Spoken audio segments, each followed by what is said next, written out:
Disclaimer. The information and education material contained herein is meant to promote the general understanding and dialogue of GAN's processing.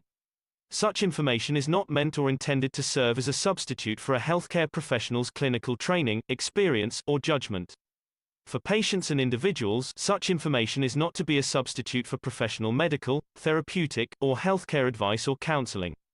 For medical issues or concerns, including decisions about medications and other treatments, readers, viewers, listeners should always consult their physician or, in serious cases, seek immediate assistance from emergency personnel. Prescription information, procedures, and use of medical devices information should be undertaken only by properly trained and certified medical personnel.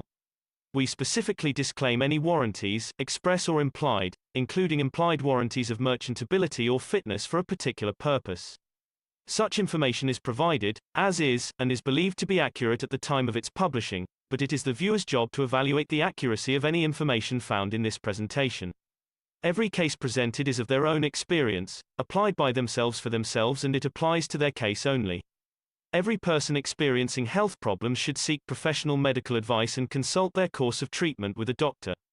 The processes of plasma balancing described herein are a natural process which supports the body but does not replace medical advice or therapies one is already subject to. Greetings, everyone. This is the Cash Corona Telegram meeting in English. I'm your host, Mark Anderson. I'll be joined by Alex Skoric within the hour. We want to welcome you all. Today is December 26th, and we have entered a new cycle of understanding, a new cycle of Mitra, a new cycle of NACT. And apparently everything's coming together as planned. I know a lot of us are impatient to see these changes happening, but apparently there is a timing and there is a place for everything, so it just fits in right. And not that we're not going to have any issues coming up, but it looks like everything is going well. Let's see, is Ike here? Dan, I've made you co-host. I know. Is that okay? Yes. Okay, good. Thank you very much for that. And Ike is coming in. We've got a request for help in Newark. So when he comes in, we'll hopefully discuss that. Maybe someone, I know Ozar's in New York City, and I can send a package as well, if need be. But I thought we'd talk about, again, this new dimension that none of us were really aware of. Apparently, Mitra has come in the past and enlightened humanity while we were living as animals or lower than animals, only caring about what we ate and where we slept and our possessions of physicality and how we could survive. And Mitra appeared and enlightened humanity to the understanding that there was a creator, and that man just wasn't plopped here, but in the process of creation, man appeared on this planet. And this was before that, I guess it was a very dark time. Again, there was probably a lot of brutality and a lot of, again, as he said, acting like animals. And I know when the universal community comes here, they don't always get close to us because he says we're still kind of like wild animals. But now another rebirth has happened. And that was this past 21st, where Mitra has come again and made us aware, or start to becoming aware, of the understanding of our own souls and all that goes with it.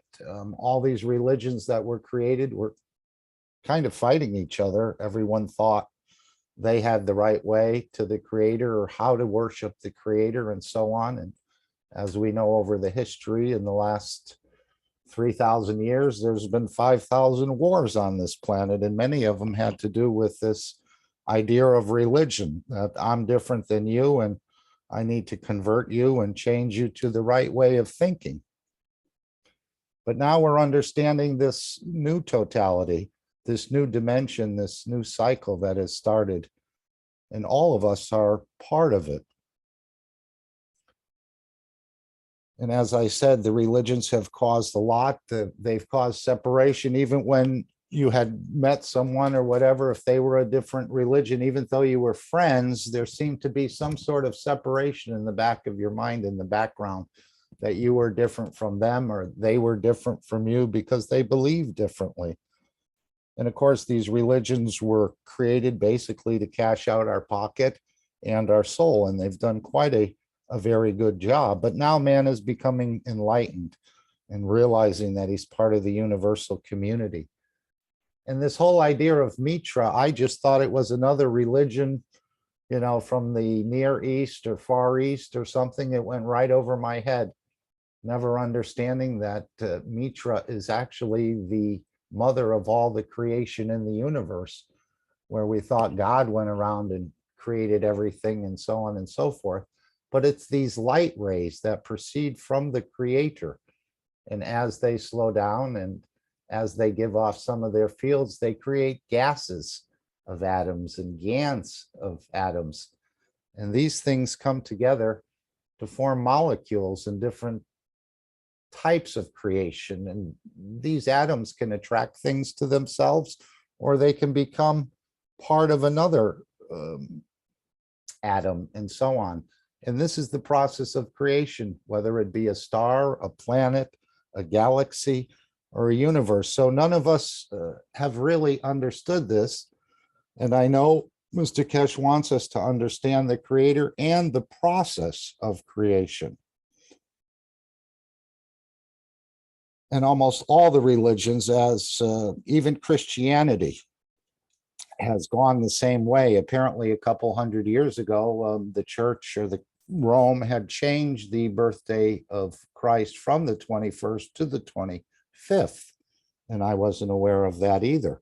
But apparently in history, and this is, of course, where they mixed a lot of these religions together in Rome, where the mystical religions came together with Christianity, and they sort of had an uneasy relationship, almost like the soul of the man and the soul of physicality. And these are the two things that apparently this whole idea of this schizophrenia, where we live in the dimension of physicality, but we can also live in the dimension of the soul, is going to be brought in under one position. I know in Deep Space, he said the amino acids will dissolve and so won't the brain. And we're all going to find out that we can live as an entity without any physicality. And this enlightenment, this process has started as of last Tuesday. I also always wondered about these 12 days of Christmas with a partridge in a pear tree or something, where you give different gifts and so on. But this was the biggest celebration on the planet for many centuries, this idea of the birth of Mitra, or the soul of Mitra. And now Mitra is here among us and is about to, I guess, complete a cycle with the creator. I don't know if Mitra will go back into the creator or they will stay as two separates. But what she has created, this planet, the sun, the center of the galaxy where there's a black hole, all emit these rays of light. And you do that as well. And so that's why when we go out into the universe, we want to be creating things that are correct. And so if your soul apparently out of balance and you can't give, then you create another cycle in the same manner. So this process of Mitra as a ray of light, and it doesn't have to be visible light, it can be a wave of a magnetic field or what have you. These go out and create in the universe these ganses and gases, and they pick up oxygen out in the, I guess, the Oort cloud, and then head back in towards where they came, and so on and so forth. So these rays of light that you emit, that the sun emitted to create this planet, that this planet emitted to create your soul, is a continuation, I suppose, of Mitra and this idea of creation. And the creation comes out of the light. And we always thought only light as a visible thing. But actually, as it's going out, it's interacting and creating these little magrevs, or these atoms of ganses or atoms of gases, and they combine to make bigger structures. And this is the whole process of the creation. As Mr. Kesh said, Mitra is the mother of creation. And that mother came out of the creator himself. But all the things we see, all the tangible things and all even entities that have no dimension were all apparently created by Mitra. And now Mitra is back with us and among us. And this enlightenment started last Tuesday. And we're entering a new understanding of the totality of Mitra as the light of the creator. So we're moving into a great time. And of course, most of the people walking around on the planet don't have an idea at all about this. They're still being deceived. So it's our jobs, in a way, to teach this, to share it. And he said to save life, not only of human beings, but anywhere in the universe. And I always thought that everything in the universe would just be hunky-dory. But maybe there are problems we'll encounter or other civilizations, I think, that are even lower than we are, that this knowledge has to be brought to. I don't know how, if you decide to go there or the creator asks you to go there, or you just happen to be drawn to there to share this knowledge, because apparently the creation process continues and there are places where they're just discovering fire and probably living like animals as we did. I'm not exactly sure. And I know there's another process going on as well, where the creator is unifying the entire unicos. And I don't know if that's going to be a long process or it's going to just happen instantaneously.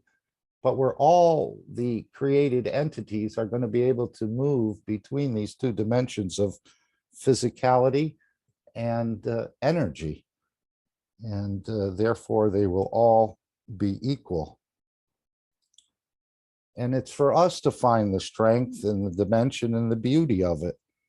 Mitra is a symbol of, what is it, justice and wisdom and understanding.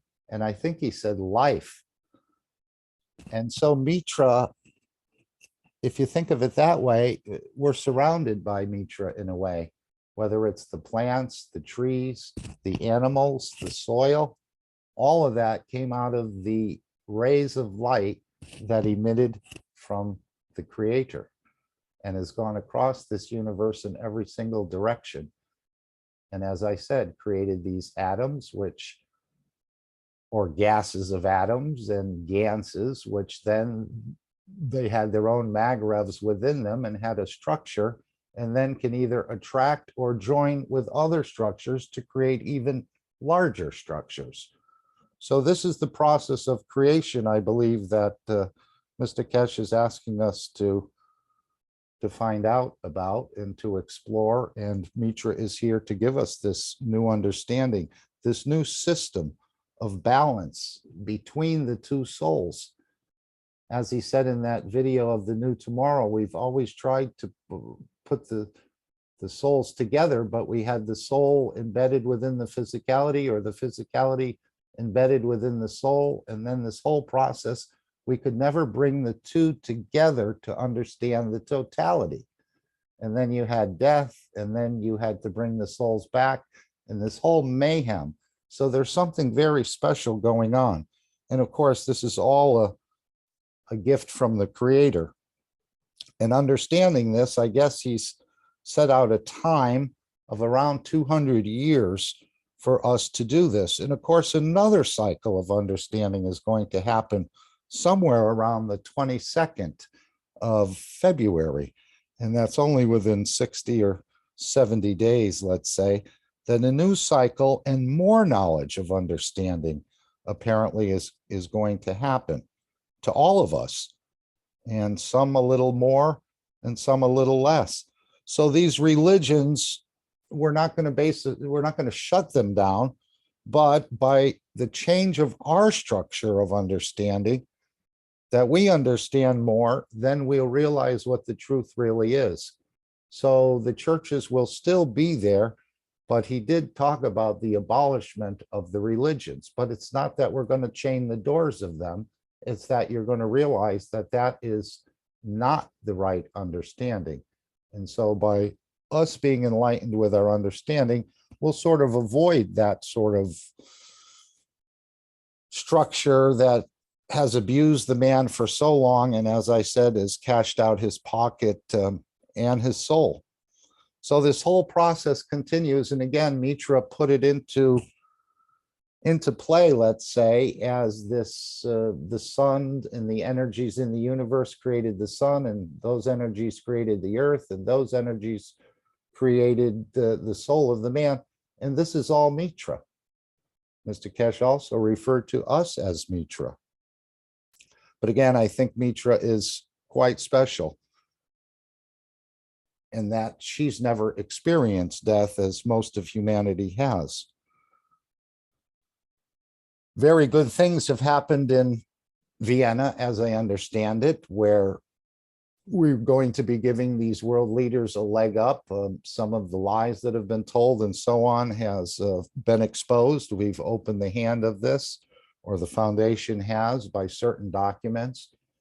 And the world leaders may have seen a video or a demonstration, perhaps in the background, because they need this leg up, as many people have reported to us as individuals. Show me first and then we'll believe. But this is what's happening now with the world leaders, that apparently they have been shown some things, and now it's time to come forward and to lay down their arms and to pledge their nations to peace. It's beautiful that the flight enhancement system will go to Arizona and Tehran and Austria. And apparently China will be involved at some point in time.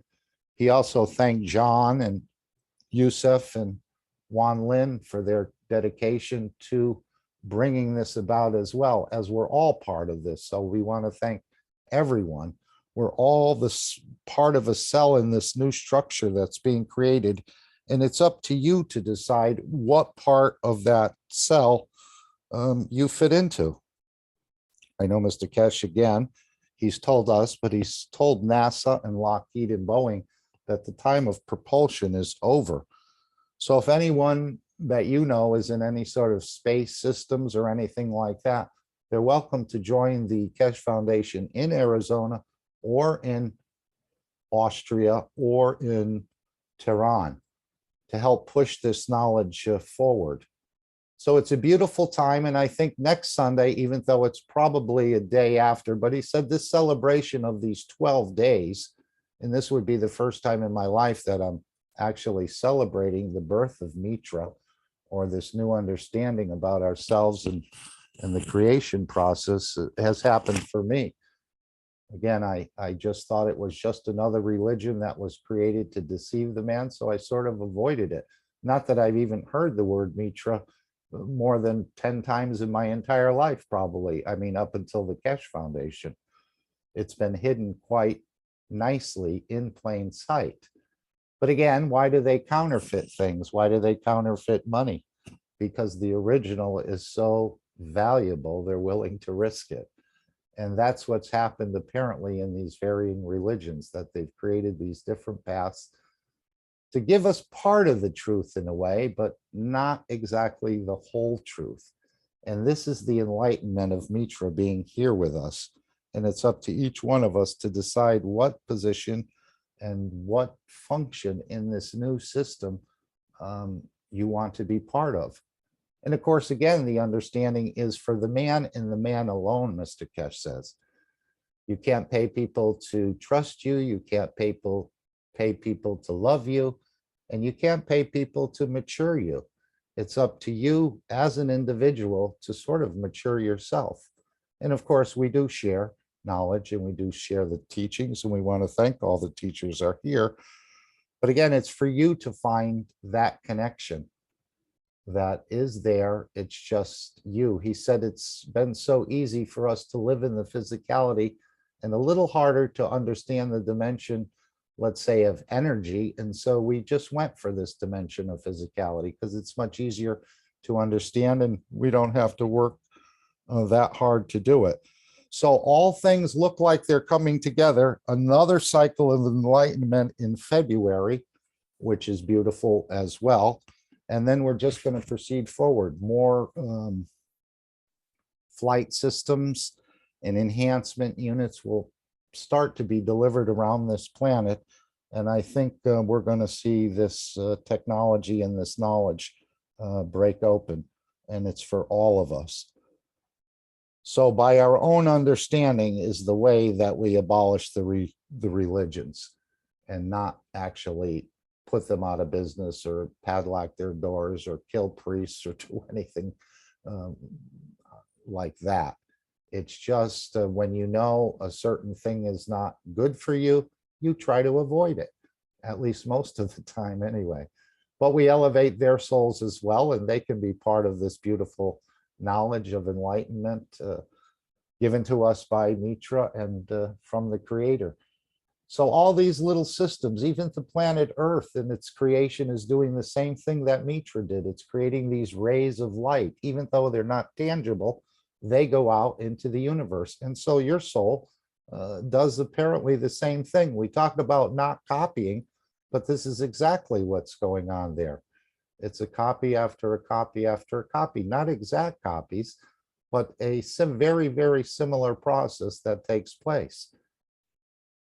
From the creation of ganses to gases, and then atoms, and then they come together and form certain things depending on the environment that they're in. And maybe certain environments, nothing is created, where in other environments, like on this planet Earth, a lot has been created. And if anyone would like to share, we're going to continue this 12 days, as I said, of celebration, even until next Sunday. He said it gets over normally around the 1st or the 2nd of January. So we'll hear more about Mitra and our understanding of enlightenment, about the creation, and about ourselves as well. And it's a beautiful trip to be on, in a way, where most people haven't even got a clue. As I said, I've never heard the word Mitra, maybe once or twice or a few times before I came to the foundation. Just thought it was another path of belief to lead or mislead the man into something else. I went and I looked a little bit on Wikipedia, where they do have a temple in London, and most of these temples were small and underground for some reason. And if the temple grew in its membership, what they would do is just start another one in another place. They wouldn't really expand it, as I understand. But there's no literature, and there's really not a lot of documentation about these people who followed Mitra. Maybe there's a little bit here and there, or maybe the church has some in its archives, but there wasn't a lot written about them. And some of them were persecuted by the Christians and the other religions, but they did have their own sort of feasts and gatherings together in these below ground temples, in a way. And we know that the Rome is built on top of a temple of Mitra, according to Mr. Kesh. And I'm sure that's very true. So what's happening is these borders are going to be coming down. And it's our job to help feed, again, through the fields of the universe, the people on this planet. That's their right to be fed.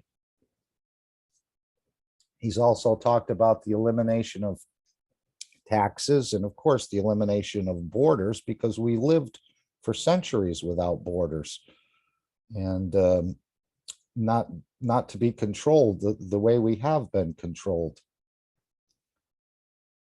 So the whole idea is to teach this knowledge, to share this knowledge, and to save life anywhere in the universe. And so as we go out into the universe, we may find some difficulties that beings or civilizations are experiencing. And I think we will again copy or replicate exactly what was done here on this planet. I know Mr. Kesh said he's found us a very stubborn animal. He said, our brain is so sticky that it sticks to all these different emotions. And this is one of the reasons we're not developing as fast as we could, one of the slowest in the universe. But hopefully when we get it very well and can teach it very well, and can enlighten the others to this understanding of the totality. And it's only part of the totality. He said, understanding it and the knowledge and so on is only one stroke of it. It's almost like when you play golf and there's 18 holes and each hole has a 3 or 4 or 5 strokes to get your little ball into the cup. This is just one stroke in the understanding of the totality. So I thought if anyone would like to add anything, please feel free to share how you feel about this new understanding or your awareness of it and what you've experienced, if you'd like to. Otherwise, we'll spend about 10 minutes with Mr. Kesh. And this will be the end of the 412th Knowledge Seekers Workshop about this new day, this new understanding. And so we'll be able to lead the others sort of out of this field of darkness that they've been in. Diane said she found some info on Mitra in search on YouTube. Hopefully it's correct, because there may be a lot of, since there's not a lot of information around it, we have to be very, in a way, skeptical and sort of test what we hear. I know we see this famous picture of Mitra riding on the bull and so on. One of the other ones was the one that Rick had up, which is this one. But Mr. Kesh said we always see Mitra as a light. And this is the light of creation. And now we understand that that light, as it travels across the universe, interacts and creates gases and ganses and atoms and so on, that then combined into larger structures, they become part of a larger structure, or they attract other structures to themselves and become a larger structure. So this is the whole thing. And it's a copy in a way, because these interactions created, let's say, the black hole in the center, and out of that black hole apparently comes more creation of the energy in the galaxy becomes the sun, the energy of the sun becomes the earth. When we say energy, it is light, and that light becomes the earth, and the light of the earth becomes the soul of the man, or the physicality of the man as well.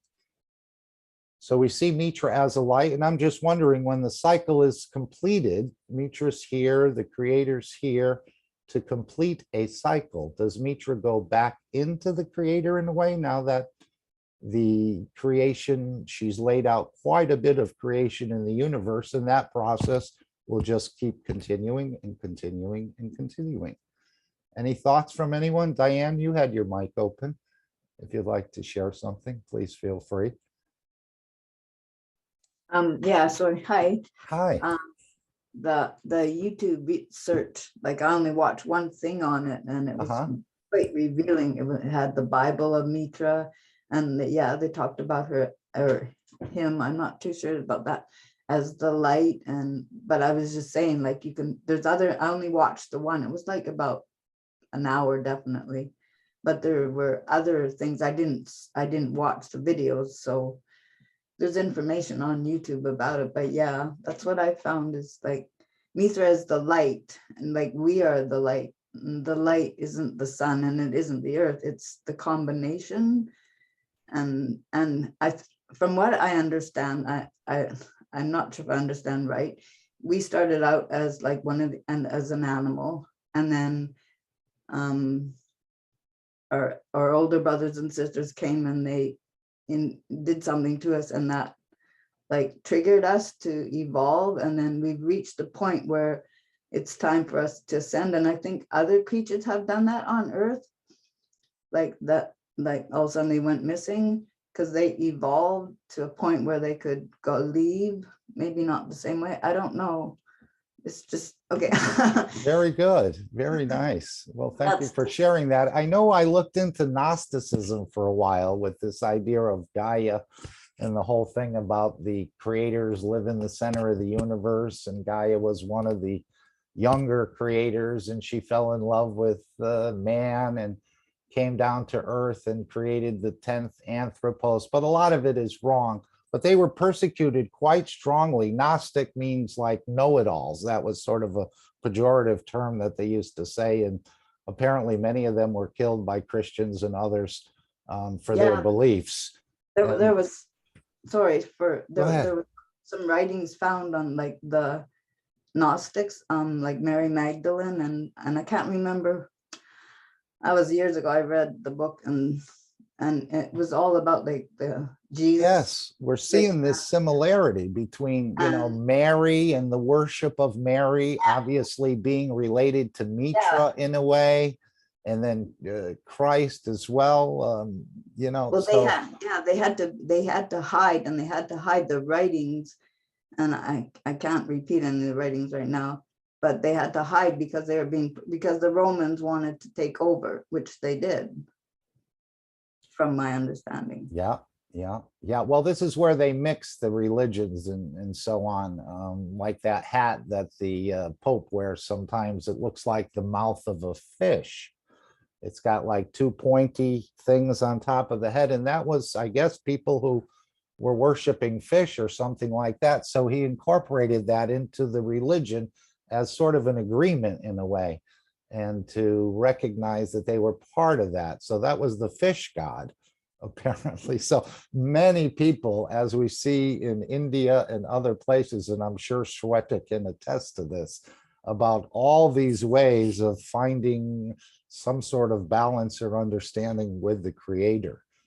And this is the right way to do it. And if you don't believe the way I believe, then obviously you're not good and I am good. And this created a lot of separation. As he said, these religions have separated the creator from his own creation. So they're all going to be abolished eventually. Even Christianity, I believe, will also be abolished, because there's been many wars and conflicts over all this, even as we see today. Anyone else like to share anything along the same line? Or did something special happen to you this holiday time, that you started to see things maybe in a different way? Or, but apparently in space, the amino acids dissolve and disappear. Not that they're not still there, but in the deep space, the brain disappears as well. I know he said some of our eating, like the stomach and the intestines and so on, will be some of the first things to go when we get out into space. But the brain will also, and now we're going to have a direct connection where the soul of the man and the soul of physicality tend to work and have a direct connection without having to go through this brain-like structure. And I know he said in the past that this double hemispheric brain is not unique, but it's not common in the universe, where I guess most beings have a one piece, or they're in this one dimension. But we've had this dual dimensions where you have the physicality and the soul of the man always seeming not to be able to get it on or get it together in a way. And that's what we see in that video of the new tomorrow, where this process, this thing, it's going to, these two souls are going to be brought together in a more complete understanding. And again, this is just part of understanding of the totality. And just like the 22nd of February will be another step and level of understanding. That's, he said, we can't wait, you know, for hundreds of years for man to get up to this level. So these are all gifts from Mitra and the creator in a way. And I know in the workshop, I think it's 409, where Mr. Kesh talks about the reason he developed all these systems. And in there, he says, these are really a gift from Mitra, which I found a little hard to understand. Anyone else would like to share anything about Mitra and the creator? Because they're spoken about apparently all over the universe. That's what they talk about, the creator and Mitra. Please, my dear Shweta. Oh, thank you, my dear Mark. I just want to say, you know what Lenin said? That how history changed, how we changed the perception of light and enlightenment, knowledge, Mitra, the Shakti, the strength. And he said, if you make there were real kings, cared for all people. What he said, if you make the real kings slave, And the, I mean, the losers, the parasites, kings, we will be both beneficial for both the sides. And that has happened. And then they forgot Mitra. They forgot the mother. And it doesn't happen. India was not India. There's nothing, no name. These are given by Romans. It was all about us. They have thrown us in the desert of ignorance, and we adopted that. We adopted all these things in India also. But now there is India. Many gods are appears. They create gods every week, every month, and people have several thousands of gurus. And what I can say, there's so much dirt, but then the whole thing is about the core of the knowledge that is coming out. And Mitra is always mentioned as friend, as a mother, as a strength of all that is, a negotiator. You have to agree in peace. That is the Mitra's voice. You have to agree in peace, in beauty and totality. Every being has the right to live in that. And what is happening, what will happen, what is happening is that the false world that has been created, the gods that has been created will of course demolish as Mitra is appearing. And there should be no such thing as we said, a little short house, big house, and a bazaar and a beggar begging. This will not happen again. We all will enjoy the same thing, the same beauty and totality. We have, as a being, all being have the right to live like that. Life, living. We forgot how to live. We are not in a civilization, even. So I maybe sound so a little, um, uh, but what I say, the love of Mitra, I felt from my inside, in within, that if Mitra is coming, then the whole view will change. The whole view of the world will change. And we know those are beautiful beings that are with us. My Masaha Shriman M. Kekesh, a beautiful being from, I will say, from the heavens. And then the all that is manifested by these fake gods and fakery will demolish anyway. So India has adopted all the fakery, I will say. All the corrupt beings are there. And they create gods and gurus every day to manipulate people for child trafficking, for anything you can say. They are spreading all over the world. And these ISKCON temples, the Krishna temples, gurus, they are the main leaders of that. So I will say that Mitra is the strength of love, peace, totality, and beauty. And she will appear like that, beautiful. In totality, people will see the totality, a home, a real home, where everybody, you can see everybody is happy. Everybody there's no hunger, there's no poverty, there is no beggar begging. This is what Mitra wants. And this will happen. So, and maybe it will start from India, as we say so. The Romans will go away forever. I mean, I just wanted to tell that mother always loves his children. Anyway, she came back to teach them a lesson or love them anyway. So this is how in India, there's a celebration in Bengal, especially Bengali community. There's the goddess Mitra, I will say Durga, has been worshipped from eons, but I will say only worshipping is not, it doesn't work. You have to understand what she is. That is the way. You are throwing your mothers away in the rivers, causing dirt and um, damage to the rivers. Don't do that. She is here and you cannot throw her anywhere. So this is what I want to say, my dear Mark. I I have tell the heart and soul what I think, Very Um, nice.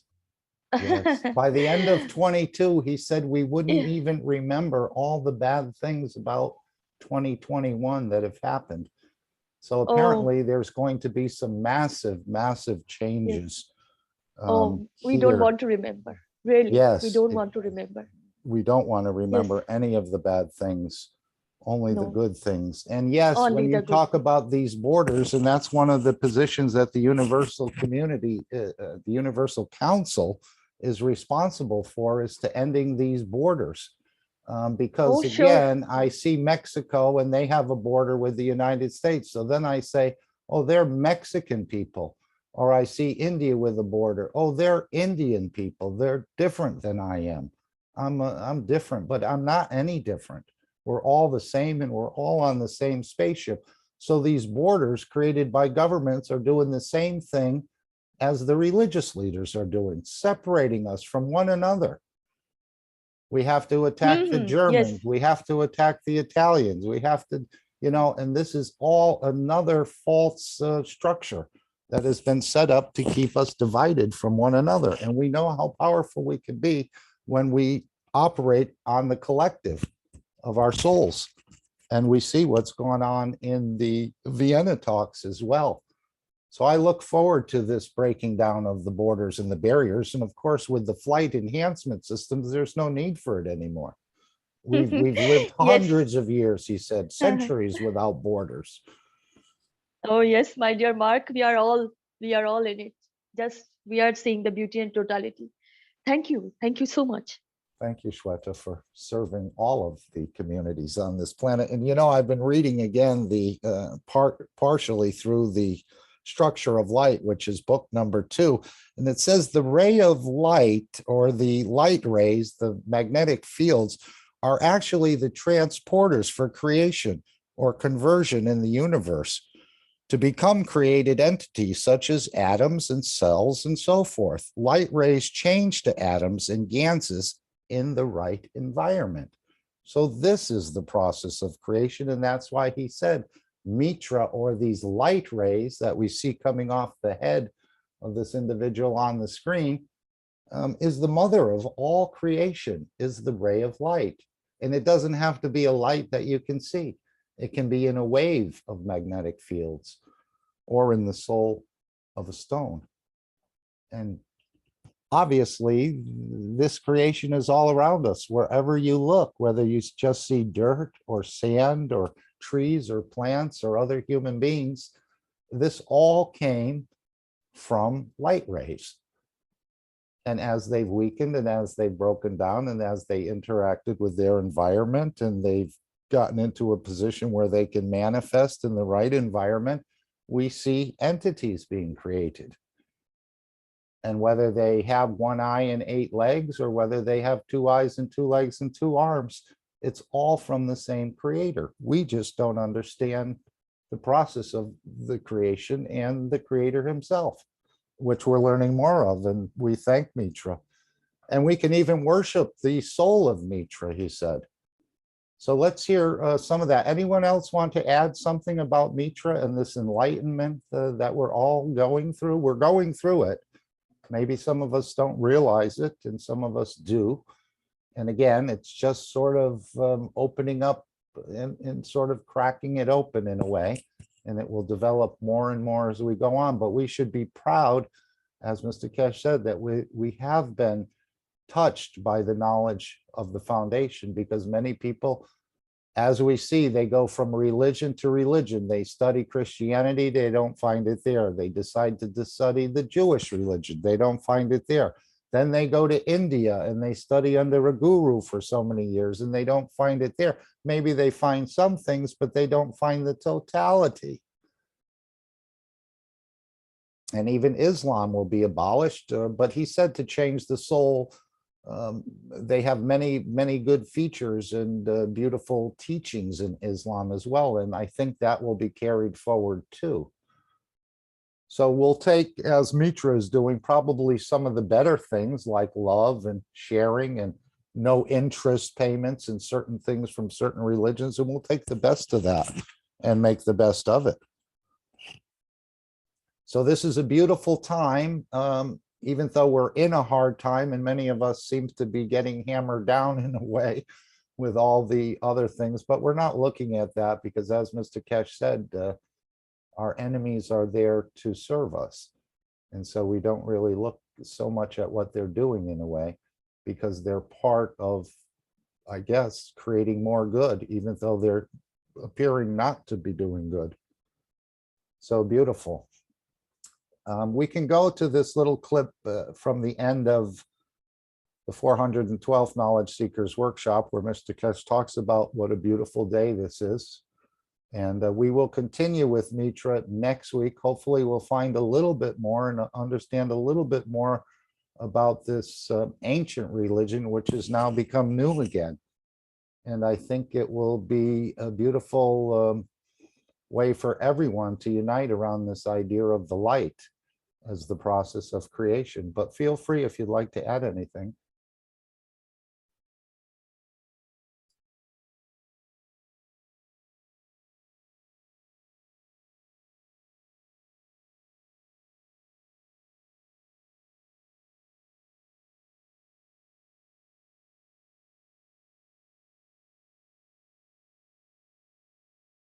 So we'll spend about 10 minutes with Mr. Kesh. We'll see a little clip from the flight enhancement, and then of course the Christmas bundles, which we can all take advantage of and share some of this technology. But Mr. Kesh said we're going to do things in quite a bigger way, like this capture of CO2 and other things, and bigger things, and than just the little products in the store. But the products in the store are beautiful as well. And again, these are products and technology that has never been seen by most people on this planet, even though some of us are familiar with quite a few products in the store and have purchased them and have shared them with others. So thank you all for that. So let's spend about 10 minutes with Mr. Kesh and hear him conclude on this 412th Knowledge Seekers Workshop. But it's a beautiful time, and continue to celebrate and honor. And you can worship the soul of Mitra, not the physicality, but the soul, the beautiful soul of Mitra.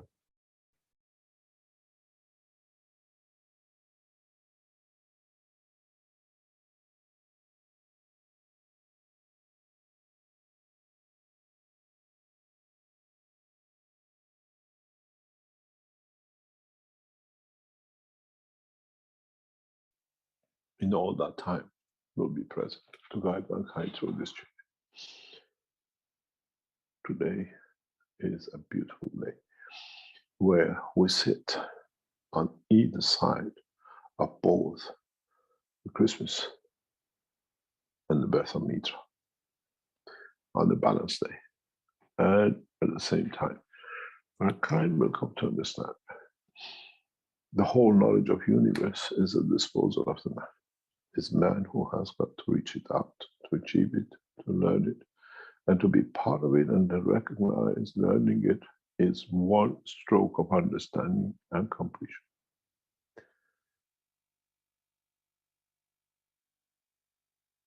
As we said, I will say, we wish you a Happy New Year and a Merry Christmas. And we wish you one of the best birthdays ever, of the birth of Mitra, where everything has started from, and all shall end with it in that point where the end is maturity of understanding, not end of the world or end of anything. It's the end for the man alone and nobody else. As I always said, you cannot pay someone to love you. You cannot pay someone to trust you. And you cannot pay no one to mature you except yourself, to understand, mature, to understand your totality. My job as a messenger has been to deliver the truth from man to understand the message and no more. We take our position as universal messengers to deliver directly, and against all odds will survive as we are from the Creator. and not for the man. We live amongst men the way man does, but man confuses his understanding of the position of time. We see the end of Islam as a religion, but as a path of correct conduct, the true writing in Quran. We see the end of Christianity as we have wished for, as now the truth is known about Christ and the way it was said. We have already abolished the Judaism. And the same goes for Buddhists and the rest. Different paths of belief now become one, and we all return back to the mother, to Mitra, the origin, the what we call the truth, the first time man realized about this creator, where it came from the light and through the light. And I hope, and my wish is, man matures faster, because it's one of the slowest animals I've ever known to learn anything. But somehow it's the function of the brain is too greasy and too sticky, and it sticks to too many things called emotion. One day, mankind might become wise to understand he always has the wisdom. It's him who ignored himself to the knowledge. He denied access to it because it was easier to enjoy the dimension of physicality.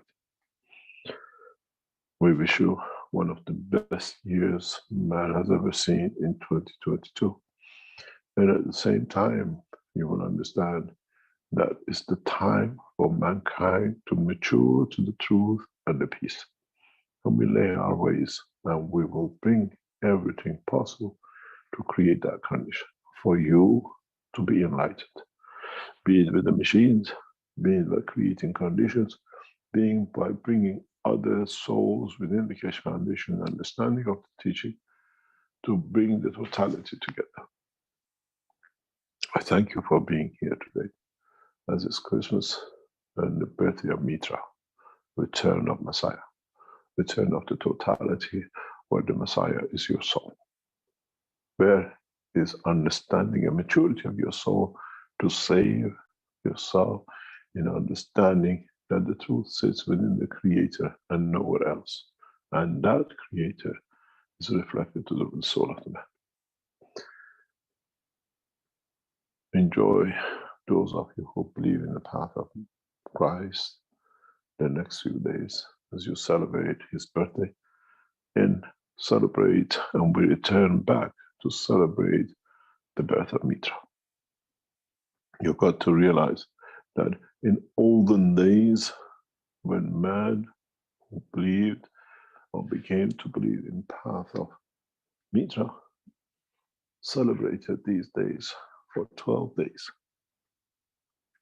The most important religious festival, the most important festival for man across this planet was 21st of December, birth of Mitra, when in fact was when the man was enlightened to understand about the Creator.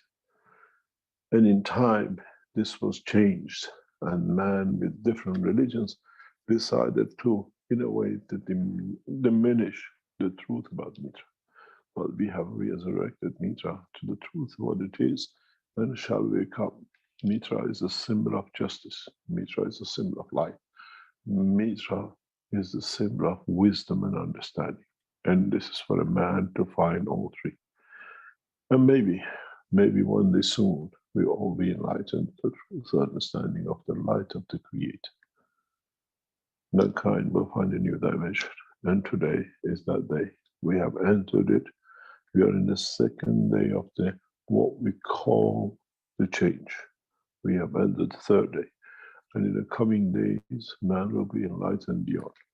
We see no more wars. Even those who create the rhetoric for it will try their best. We see the end of hunger. And that is the responsibility of the knowledge seekers to deliver the technologies which makes food not a necessity, but the right to be given through the fields of this universe.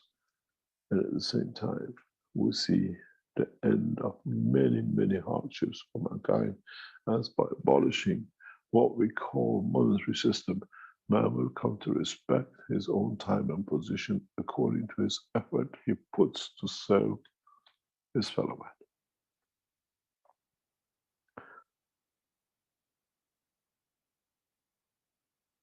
mankind is ready for the change, and we have made it ready.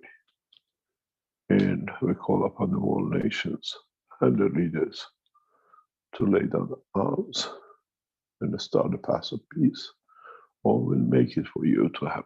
The way we brought it through plasma energy pack that no one can move, everybody talks but has no teeth to do anything. And the next step is we create a condition that the governments will feed their citizens freely without what we call incarcerating them in the condition of what we call taxes. We'll see the end of this process, which was a way to create mayhem for man, where man will serve what we call humanity and what we call the lives freely, as they have everything they need.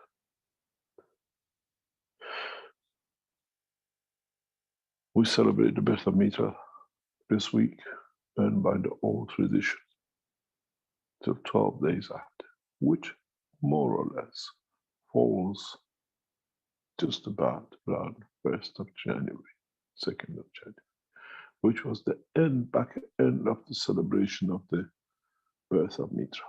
This is how the birth of Christ was chosen. Beginning was Mitra, and the last day was Christ.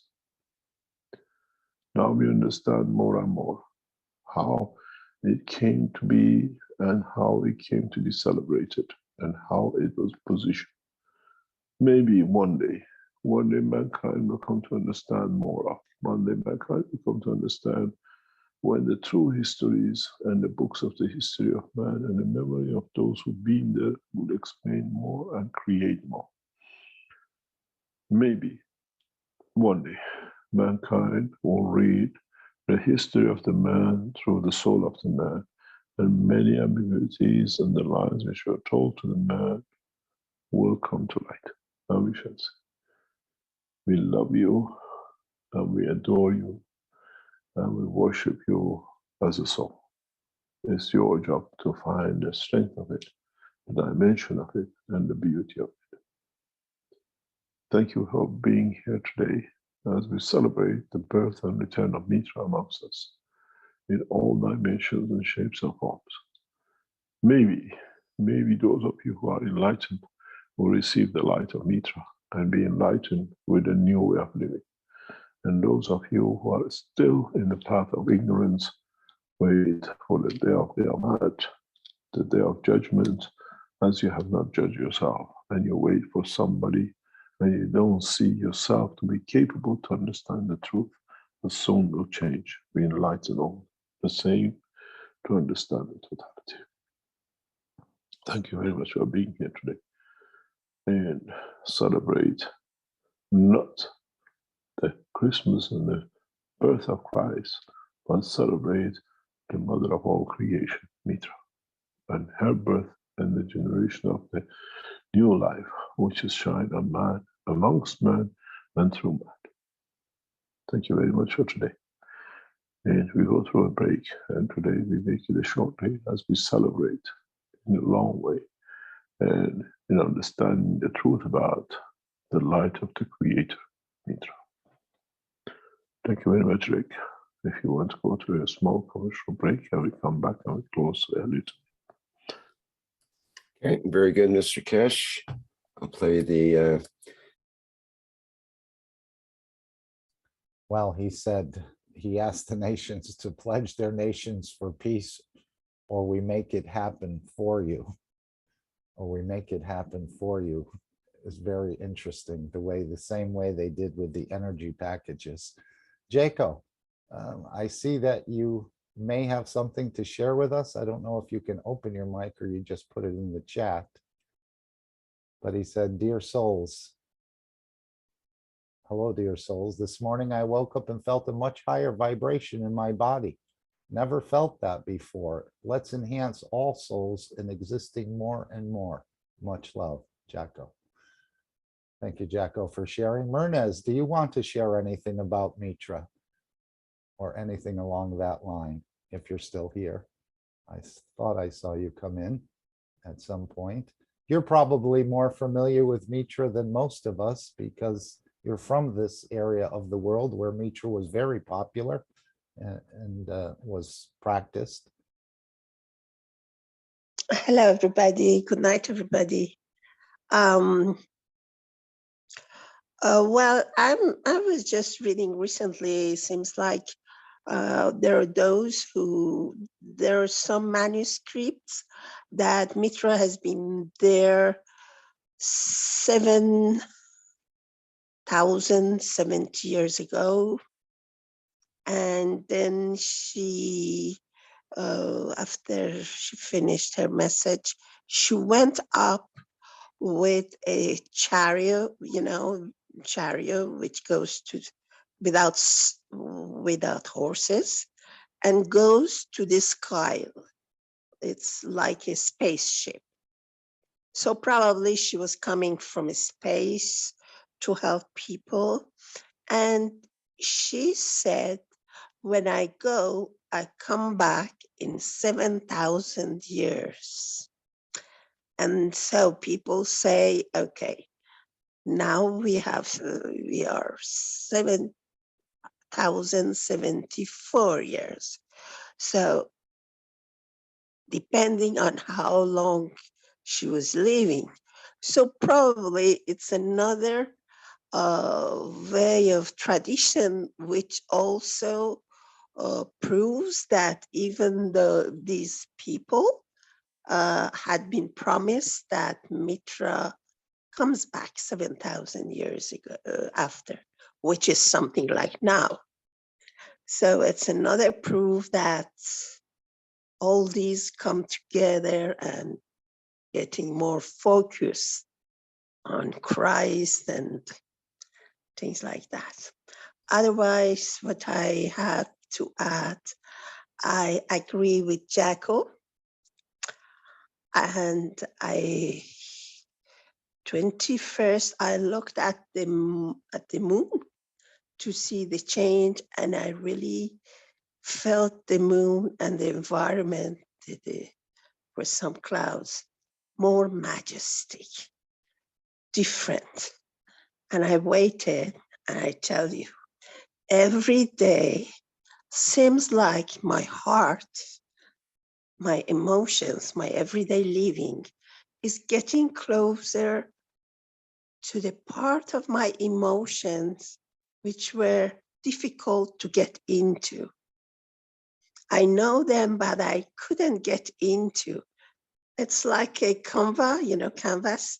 It's like a plot of knitting, which I'm getting to find the head of a thread to open it up. Understand what I mean? I don't need somebody else to help me to get my emotions open up and explained. I have a feeling, my heart, if you want the soul of my heart, my body, and my emotion are getting closer. Like there are whales who have gone away. Those things which made our emotions rather cloudy. I feel like the cloud is going away, and I can't explain it for people like my parent, my mother, things like that. I just wait to see how it's going on day by day, that I could find the explanation the way that others can understand, and that I could explain it. So kind of I agree with Jacko. And it's amazing, but I hope you will find this kind of lighter.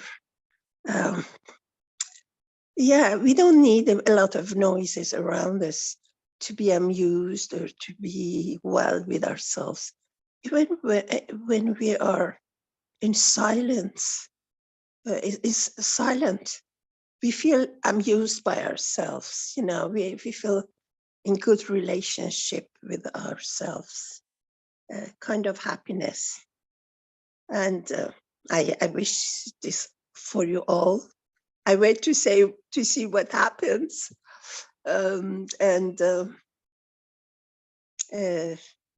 Just that.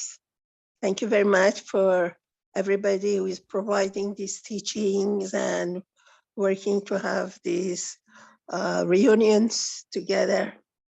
And it's very good way to be busy with. Thank you very much. Well, thank you for sharing that. And I just noticed another similarity where you said Mitra said she would return. Mr. Kesh said she's returned. This year was a very special year. And isn't that what they told us about Christ, that he told his disciples he'll return and to rapture them and to so on. So there's another similarity that I see that they've probably taken from Mitraism and sort of confounded it up in a way to mix us up again. But very beautiful, Myrnes. Thank you for sharing that. You're welcome. Anyone else want to share anything else? And again, Mr. Kesh said, it's for each man to enlighten himself and to find this knowledge and this understanding within each of us. No one can't pay anyone to love you, to trust you, or to mature you. It's up to you. So it's each man's responsibility to investigate and understand this knowledge, Mr. Kesh said, for themselves. But we do appreciate all the help we get from Jalal and Alex and each one of us in a way, because we're all students, but yet we're all teachers at the same time. And understanding it is just one stroke in a much bigger game, let's say, that's being played and is being revealed to us slowly, step by step. And we're looking forward again to this 22nd of February, where another cycle of enlightenment is about to hit us. Anyone else want to share something? Salamia, I see your mic is open. Were you ready to come in? I'd like to thanks to you for the opportunity to share with you when I feel like. And this night I feel like sharing something from my soul to your souls. I prepared a film and I will put for you and you will listen to it. And this is a song telling that every day Mitra and all these messengers of the Creator comes. And this is a joy because in our soul, the law of the universe, the laws of Zoroastrianism, to be good, to think good, and do good. And if we do good, be good, and think good, all wishes will become reality. We'll have health, we'll have love, unconditional love. We'll have happiness and peace of the soul. So I just translated for you what is about on this song for Mitra, for Christmas, for everything together. I was so inspired last night, and all the night, 2-3 hours, I just keep on thinking with a group of students at University of Music, and it was lovely. And I'd like to share this with you, all of you, telling that Mitra, messenger of God, is in our heart, as Mr. Kesh said, and also in message from the Christ, Jesus Christ, and Buddha and Krishna is that we are also messengers of the creators, because now we are able to understand and communicate directly with the source of creation. This source of creation is just energy in movement. Behind space-time, we have this energy in movement, which is Mitra, which is energy, the power, feminine fecundity, power of creation. God is like a cup, and Mitra is like a content. Mitra is a creation, and the creator is the content of the creation of everything, is together principle masculine and feminine, like in Taoism, like in all wisdom, ancient wisdom. Gravitation and magnetism forces are together complementary in equilibrium, and they are the building principle of the universe and the secret for synergies, secret for everything. Yes. And Salomia, while you're on that, you know, Mr. Kesh said that most of the Christians missed it when they saw the three wise men bearing gifts, let's say, to Christ and so on. And they talk about myrrh and frankincense and these other gifts, which I'm sure they brought. But the true teaching, he said, the three gifts were, as you said, think good, speak good, and do good. And all of the Christians missed it. So again, these were the three gifts, but they changed it into physical gifts, like incense or maybe other gifts that they brought. But the real three gifts are thinking good, speaking good, and doing good. So yes, they have basically counterfeited a lot of the things of Mitraism into these other religions and left us holding the bag, so to speak. You said you wanted to share something? Yes, I will share, I will put now, but it's just for you because it's music and I don't know if it is allowed. It's just for your souls. And Zoroastrism will be 50,000 years now. It's just the beginning.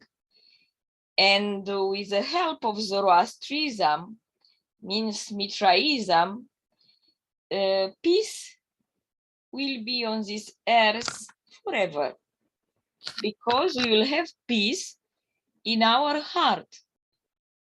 Peace in my mind, on my mind, is just this equilibrium between gravitational and magnetic, between masculine and feminine, between positive and negative, doesn't matter the name.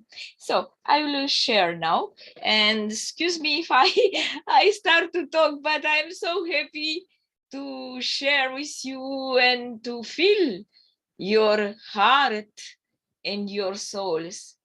I love you very much, and I'm missing you. Thank you. I will put on chat. I will find this and share. Okay. Thank you very much. Anyone else before we go to the little flight enhancement system and the Christmas bundle? And then if we have time, I would like to go to the spraying, but I know Alex is probably waiting to come in here. So Alex, would you like to come in at this time? I know you needed about 40 minutes, and I think it's probably been about 80. So if you're ready, I think we can proceed.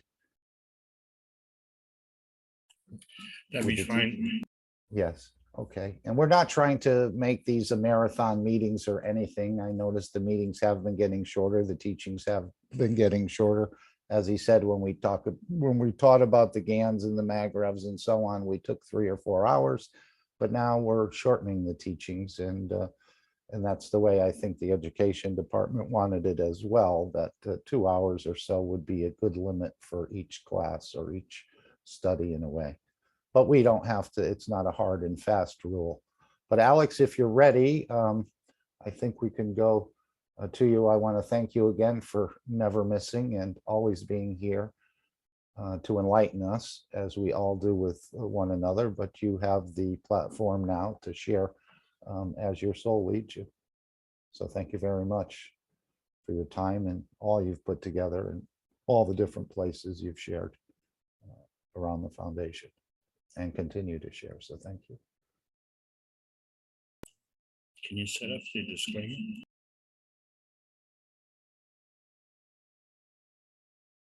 Yes, let me do that right now for you. Okay, let's just go right back here. And let me just adjust the volume so it doesn't, sometimes this goes too loud. Disclaimer. The information and education material contained herein is meant to promote the general understanding and dialogue of GANs processing. Such information is not meant or intended to serve as a substitute for a healthcare professional's clinical training, experience, or judgment. For patients and individuals, such information is not to be a substitute for professional medical, therapeutic, or healthcare advice or counseling. For medical issues or concerns, including decisions about medications and other treatments, readers, viewers, listeners should always consult their physician or, in serious cases, seek immediate assistance from emergency personnel. Prescription information, procedures, and use of medical devices information should be undertaken only by properly trained and certified medical personnel. We specifically disclaim any warranties, express or implied, including implied warranties of merchantability or fitness for a particular purpose. Such information is provided, as is, and is believed to be accurate at the time of its publishing, but it is the viewer's job to evaluate the accuracy of any information found in this presentation. Every case presented is of their own experience, applied by themselves for themselves, and it applies to their case only. Every person experiencing health problems should seek professional medical advice and consult their course of treatment with a doctor. The processes of plasma balancing described herein are a natural process which supports the body but does not replace medical advice or therapies one is already subject to. And we want to welcome again Alex from Canada. Thank you so much for being here, and thank you for delivering another beautiful teaching of the knowledge of the Creator and the process of creation. We see your screen.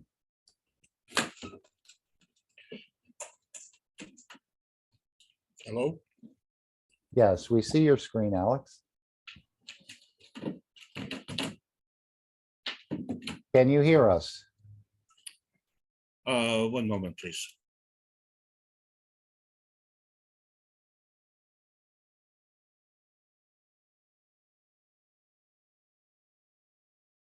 And of course, while he's fixing something in the background, we just want to remind everybody to keep enlightening the negotiators and all these teams that are in Vienna.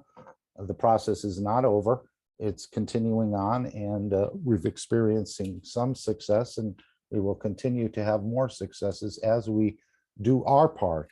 And that is the enlightenment of the souls of the individuals that are there in this process of negotiations for peace and pledging the nations to peace in exchange for advanced space technology. Alex, are you ready? Thank you very much, Mark. I have to reconnect my soul. And I want to welcome everybody to this North American Corona team meeting on a beautiful Sunday afternoon. And I thank you so much for your support over the years. And today is the day after Christmas. And so there's a lot of meaning, a lot of emotion that is carried with it, a lot of memories, especially childhood memories. And I really want to thank everybody for being here and allowing me to proceed with this presentation. This is a presentation of the Keshe Foundation TV Spaceship Institute, and our goal is to have science meet the soul of man for the purpose of peace. And that was our original objective many decades ago, and it continues to be so as we are on the path to seeing the fruits of this labor. This is the Keshe Foundation Spaceship Institute, teaching in plasma science. This part is the advanced knowing stage. And today I would like to talk about nanobiology. My name is Alexander. I'm from Canada. It is December 26, 2021, and this is the Keshe Foundation North America Plasma Education Series. And that, of course, includes the Hispanic states, the state of Canada, and the state of the United States.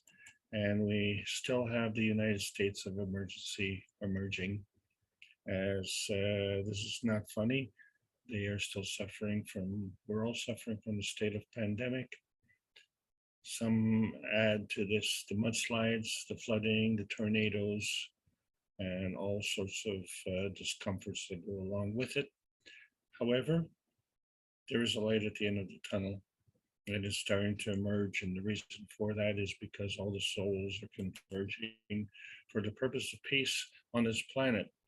And in the process of doing so, many are aware or becoming aware, but very, very many are not aware at all. And we can't wait. We have to move forward, but we don't want to leave anybody behind. So we're leaving some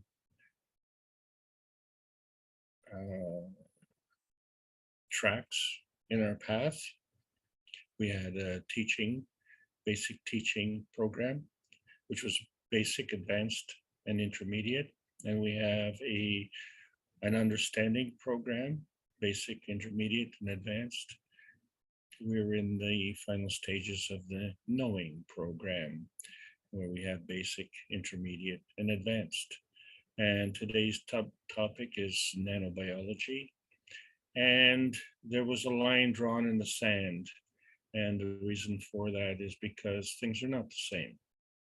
We have the technology, and a lot of people are suffering as a result of the lack of advancement of the technology. So is it for lack of trying, or is it through obstruction? Well, we're going to keep trying. This is not a commentary, this is a teaching. So I want to welcome everybody to the Plasma Gen Travel Agency. As you know, you were all born to Earth, but many don't know how, or don't care to know how they were born to Earth. And of course, you were born for a reason. There's always a reason, but too many don't know why, or don't care to know why. But they want to travel to Mars. And by the extension, they don't know how, and they don't know why again. And they don't care to know why, because they were not born to Mars in the first place. They were born to Earth. And so there was a reason. And another state that needs to be taken down is the state of ignorance. And ignorance has two meanings. One is just to be unaware, and there's nothing wrong with that. But if you're unaware, then there's a way to learn and become aware. But if you're aware and unwilling, well, that's being ignorant. Okay, so this is what makes it so difficult to cross the bridge. And we have crossed the bridge because it's time to get dirty. Yes, it is, because the cleanup process can be a messy thing. However, we don't have all the answers. We're traveling into uncharted skies at the moment, and we all like to follow a leader.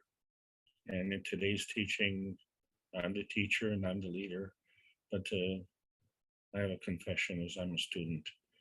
I'm going into uncharted territories.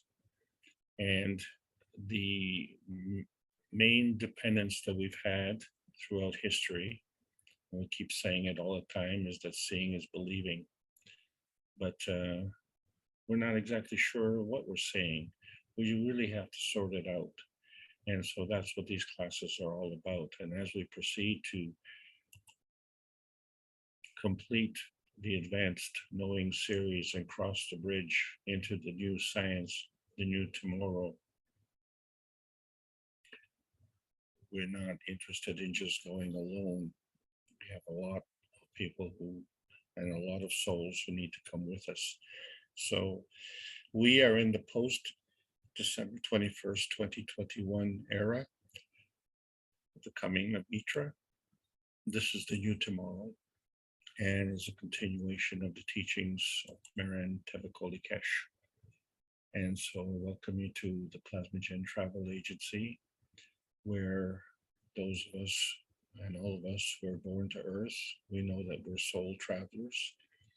And now we also know that we were born for a reason, and that reason is to be universal functionaries. So please proceed to the departure lounge. I hope we have a nice trip today, because we're going to be going into understanding more about our souls, the soul of man. That's you. That's the essential you. And the essential you comes from this interaction between the plasmagen state and the mattergen state. Then, of course, there's the soul of the body. That's a surrogate you. And that's an interaction between the plasmagen state and the environment state, which is the small m matter state. And the key word here, interaction. The interaction is what it's all about.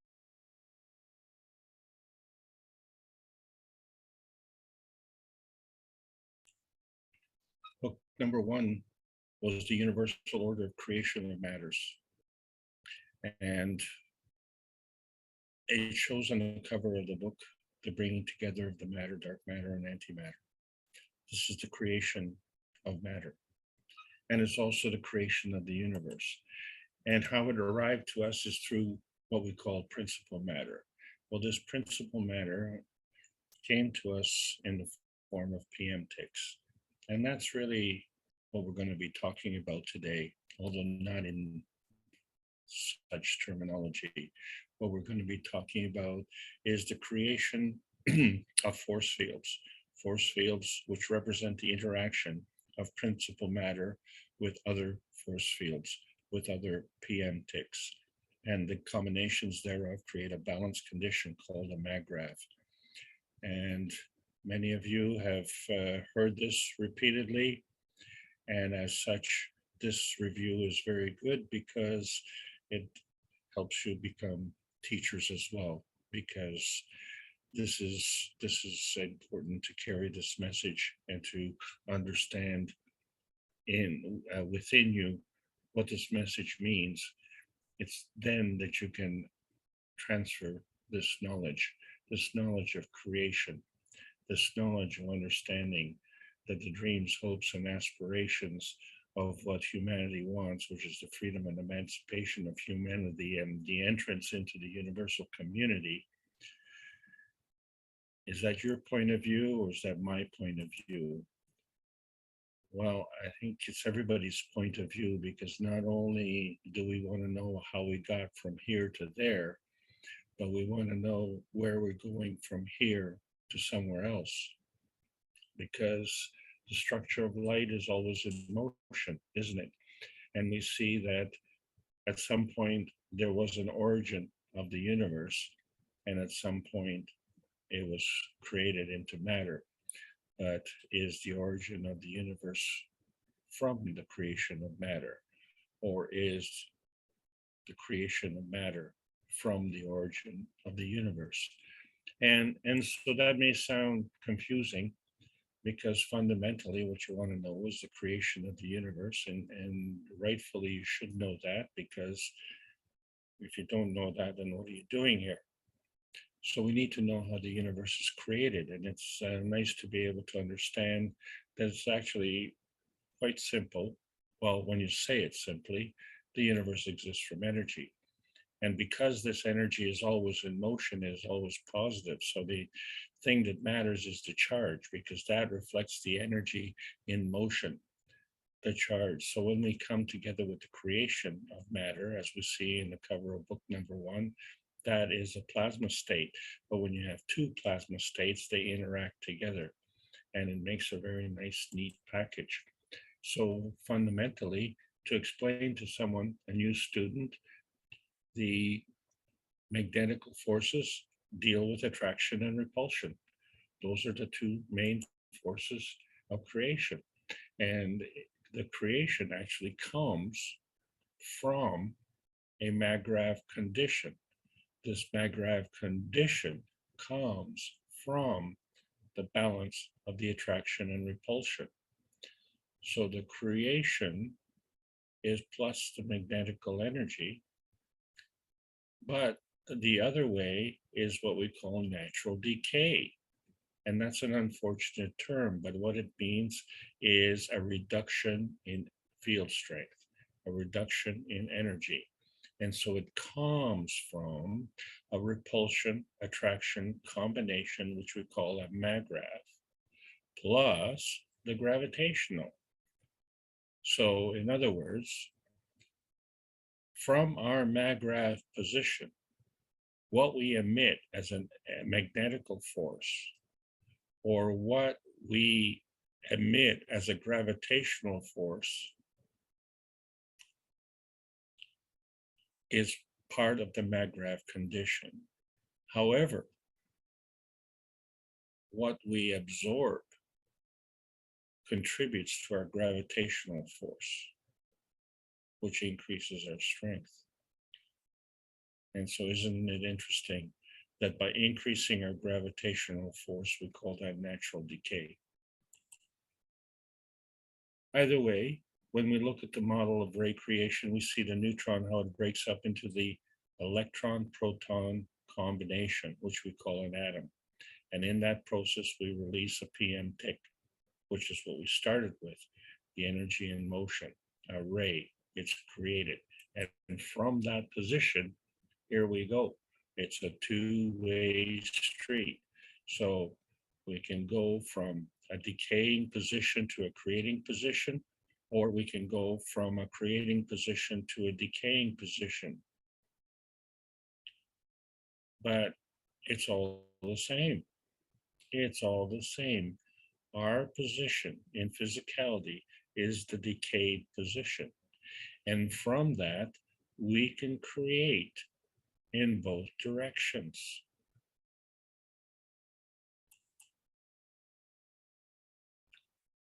So whatever we create is a magnetical residue. And if that residue is created gravitationally, then the convergence of that energy is a physical residue. And if that residue is a divergence, then it becomes a magnetical energy. And of course, we are the independent variable, but the same rule applies. The universe has numerous independent variables. So our independence is dependent on the independence of other variables. So it is, our independence is interdependent to the rest of the universe. And thank God the rest of the universe is peaceful. We just have a problem here. And that's why we've introduced the cups of life to facilitate that, to teach us how to do this, to teach us the basics. And we started with the 1 cup. And the reason for that, it was the 1 cup of life, not the 1 cup of pandemic.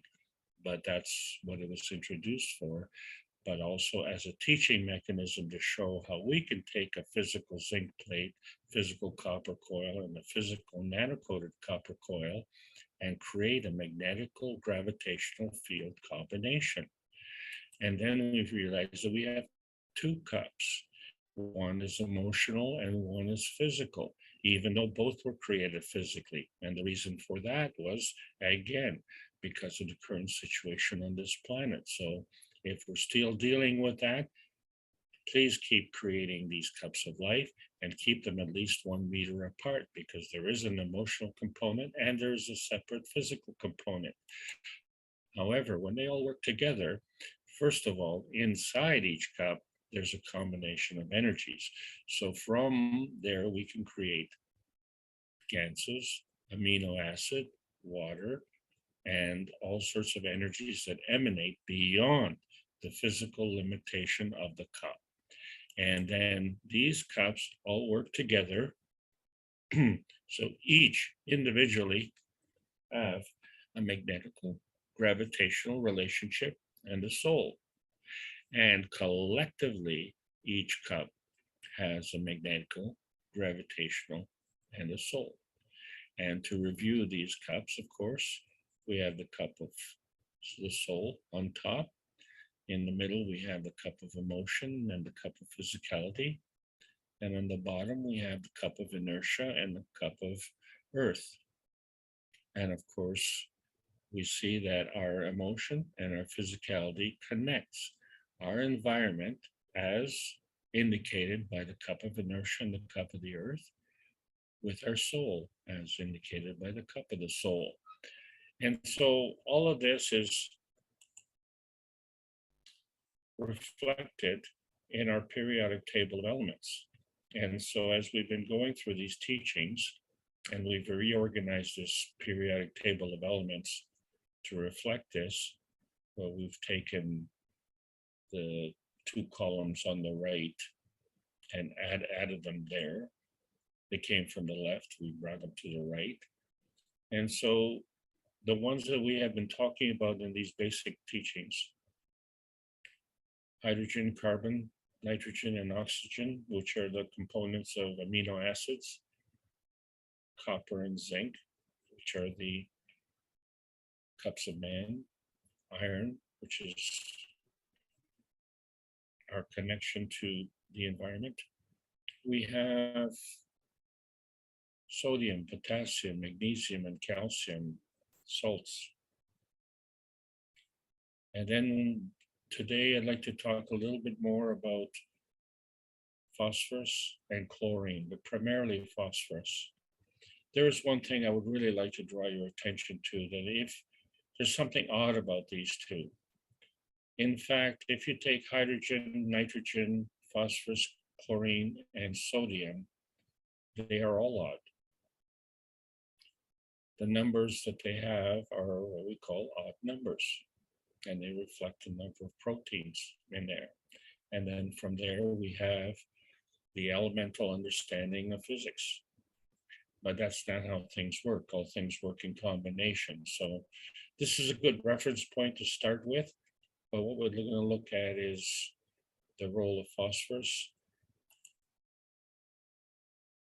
And so before we get into that, I'd just like to review some pH observations. So we know that when we talk about the pH table, which is the potentiation of hydrogen, saturated fat is acidic. But this fat is necessary because it encapsulates toxins. Polyunsaturated fat is alkaline. And we know that oil and water do not mix. Fat is oily. But we do know that highly alkaline water will emulsify fat. And then we also know that NH3 is ammonia. And what is interesting here is that oxygen is absent. What does that mean? Because ammonia is very alkaline, and alkalinity has a lot of oxygen. And then we have the nanostate is created from caustic, which is really highly alkaline. And then we have carbon, which is the connector. So how does this affect everything?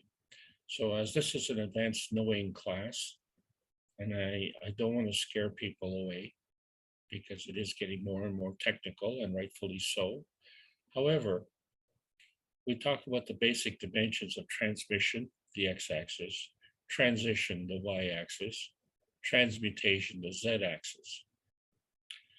But what we are seeing is we see the effect of rotation, we see the polarity, we see the field strength, we see the position created, and then we see the interaction of positions created.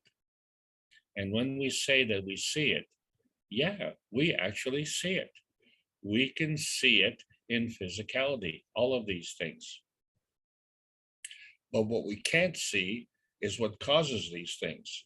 And what we can't see is we can't see energy in motion, right? You can hold a battery and a battery can hold energy, but you don't know how much energy is in that battery, do you? Until you interact, until you physically interact. So the energy is non-visible and it carries a charge and it goes through various dimensions. So we have physical dimensions, such as the ranges on this planet. We have emotional dimensions and we have soul dimensions. And all of these dimensions are structured in a kind of geometry, which reflects the capability of creation and co-creation and transcendence, which is the way to move through various energy fields. And so today, I just like to keep a complex subject as simple as possible. So I'd like to discuss 4 distinct sections of nanobiology. And the first one is, what does it mean to be a crossover? So when we look at transmutation and the subject of transmutation, we know that cells are created. So what we're looking at here is the structure of a cell. In other words, the perimeter of the cell is created by 2 rows of phospholipids, and they stand like little soldiers protecting the cell, protecting from the inside and from the outside. And then within each cell, we have RNA and DNA, which is the code for the cell. And although we have over 70 trillion cells in our body, which are all different, the DNA code is the same in every cell. Well, if the DNA is the same in every cell, then the DNA is not the factor which determines the cell.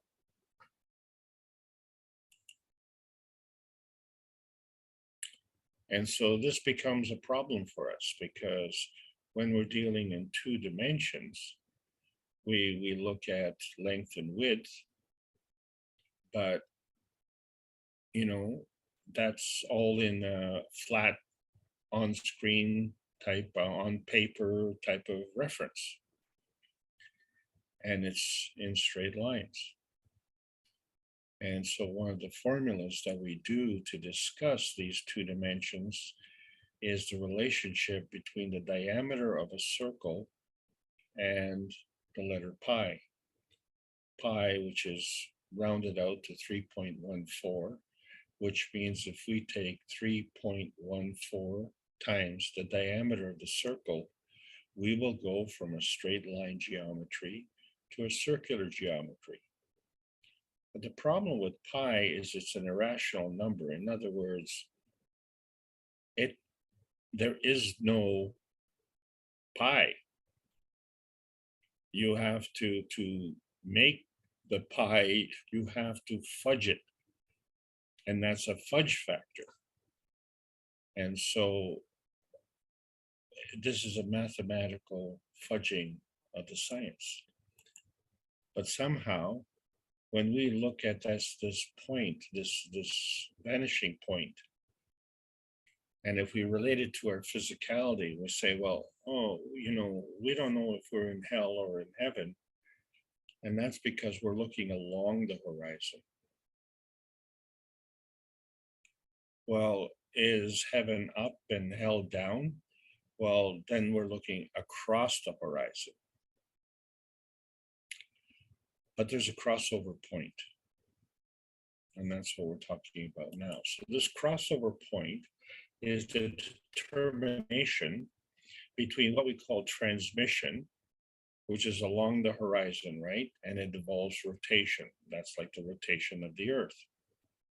And then there's transition, which goes through the poles, right? And yesterday, I guess Santa Claus came from the North Pole. So he knows which way he's going. Well, actually, he's probably, not only is he probably on his way back, he's probably already kicking his feet up and having a hot chocolate. So there was a crossover point, and this becomes our perpendicular vanishing point, the perpendicular target between the transmission and transition fields. And we say, well, how do we get into the circular aspect of it? So we use pi. But all what that does not account for is how we get into our soul dimensions or how we get into our emotions. And so that requires target practice. So if we take a look at these fields, which is the transmutation, which is the z-axis, then we quickly discover that we now have to go into a third dimension, that it has to be a sphere. So to explain the energy transactions, we have to think in 3 dimensions, but try and describe them in 2 dimensions. So it's a bit of a challenge. So the 2 dimensions, the direction of flow and the strength of flow. And that is determined by the gradient charge versus the charge gradient. So in other words, the direction of flow, you need to know if you're going positive or negative. But the other thing, are you going quickly or slowly? And what is your susceptibility? Well, so the susceptibility is determined by how these plasma fields interact. So first of all, you have to have a plasma field of a certain strength to determine its position. But then you have to have a dynamic plasma interaction, which reflects the strength. And when you have multiple plasmas coming together, they interact and they build. And that's called synergy. So depending on the synergy and the susceptibility, you now have a reference point for a relationship. And it is from this relationship now that you know that on Earth, we can transcend into higher energy levels because we've seen that. We've seen the form artifact of what we're talking about. We haven't seen the energy. In other words, we've held the battery, but we haven't held the energy that's in the battery. We don't know how much energy is in there. That is all dependent on field strength. Well, if we're only dependent on one dimension, then we have a problem. And science does have a problem because science, by definition, as we've said before, is determined by the verification and validation of scientific principles by man-made means. Well, right off the bat, you have a limitation because the verification is your transmission and the validation is your transition and your point of existence. And you know you exist, that's your transmutation. But scientifically, this is all based on confirmation of your physicality. Well, we discussed in our physicality the study of microbiology and how that was on the leeward side of our bridge of knowing.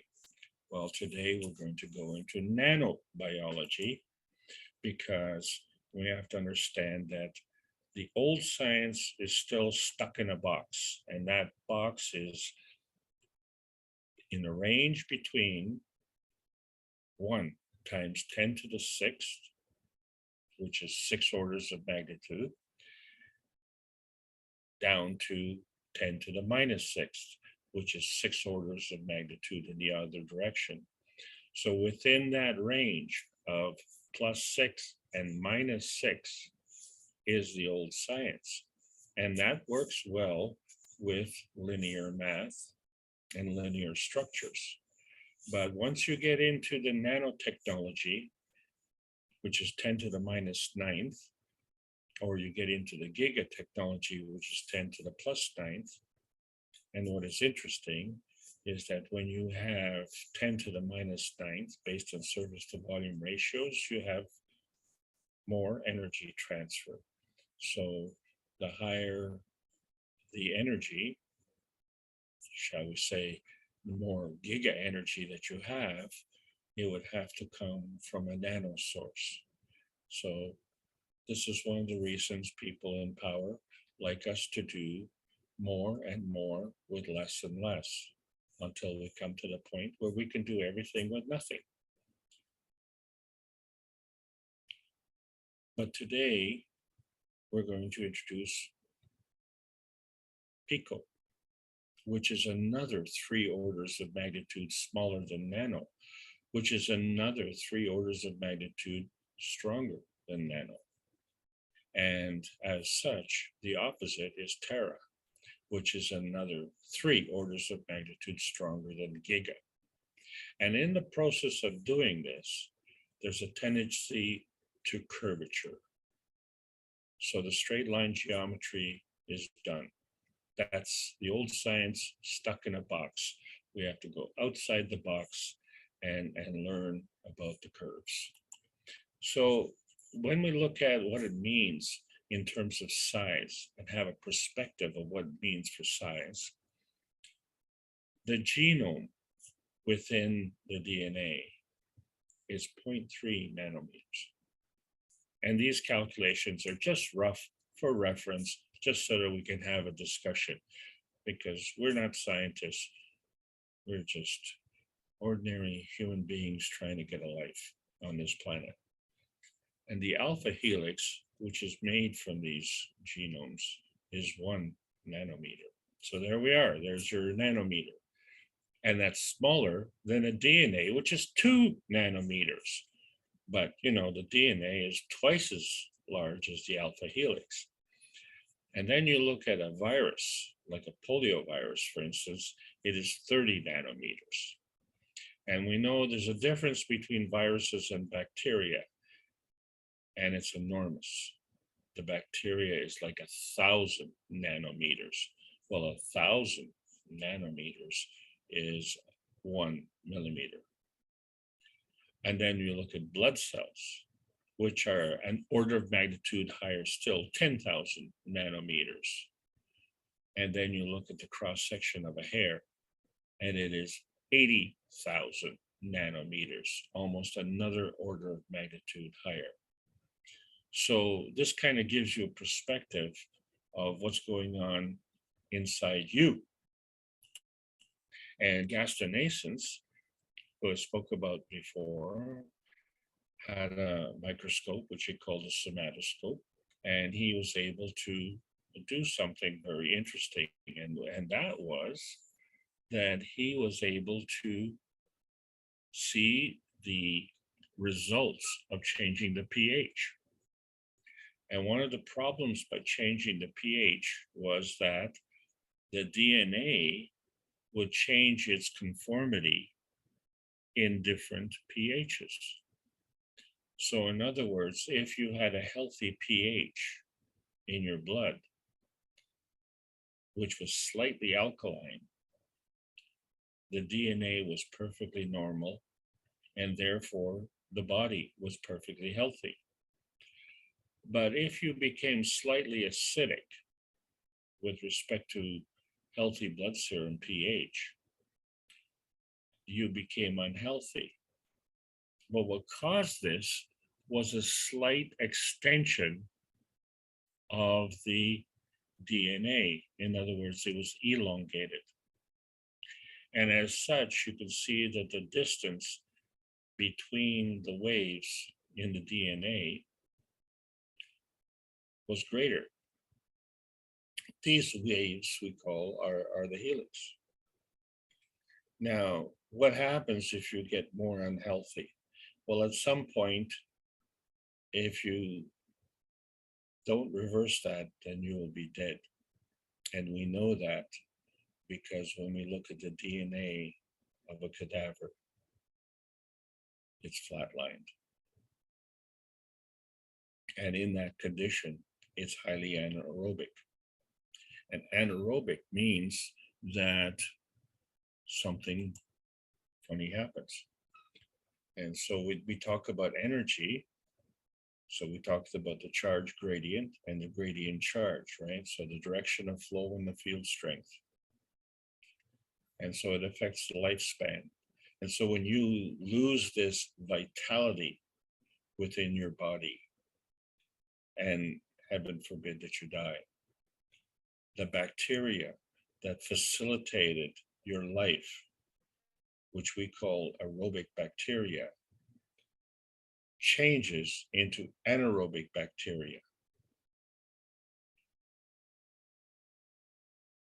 and decomposes your body. And we know that because when there's an accident on the highway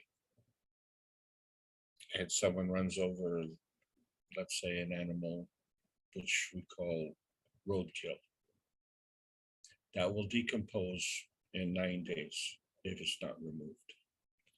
And the reason for that is because the bacteria that is within the intestines, which facilitates the digestion of food, becomes anaerobic and starts to digest the host. And the virus is an energy pack. And this, as an energy pack, just like a PM tick, it goes from host to host. And so which host does it go to? So Gaston-Nason's had a microscope, and in the top half of this picture, you see the lenses as they're positioned above a platen where he's looking at a blood sample. And his capability was that he was able to see a live blood culture. Now, what's been amazing in the recent times, that there have been microscopes allowed to see live blood culture. But the difference is that many of these are of a lower magnification. And before I get into that, what I want to point in the bottom half of this picture is the amalgamation of two light sources, which come together and create a form artifact. And it is this capability that allows this microscope to see, in this case, this picture you're looking at is 30,000 magnification. And what you're looking at on the right-hand side is blood cells. And you see 3 blood cells where there's clumping. There's no gap in between. And then you're seeing 2 blood cells where there is a gap in between and there's no clumping. Well, why is that? It's the same environment. Now, the thing is that this microscope is illegal. Well, if seeing is believing, and if this is what you're seeing, and this is illegal, then we understand the problem that we're having, that seeing is actually illegal. And if that makes sense to anybody, then I give up. That doesn't make sense to me. However, what Gaston was able to do, by changing the pH of the environment, he was able to metamorphosize bacteria into a virus. And then he was able to take a virus and return it back into a bacteria. And the first time he did this, it was an accident because he was playing around with pH altering. He repeated this accident 40 times in a row.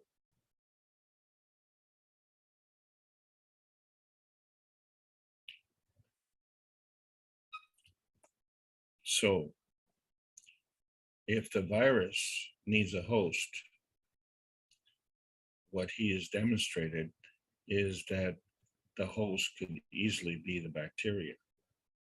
And if the bacteria is within a host, which in an aerobic condition facilitates digestion, and in an anaerobic condition facilitates digestion of the host. Now you know where this is going. Welcome to the nanobiology. So the thing is that when you're looking at a gap, or when you're looking at 3 in a row, you know that there have to be opposite poles attract. So in the previous picture, we had seen 3 blood cells in a row, but these 3 blood cells were clumped together. Well, how can they be clumped together if they're all the same? They should be repelling. But you see, the problem is the clumping is a result of an unhealthy reaction.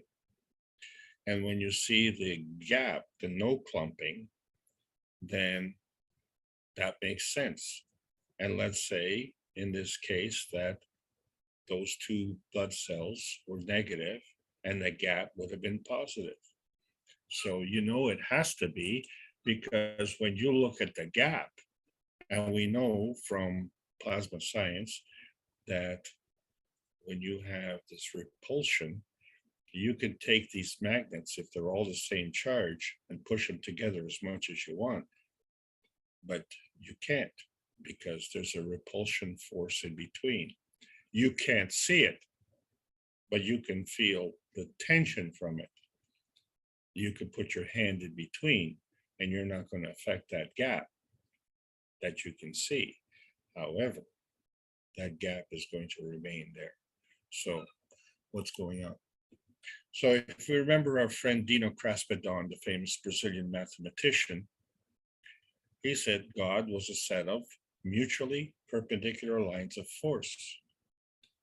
And he said that they were oscillating upon themselves. So this would be okay, because oscillation implies frequency, and frequency implies physical science. And that's what we've seen in physical science, the X, Y, and Z axis. So we understand those 3 dimensions very well. But if we look at this box and we rotate it slightly, just to reposition it, it can still remain a box, but we look at it from a different perspective. It looks like a hexagon. And with a hexagon, it looks like it has a center point.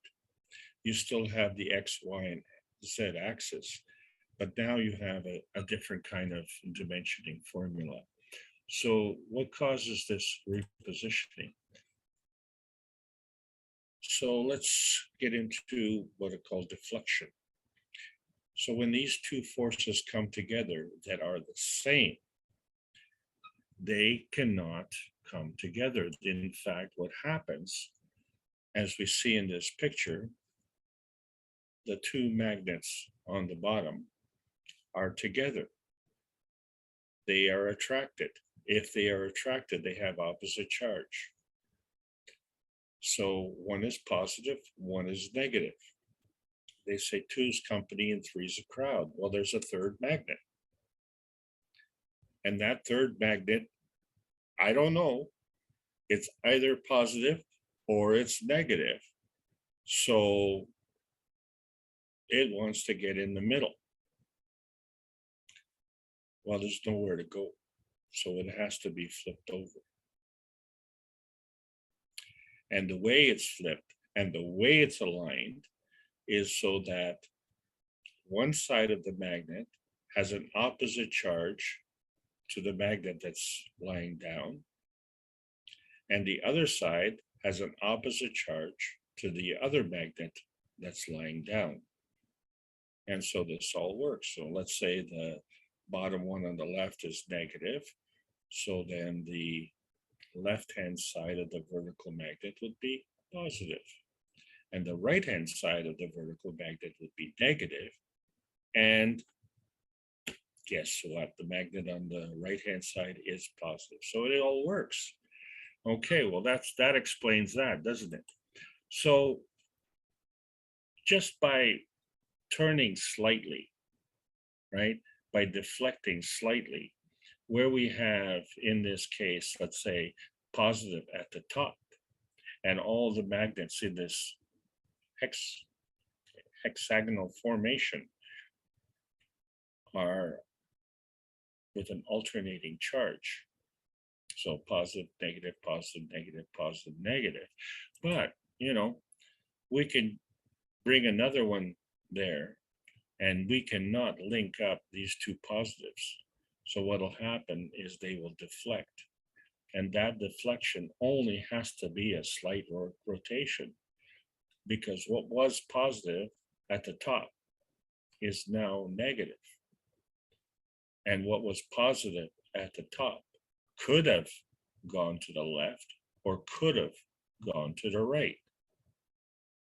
And we don't know which direction it went, but we know it went one way, because now we have the negative on the top replacing the positive, and there's positives on the left and the right hand side. So taking those two into account gives us this result.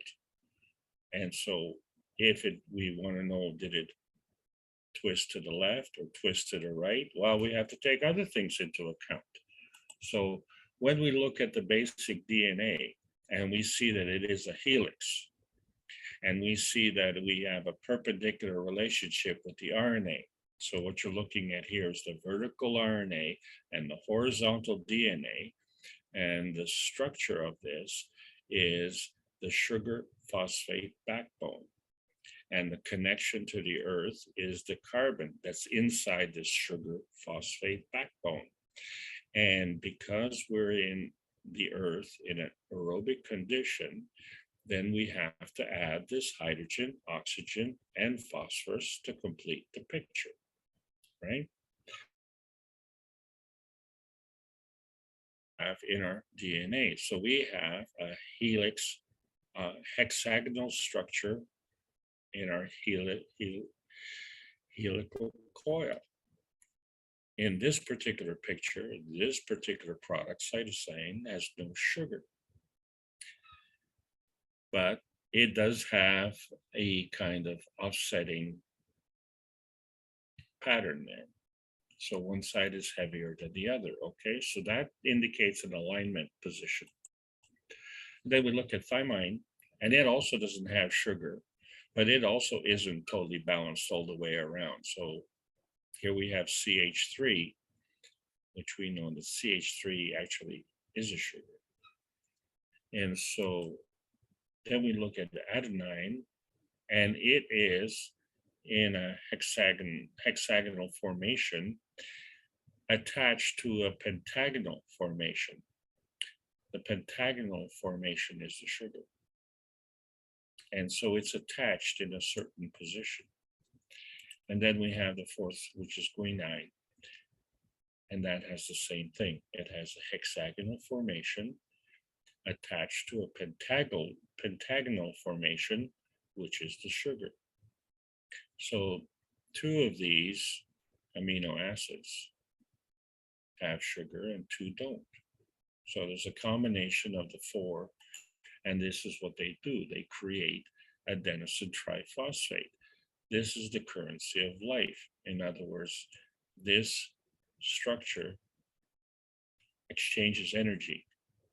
So in our biology, 36 of these, what we call ATPs, are produced from just one glucose molecule, which is a component of food. The glucose is what's in the food, and it breaks down into 36 ATP, and this is done in the environment, which we call cytochrome. And inside this environment, it could be aerobic. But if it's anaerobic, we find that something happens in one of the levels of the cytochrome. It has 3 levels, A, B, C. And in the B level, it's running short. And we all know what it's like to be short on our rent payments. When you are short, you are not producing enough for what you need, the currency of life. And so it becomes anaerobic.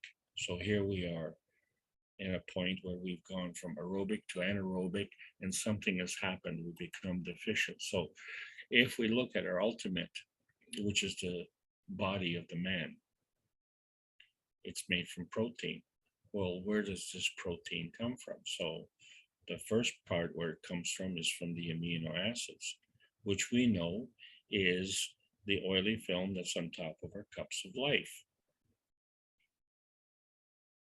And it came from the thin air. And then we understand physically from the sequencing of amino acids, we produce DNA, then produce fatty acids, then we produce protein, then we produce cells, and then we produce more complex cells. So we, as humans, are migrating from a very simple and unstable format into a very complex and very stable format, and we call that growth. And it's done, basically, we start with 3 amino acids. That's the foundation. So 1, 2, 3, that's your foundation. Comes to 4th, it folds over. It folds over. If it doesn't fold over, it's a polymer. Because it folds over, it's a protein. So being a protein, it also in the process of folding over produces water. Well, isn't this interesting? So this is the form artifact of the process of growing. But what it doesn't say is what causes it. The next stage of the fatty acid is you take 2 fatty acids and you link them together at a head. And then you find that this head is hydrophilic, means it loves water. The tails are hydrophobic, they don't love water, they love oil. And so this is how your skin around your cells are formed. But in order to achieve this barrier around your cells that we've seen, so we see that the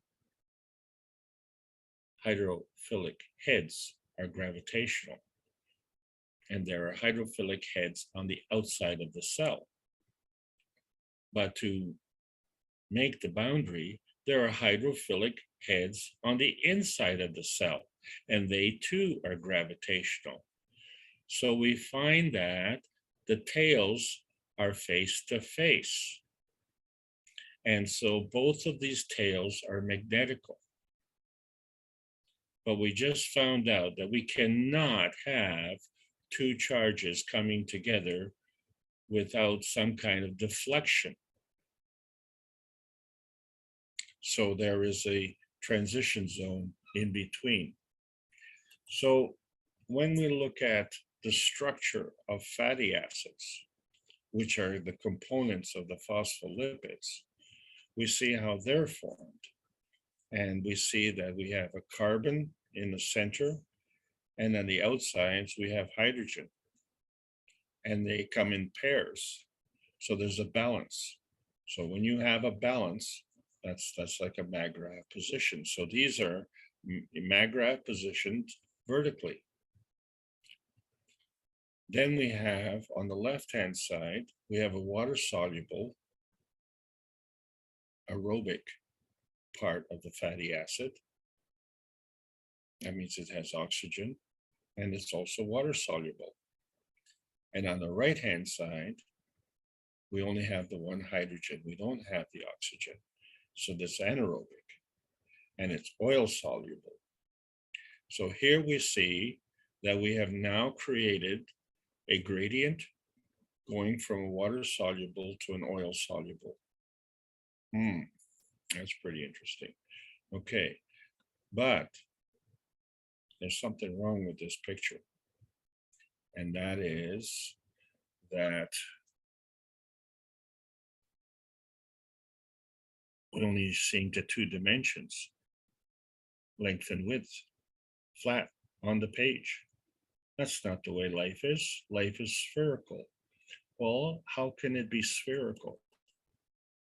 So we have to do a repositioning of the hydrogen offset.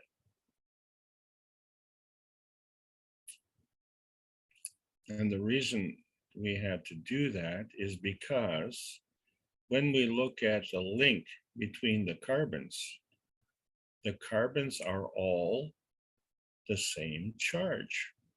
Well, how can they be attracted? They need to be repelled. And yet here it is, a structure where the carbon repels the carbon, yet it remains in a structure. Something's wrong.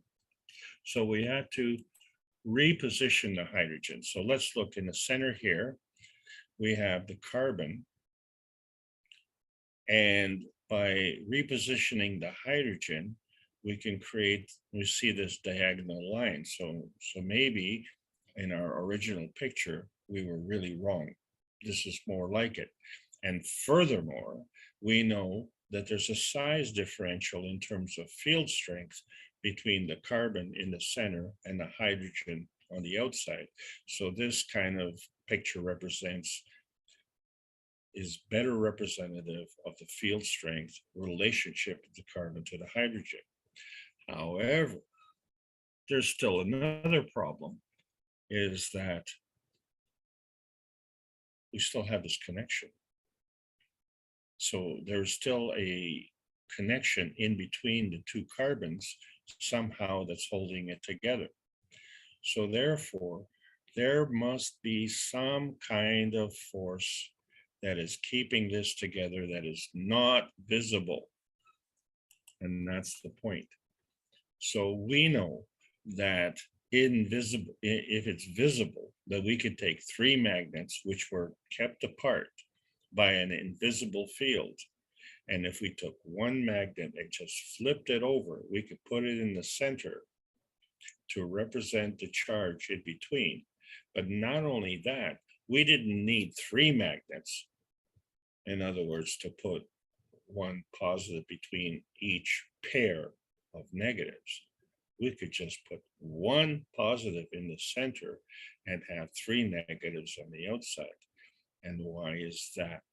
Well, that is because the one in the center is of a higher field strength than the one on the outside. In other words, the one in the center is gravitational and the 3 on the outside are magnetical.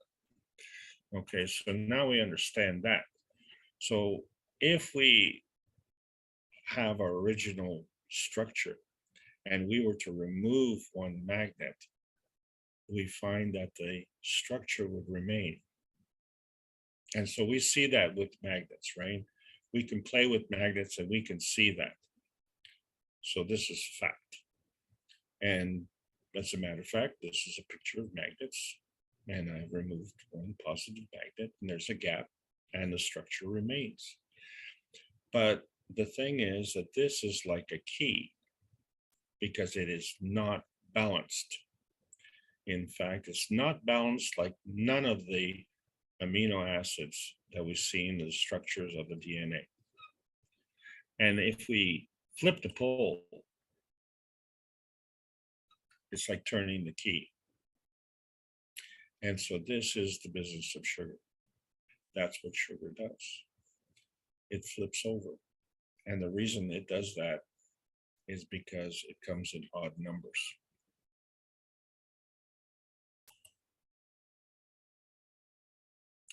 So if we were to fill that gap in the fatty acid, where we have a carbon with 2 hydrogens on the outside linked up, and there's a gap in between, what is going on in that gap? So first of all, there has to be a nearness and proximity. If you're near enough, then you will have an effect.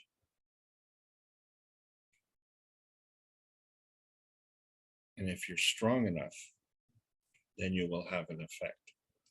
So in this case, the fatty acid has a field force in between. And clearly you can see that if we flip this thing over, we still have the connection, but the nearness and proximity relationship between the hydrogens has changed. So instead of the carbon deflecting, it's actually repositioning. It's going through a slight rotation. And so when we look at the sequencing in the Krebs cycle, and we say, well, it's an aerobic Krebs cycle. And so we produce 36 ATP, which is the proper healthy cell conditioning, and compare that to a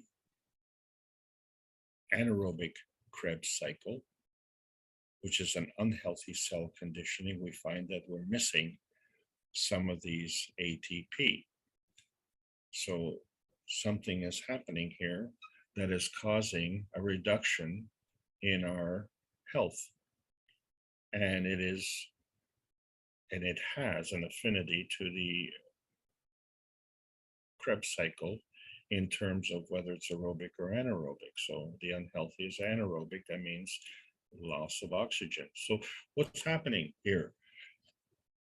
So you eat food and it phosphorylizes. It's called phosphorylation.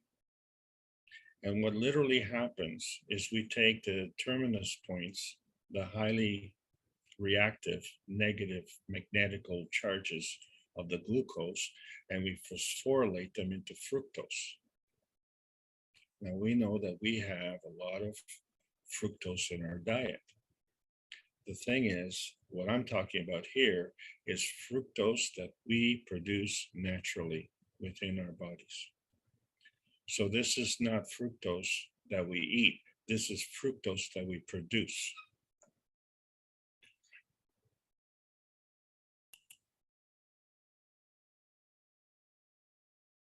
I just want to realign this perpendicular arrangement here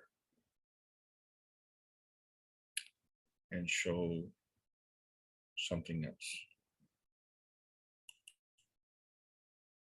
Twisting.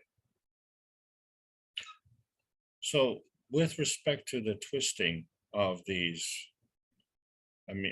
fatty acids, and then the fatty acids get into protein, and then the protein gets into a coil.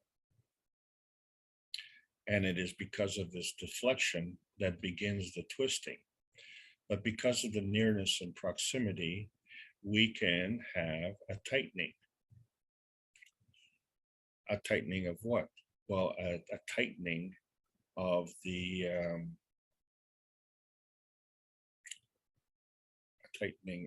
coils.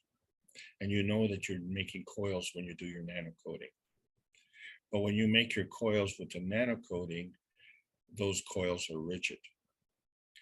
But in the biology, these coils can be tighter and they can create tunnels, or they can contract and relax. In other words, they can be tight or they can be less tight. They can be more tight or less tight. So these are different kinds of actions of twisting. And so depending on the nature of this twisting, we find that we have different organelles and different organs. And these are all the same things that happen in our DNA. So we find by changing the pH of our DNA, we are already having a helix or a coiling.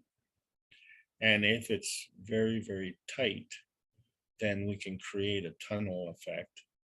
But if it's very, very loose, in fact, seriously loose, then it can create death. So this is now, we're starting to understand basically what's happening with our 5-cup system. So not only are we seeing the structure, the physical structure of the coil versus the plate, but we're seeing the structure of the coil that is nanocoated versus the coil that is not nanocoated. Not only that, but we're seeing the structure of the element that is coiled versus the element that is not coiled versus the element that is not nanocoated. So now we've introduced other things. And so what this means is that this is a way to provide pathways which facilitate the nearness and proximity of energy transfer, so that energy comes in, goes out, goes around, or just goes right on through. And it could go right on through as if not to interact, or it could go right on through as if through a tunnel. And so now we understand better that this all has to do with attraction of repulsion.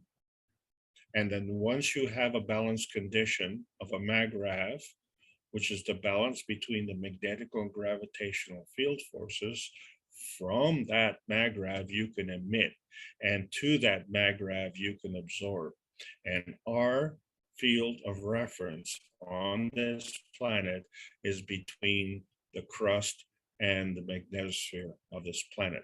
And there's a plasma energy at the core of the planet, which interacts with the plasma energy at the core of our bodies. And the way things happen is based on susceptibility.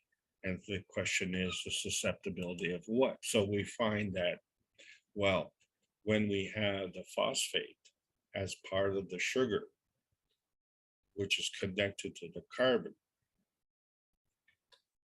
this is the backbone of the energy transfer in our physicality.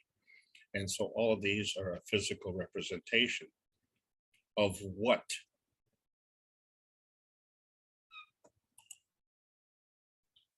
So when we look at the plasma science and how we structure the stacker units, we find the what is the plasmatic transfer of energy that is non-visible, and the higher feeds the weaker, and the higher feeds all of the weaker.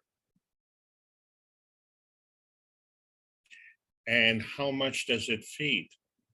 Well, that depends.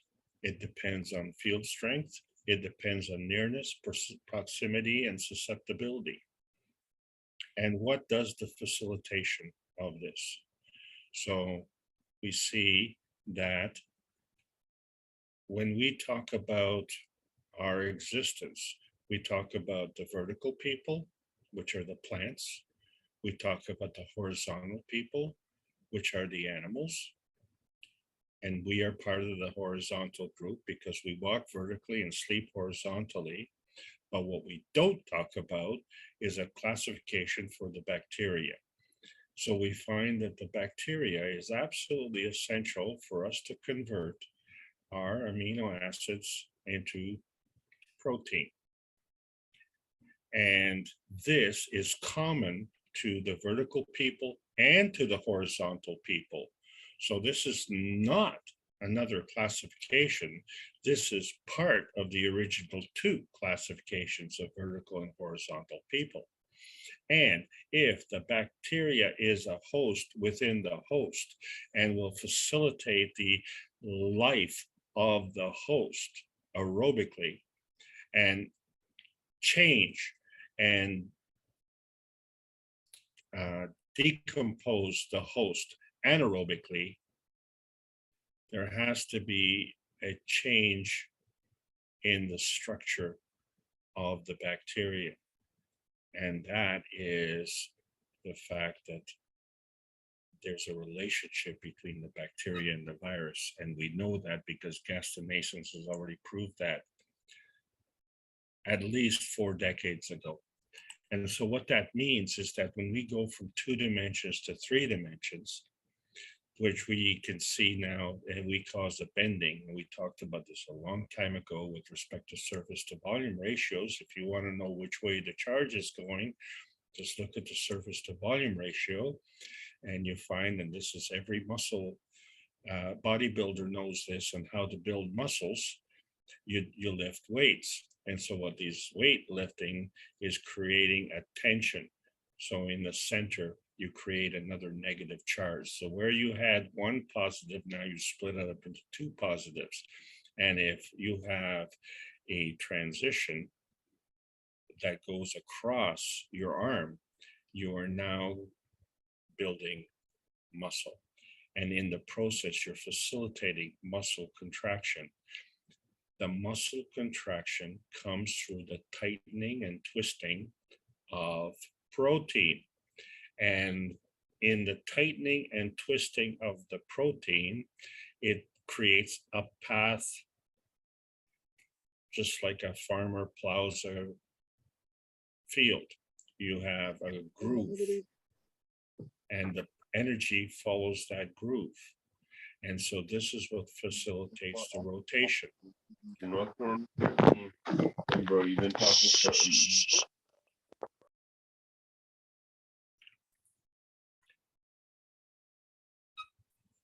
So it's this bending which creates the pattern, which allows the energy to follow the field through nearness and proximity of the magnetical gravitational forces.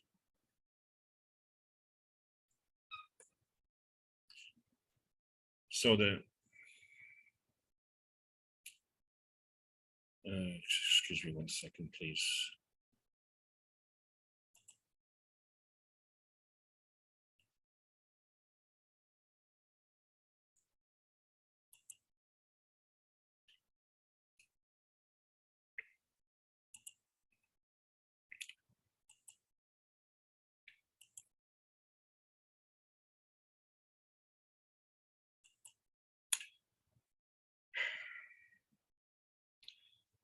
Sorry. Let me just carry on.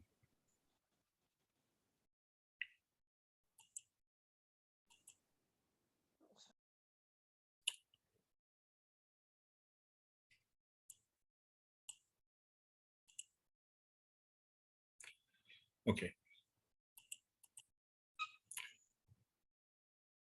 So how can you have this bending when you're saturated? So the way we see in the omega-3, 6 and 9, the what we call the alpha linolenic acid, we remove some hydrogens. Okay, well that's pretty good. So what happens when we remove these hydrogens? How do I get? I'm sorry, 1 moment, please.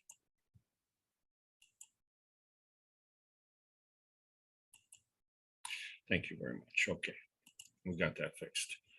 Sorry about that. So what happens when we remove these hydrogens? Well, we facilitate a bending, don't we? Because we have 2 hydrogens on the one side, which are repelling.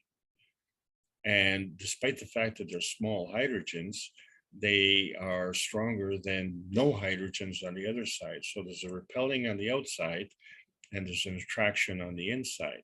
But this is not this is based on a minusing situation where a field was removed, and we did this 3 times. And then when we do this 3 times like this, we create a bending. And we know that when we have this protein and the bringing together, so we now have a negative charge on one side, a positive charge on the other side. We know that the positive negative balance is a hydrogen. And we know that we're creating oxygen in the center. And we know that when we create 3 oxygens, that we're going to have water. And so this is the byproduct of protein creation.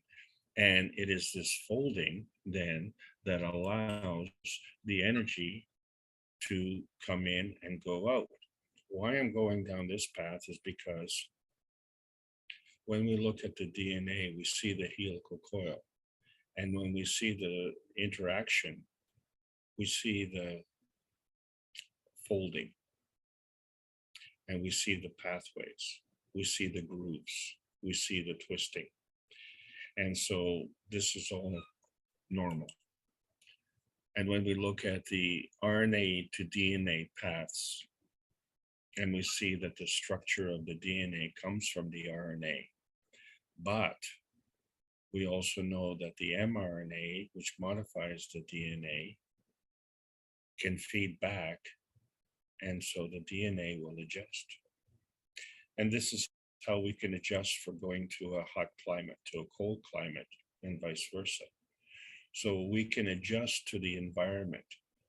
So in other words, the arrival here, the creation of our protein, which comes from the code of the DNA, which comes from the code of the RNA, and the amalgamation of the two creates a structure, which eventually ends up being into a protein, which now has to have a feedback loop coming from the environment.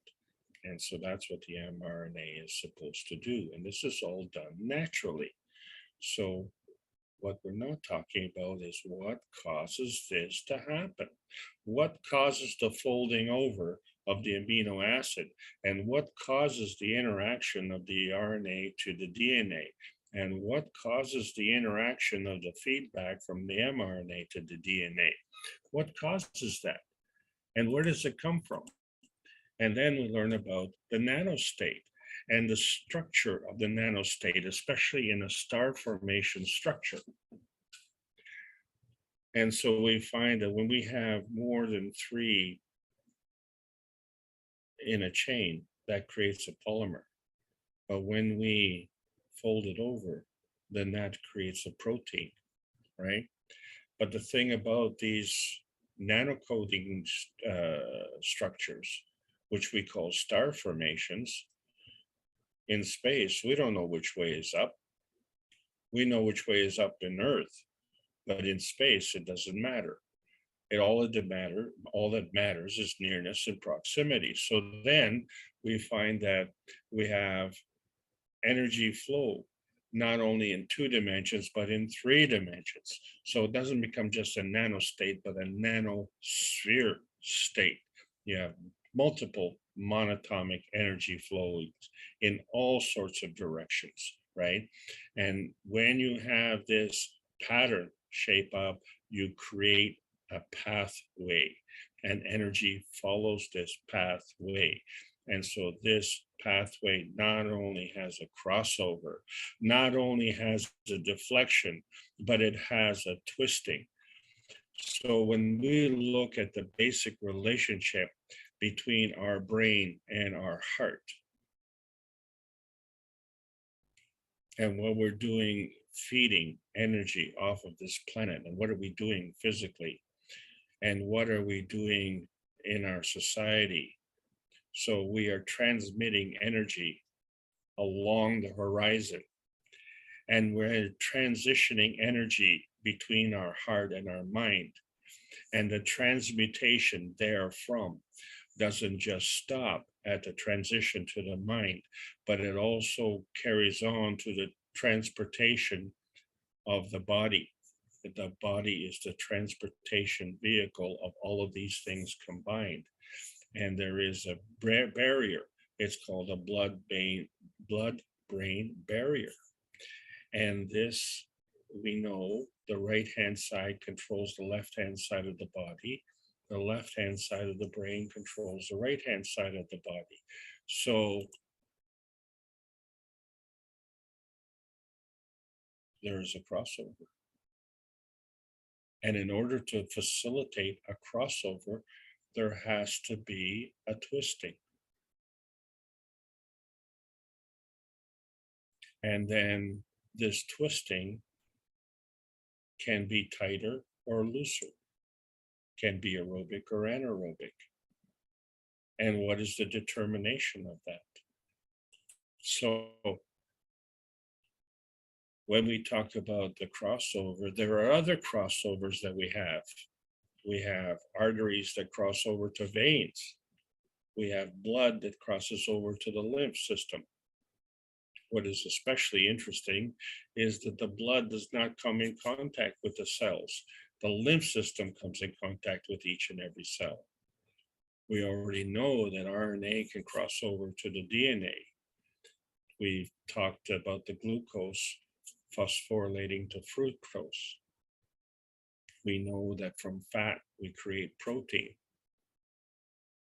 And we know that from the brain, we can create brawn. Both are calcium-based. All of this are form artifacts. They're form artifacts of an interaction. They are not the cause of the interaction. In other words, there's another crossover. It's the soul of the man to the soul of the body.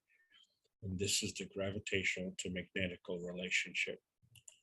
So when we're talking about the nanobiology, we're talking about crossover, deflection, and twisting of energy packs, energy packs. And what are these energy packs? These are the viral essentials to life, as opposed to the viral abuse on this planet. And so we've talked about the viral dividend, and we've talked about the peace dividend, and we've talked about the capabilities of the plasma science to, shall we say, correct the transition of energy in a very, very short period of time. And we can't see how this is done, but we know that it is done because there's a hole in the Gans. The hole in the Gans that you see on the right-hand side with the Gans and the water inside this bottle is based on the susceptibility. The susceptibility of energy transfer by path length of susceptibility to nearness and proximity. You can see this. You create the cups of life, and this is one of the ways we have a feeding system. We have the spaceships. It's another feeding system.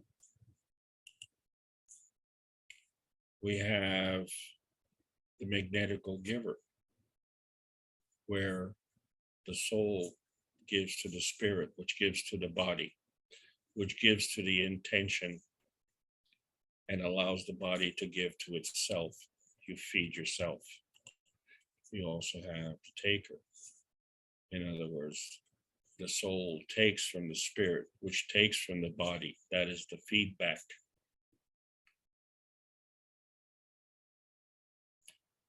And you feed back to yourself. You become your own taker. So in terms of feeding, giving is a feeding, and taking is being fed or receiving. So you can be a magnetical giver to a gravitational receiver, but you can be a gravitational giver to a magnetical receiver, because you have to go through a certain point, because field strength and charge are not the same. They just indicate the direction of flow. So the giving of or the receiving of is a susceptibility. And so the plasma feeding becomes a plasma state of internal feeding of the plasmagen as a gravitational giver to a magnetical receiver. The dynamic plasma state becomes an interactive feeding of plasmagen feeding from a magnetical giver to a gravitational receiver, right? But what happens when we're disconnected?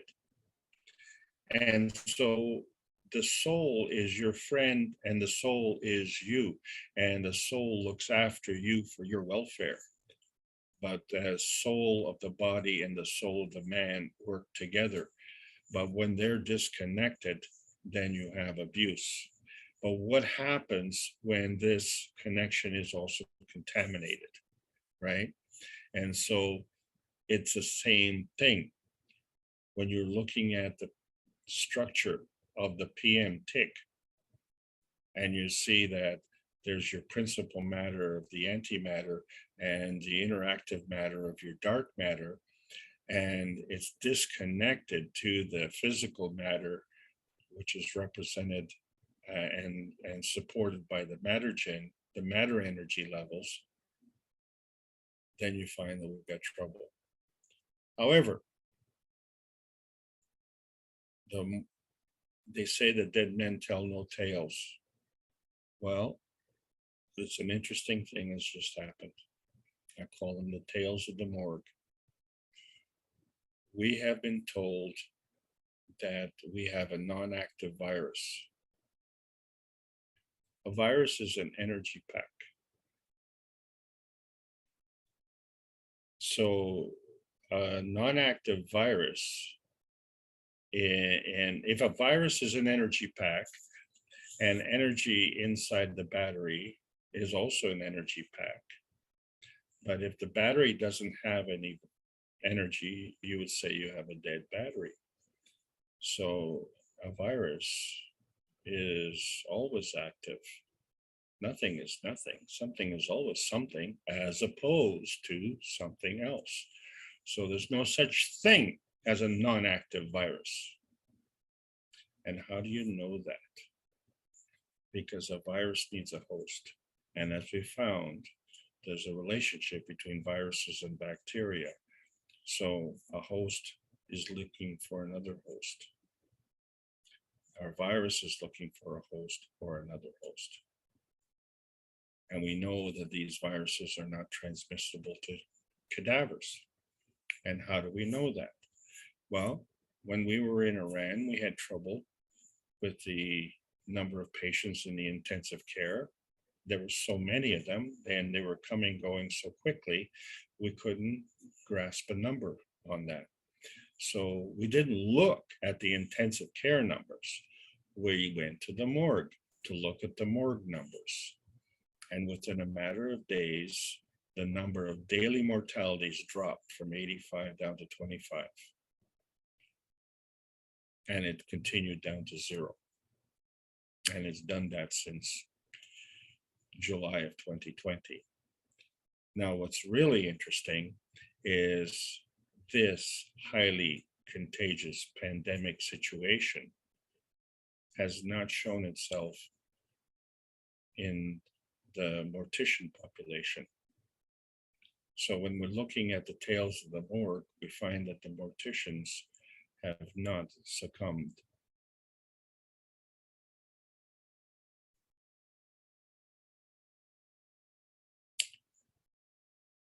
The virus lives in a living host. Morticians deal with cadavers. So now we understand the difference when we're looking at the transcendence of energy in what we have, the pre-amino acid stage, which is the aminogen, or the post-amino acid state, which is the physicality. And so we understand the relationships of mass and energy and motion. And all of this is transitory by field strength. And it's the same effect, regardless of which two field strengths you're talking about. So in other words, there is a transitory field strength between, say, the emotion mass and the mind mass. There's a transitory field strength between the spirit mass and the soul mass. This transitory field strength is between here and there. That's the point. And so when we're looking at heaven transition, and we want to see, are we up or are we down? No. The right hand is the giver, the left hand is the taker. You have to give to receive.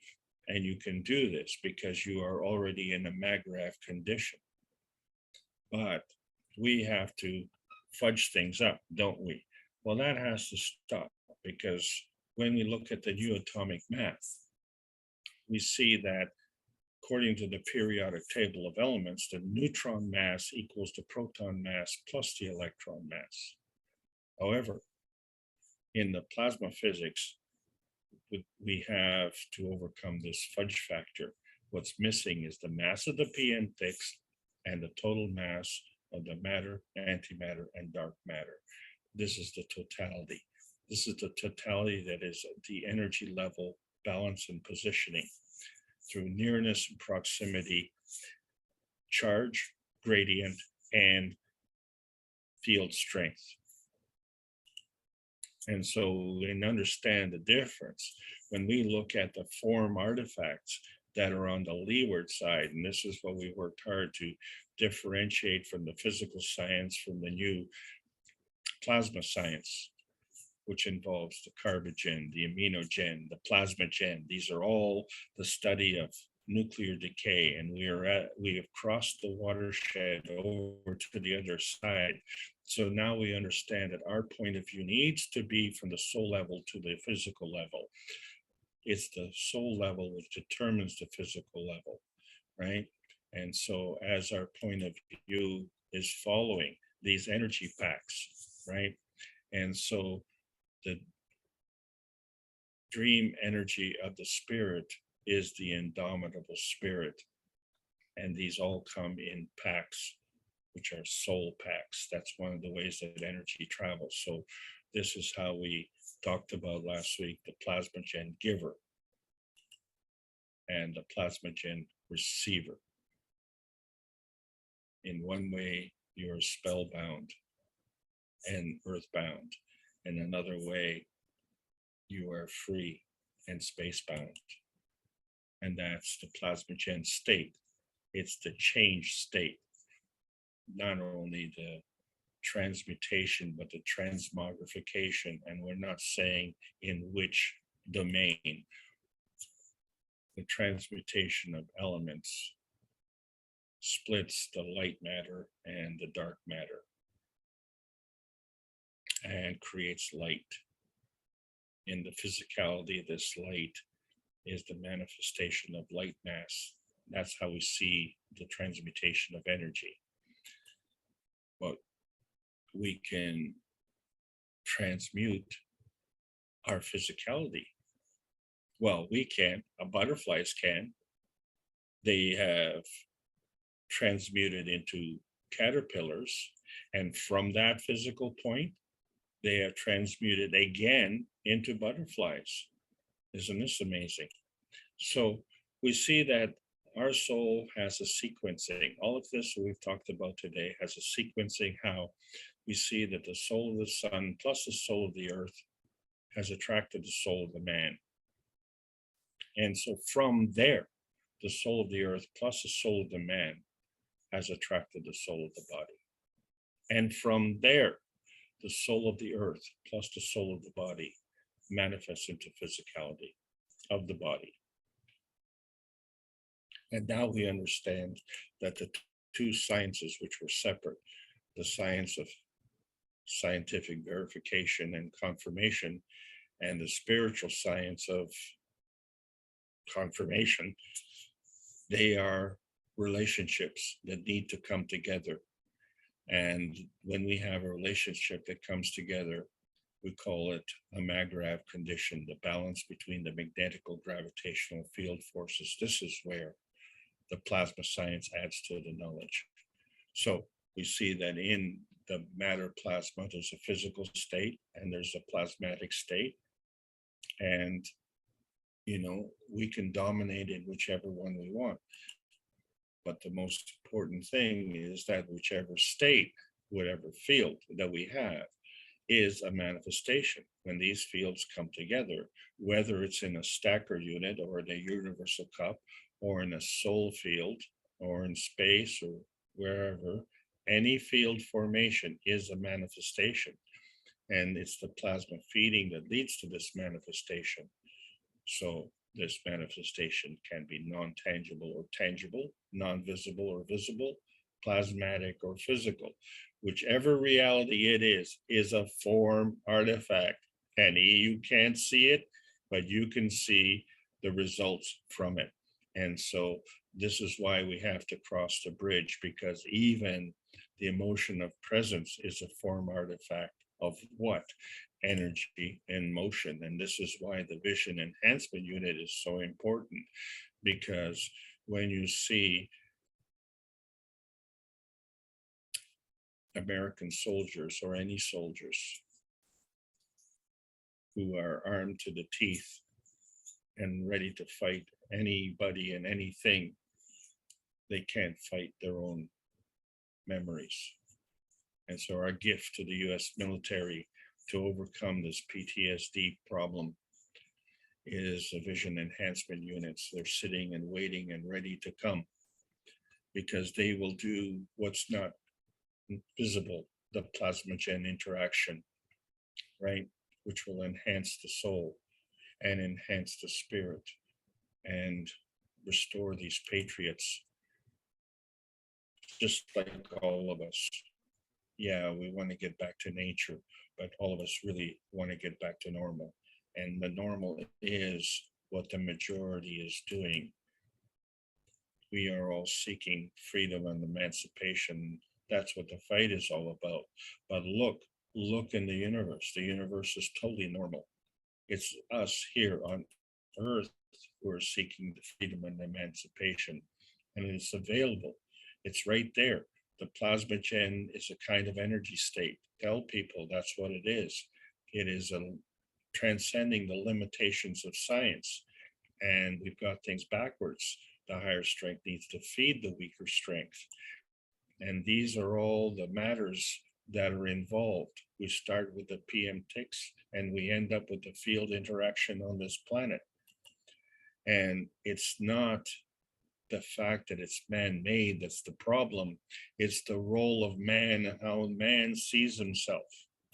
And right now we are conducting ourselves in a highly energy binding, self-serving manner.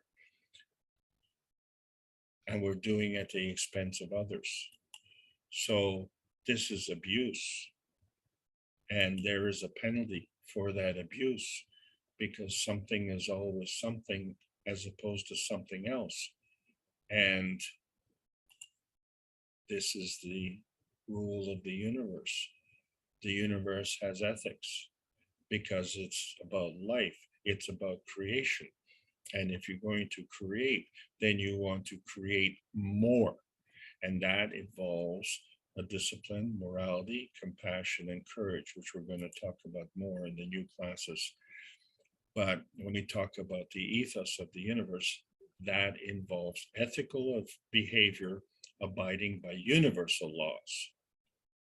And ethical knowing is the common denominator that we all have on this planet. And we know this by connection, by connection. So we need to practice, it's called target practice. And we see that our dynamic transfer state has to help our physical destination state, but there's a feedback. And so that's the interaction between the soul of the man and the soul of the body. That's the connection. And we have to perfect the arts of dreaming, which facilitates the way the plasma energy is moving around that in many unseen ways. So this is how we can succeed in our target practice. We don't look at the form artifact, look at the energy transfer behind the form artifact.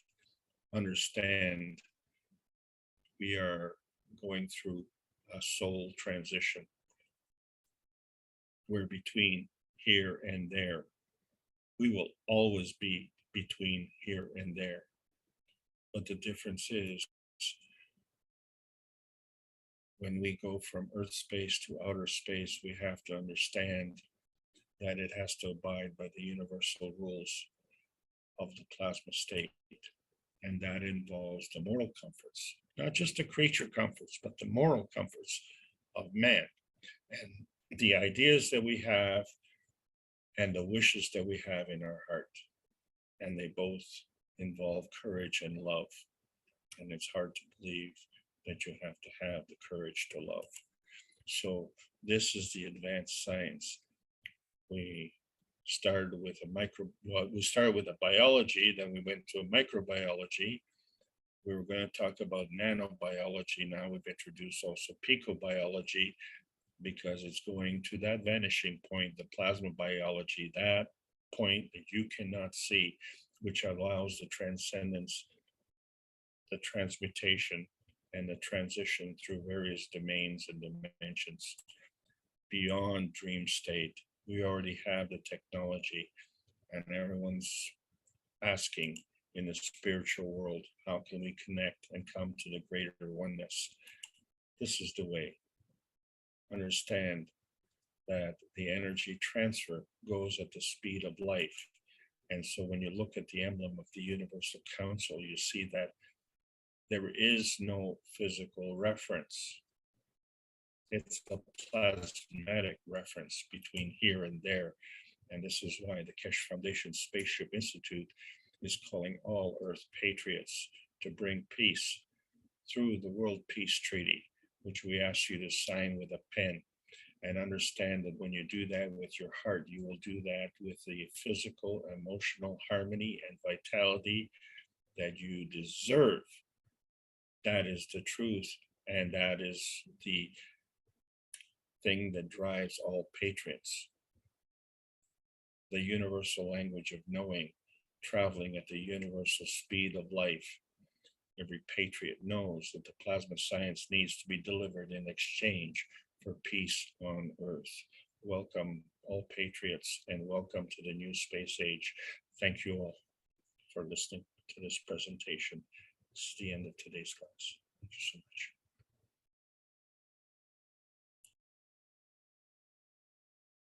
Well, thank you very much, Alex. There was quite a lot there to comprehend. Very beautiful presentation, but I don't think I got it all. We can open up the floor to others. I think you might have wanted to call that advanced, very advanced biological knowing. I don't know what I can do with this. You know, the worst part about this is the more you know, the more you realize how little you know. I already know that. We're trying to catch up to Mr. Cash. I'm trying to go as fast as I can, but I just feel like Fred Flintstone sometimes, you know, scratching my feet on the pavement.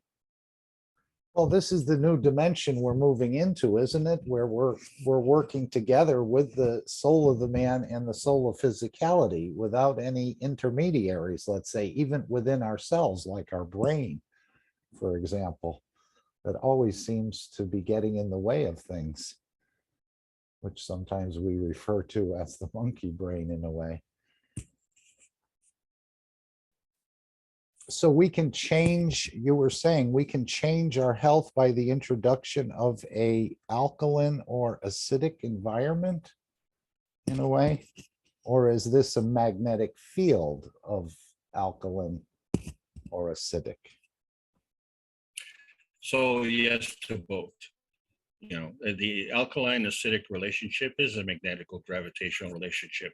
Acidic is magnetical, alkaline is gravitational. But is the pH of 14 the highest pH? No. Well, they say that's what it is on this planet. So it is the pH of the physicality.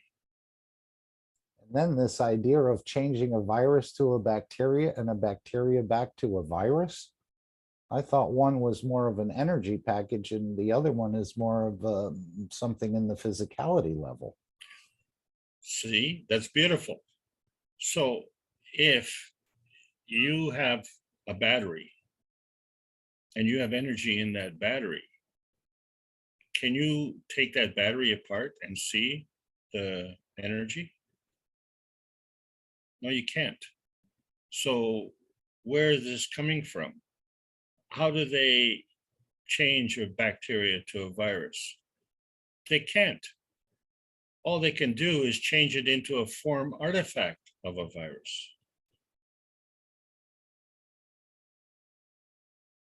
It's the virus that creates the form artifact.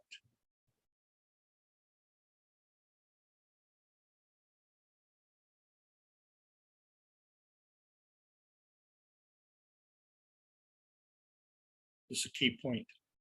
Yes, no, I was thinking this could be used to basically manipulate the RNA in a way, or the DNA. With what? As far as putting this, whatever's been introduced into the body can be repositioned in a way. If you have the knowledge to be able to do it. And all those who have maybe taken something they didn't want to, we can reposition the system within the body in so many ways. If we understand how to do that. I know the universal unit works between the space gap between the soul of the man and the soul of physicality. And these magnetic fields get rebalanced in that space gap in some sort of way. Right. So you change the environment, you've changed the gradient.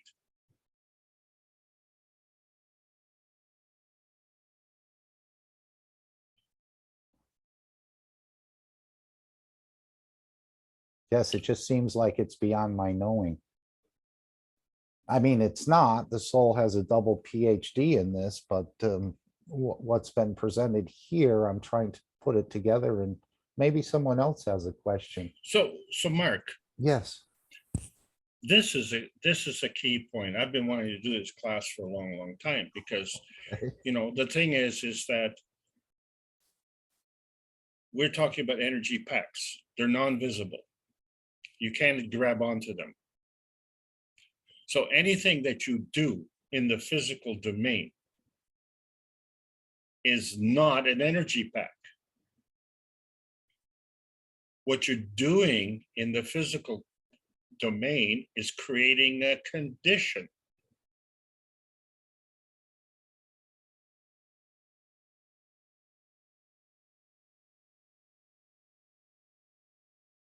Let's put it this way. Let's say you're a carpenter. Wouldn't it be nice to have a woodworking shop? And so you bring in a table saw and you bring in some drills and glue and materials and stuff like that. Are you going to have furniture? No, you're not. Okay? All you have are the form artifacts and the conditions that would allow you to make furniture. And even if you put a guy in that place, will you have furniture? No, you will not, until there's a motivation and inspiration to start building. And where does that come from? And what is he going to build? And where does that idea come from? You can't look at the table saw and say, oh, you know, I want a table that's, 2 meters by 5 meters.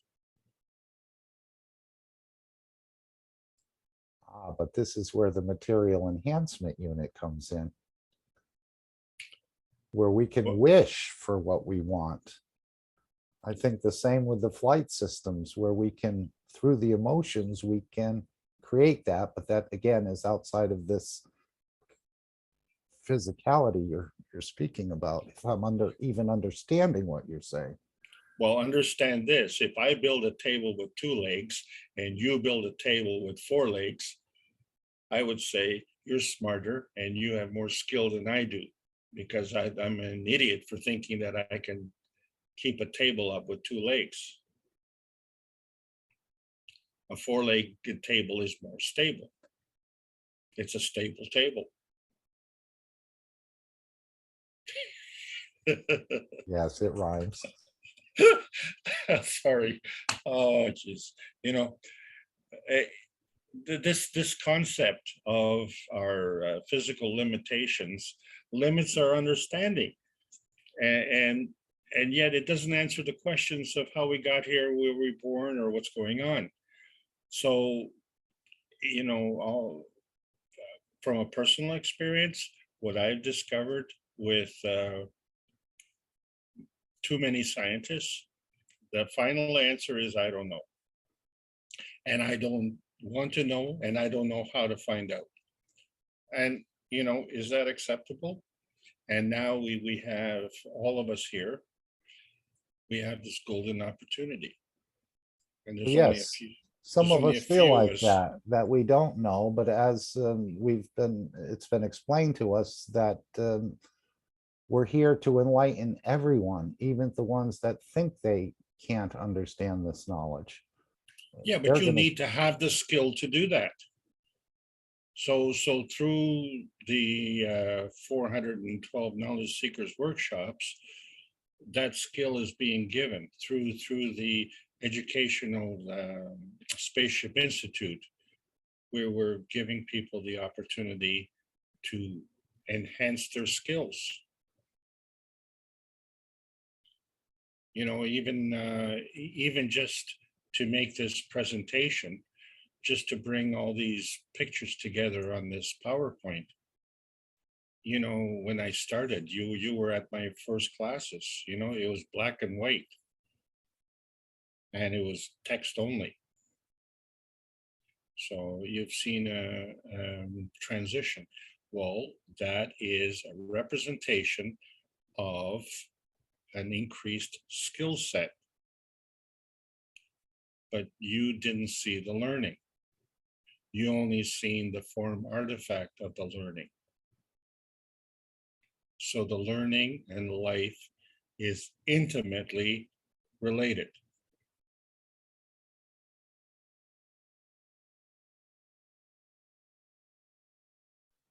And it's available to everybody.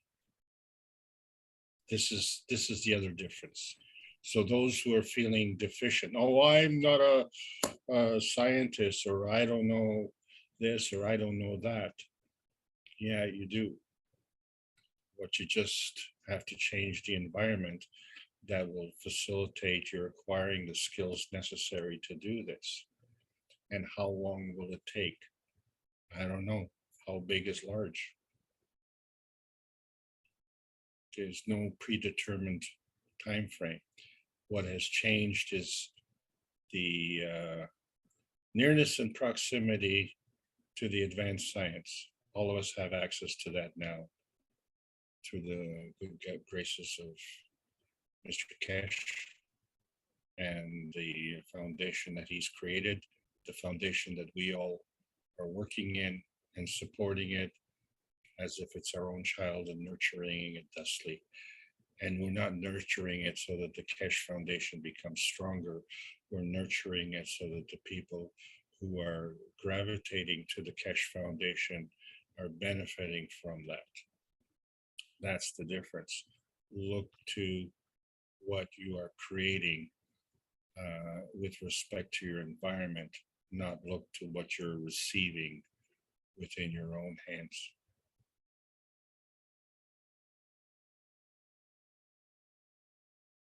It's one of the reasons I personally don't like Christmas, because Christmas is 365 days plus a fudge factor every year, not just one day. And the way we've been doing it is, you know, peace on earth and goodwill to men, one day a year. What a jip. Right, and we all go buy gifts for others in the physicality, which is the wrong way to go about elevating the others as we're learning. I think Salomia has her mic open. She may want to come in. Yes. Thank you for I saving try me, to. Salomia. Yes. So I love what Alex said, that every day is Christmas. And my song was about this, that in every day we will have Christmas, we will be a good person, a better person. So the conclusion is that to be a better person, Christmas has to be every day. Anyway, but my question was related to active and inactive, everything. including genes, for example. Maybe epigenetics helps. I mean, epigenetics is environment conditions. If we change the condition, we can activate or inactivate gene, or maybe viruses. I don't know. I didn't understand very well what Mr. Alex said about this active and inactive. We have RNA virus and we have DNA viruses. We have two kinds. But both are related and has a premises in plasma. I mean, in quantum of energies, energy packages. Only one is physical and another is not. Okay, I will stop. Thanks, please. You asked a great question, and you also answered your question. So by being in an RNA or a DNA state, you know that's in a post-amino acid state. So the virus as an energy pack is moving, it's flowing. It is always something. It is never nothing. So what you're talking about is the difference between the physical form artifact and the plasma state of the energy. So the physical form artifact is the residue, but it's left a footprint. But the energy keeps moving. So it has to make a decision on where it goes, and it's based on susceptibility. And it keeps on going. So it's either this or it's that, it's always going. So when you want to know the difference is the physical formation or the plasmatic transition. And so when people are talking about RNA viruses or DNA viruses, they don't know what they're talking about. Okay, because if a virus is an energy pack, then to talk about viral structure, you're talking about a condition. You're not talking about the energy. It's like talking about a battery. Is the battery a 1.5 volt battery, or is it the 9 volt battery, right? And so you're talking about the structure. So that's the difference. We are talking about the energy in motion, and as such, we see from our GANs that we've been able to elevate the energy level from the physicality into the GANs. We've seen that. And even if we don't understand that, we've seen the rotating fields within the GANs, which was created by some mystical, magical energy force that came, from a big box store. No, it didn't. It came from, well, the big box store of the universe. How about that? And the universe is energy in motion, and it is benevolent, and will give you what you need when you need it, because when you need it is based on susceptibility, right? Need is a susceptible condition. If you need it, then you should get it. But in terms of physicality, we have an interference factor. That is the delay in consequences. And the delay in consequences is the physical manifestation. But we're going to talk about that so-called deficiency next month. Or right now, when someone talks to you and says, this is what this is, well, you have to decide, is it a physical form artifact or is it energy in motion? And you have all the tools that you need to decide that. And once you decide that, then you know what the substructure is. It is the substructure that supports the structure. So you decide what you want to look at. this becomes the overriding point of today's discussion that I brought up today. Thank you for your question. Thank you for the answer.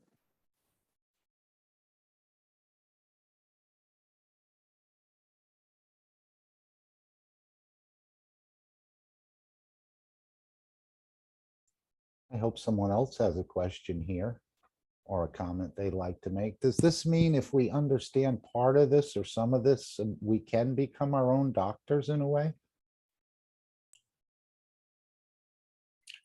Well, if you're asking me, Mark, so the answer is yes. But Yes. Mhm. each of us has a different skill set. So the thing is based on, well, let's put it this way. You and I don't know everything. So there are many schools, and there's many vocations, there's many subjects. But how can you know about one subject and without training? And so what a lot of people like to do is they disqualify you from that subject and say, oh, well, you know, like one of the things that my dad told me is never tell a mechanic how to fix the car, because he'll fix it your way and it could cost you a fortune, right? So that's why there is a mechanic. However, if, let's say, the mechanic were to treat the car the way some people treat their limbs, let's say, and you say, oh, you know, Mr. Mechanic, I have a defective front wheel. Well, that's okay. We're just going to amputate the front wheel because you still have three, right? Well, would you think that that's a good solution, acceptable solution? Do you really think that's a good solution? But we have laws in place that would prohibit that from happening, because that would make your car dangerous. So you know that by amputating a wheel on your car would lessen the capability of the car.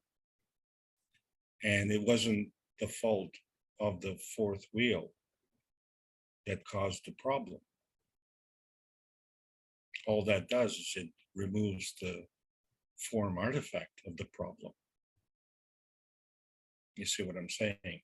So if, you know, hypothetically you go to, well, this, you know, like I went to the doctor and the doctor says, you know, we have to radiate you. Well, I had no basis of knowledge to be able to come to a decision as to whether or not that was correct. But I did know that one of the recommendations was to take drugs for the rest of my life. And so the question was, in my mind, this I did know, did I get sick because I failed to take man-made drugs? And the answer is obviously no. So I got sick for a reason, but I didn't know what the reason was. The doctor didn't know what the reason was. The baker didn't know what the reason was, but I went to the baker because at least I could get a strawberry muffin while I was thinking about what I was going to do. And in the end, I made the right decision. Not 100%. And I had a lot of regrets. But you know what?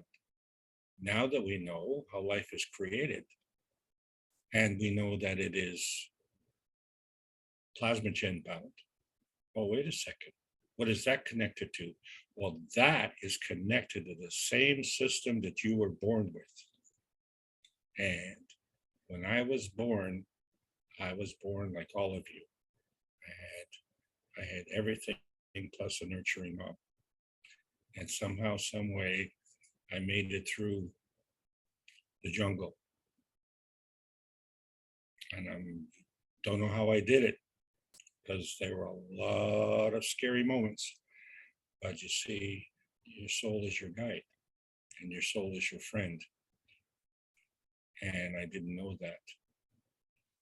And then one of the problems that I had was that at a very young age, I had a strong aversion to Sunday school because I found that the Sunday school teacher did not care about my welfare as much as he cared about my attendance.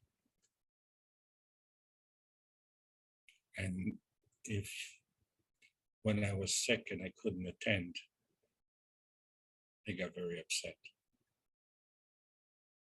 And so here we are on Sunday, and just a thought occurred to me yesterday that these are Sunday classes. And it was a shock to my system. Your attendance has been perfect.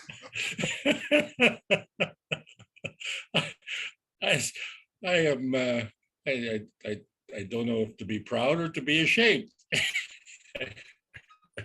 You know, I heard an interesting phrase the other, or I read it. It said, "Those who dream during the day have a distinctive advantage over those who only dream at night." And you can take from that what you will. As I say, we're going into uncharted skies, and if you're following me, you takes your chances. But I hope you're enjoying the ride anyway. And why was this microscope illegal? 30,000 magnification, or was that back years ago that it was illegal? I thought that was an interesting point. You said this microscope was illegal. No, it is.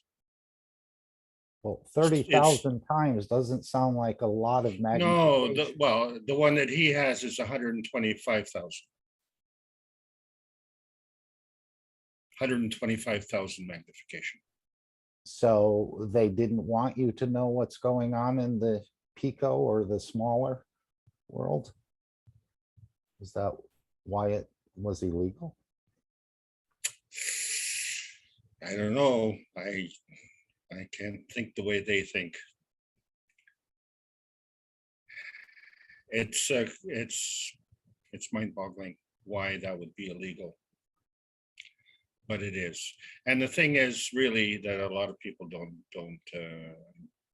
know why. If I want to tell you, okay, well, here's what I can tell you.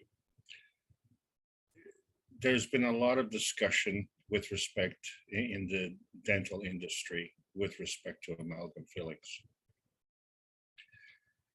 And when I first found out about this microscope, that there were 13 of them in existence. And I believe 11 of them were in the United States, and they were being used by dentists. So you can imagine the ramifications there. But, again, it's energy binding at the expense of others, isn't it? So you and I can do, we're long in the tooth. We have skills. We can do any job. Do you have to do a job that is at the expense of others, or can you do a job that is at the enhancement of others? And say, well, I can make more money screwing people than I can by helping people. Okay. And in the end, how much do you need? Yeah. Yeah. How much do you need to have peace with your soul? And this is the problem. This is the problem that American patriots have. This is why talented soldiers who are trained and armed to the teeth, end up often themselves because, there's not enough money in the bank. There's never enough money in the bank. I don't know. It doesn't matter how much you have in the bank, because now you have to rationalize. You have to come to, your own judgment. Your own accounting. Well, all of us are going to have to do that. Okay, so all of us have a capability of making this choice. So, if you want to do it that way, just remember all the people you step up on the way up the ladder, we'll be glad to lend you a helping hand coming down.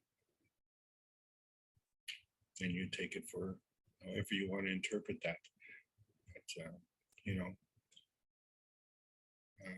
Okay, while you warm your tea, is there anyone here for the first time that'd like to share their name and where they're from? We always ask this, and if anyone's here for the first time, please share with us where you're from, and if you'd like to add anything.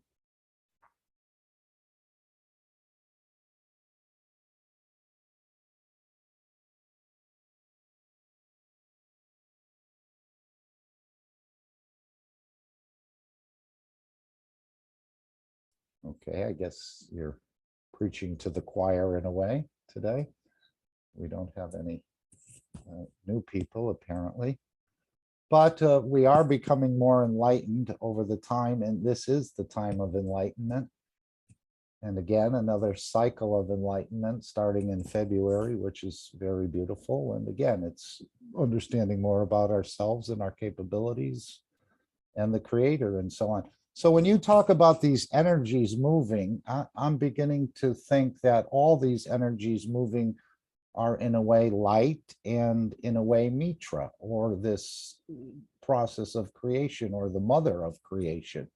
Would you agree in that thought, or what is your thought about that? Because all the light is energies, and energies in motion, and that would do something with the creation, which would revert back to Mitra in a way. See, I'm like you, as a North American, I'm ignorant. And, it was astounding to me, excuse me. Hello.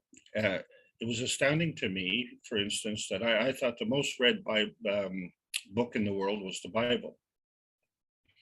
And then when I found out that it was the Tao Te Ching, and I said, well, wait a second, if that's the most read book in the world, how come I haven't read it? I mean, I've read a lot of books, but to read the most read book in the world, and I never heard of Taoism or anything else like that.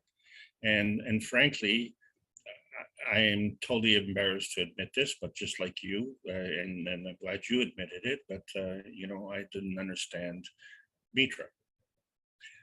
But what I did understand was about light, and that I can answer your question, you see, because the thing about it is that the light is a manifestation of the energy in motion. However, if it's in the physicality, then it's the colors of light that we can see. And when we look at the spectrum, we can see that there's beyond the blue spectrum and there's below the red spectrum. And beyond those spectrums, the light's not visible, but we know that the light is there. So it means that our knowledge is not, advanced enough. And if that light can go into those other spectrums, then maybe it can do other things. And then when I found out that, there's a spirit light and a soul light, that changed everything. Yes, and I was wondering about this completion of this cycle between the creator and Mitra. Does that mean the light is returning from its source in a way? As we know, the rain comes from the clouds and goes back to, and so forth and so on. So if we had a circle that wasn't closed and now the cycle is going to be completed, does that mean the circle is closed now? And this energy from the light of the creator is then returning to the creator. I was wondering about that earlier in the last few days, when we start to hear more about Mitra as a light or an energy. And again, the light doesn't have to be visible, the ray, so to speak, and most of them are probably not visible. So I was wondering what this means about completing a cycle.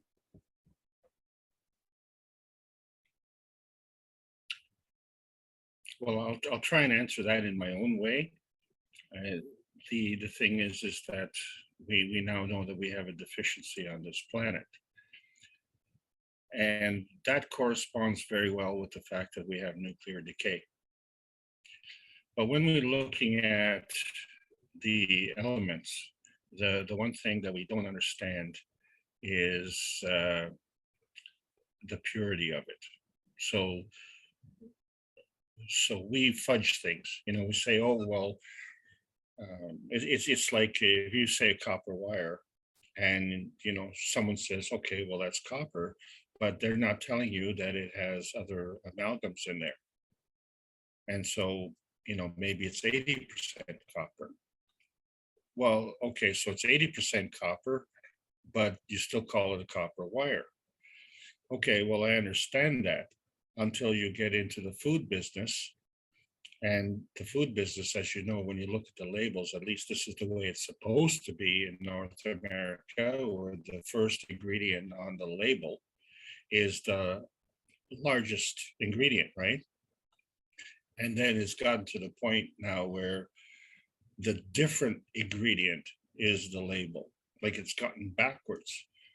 And I caught them doing this in a certain brand of dog food, where they would say that one is beef, one is chicken, and one is pork. And it wasn't the first ingredient, it was the fifth ingredient.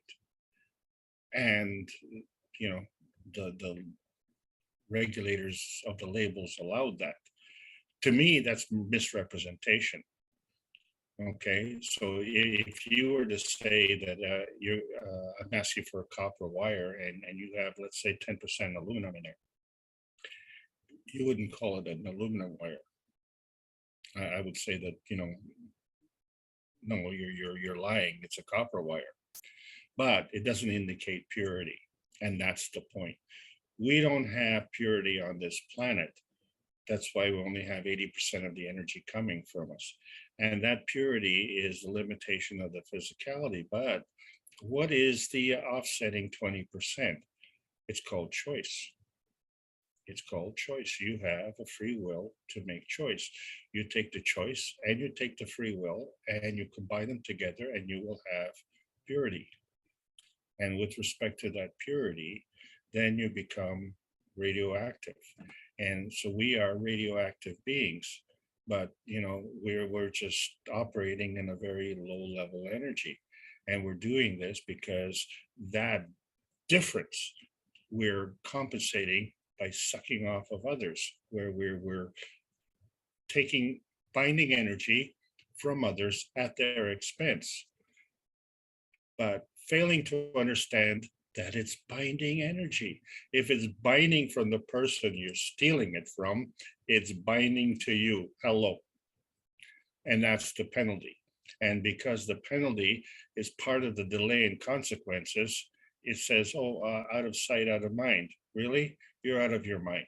If you don't see, if you don't understand that you were born to this planet and you don't know why, then you have a problem.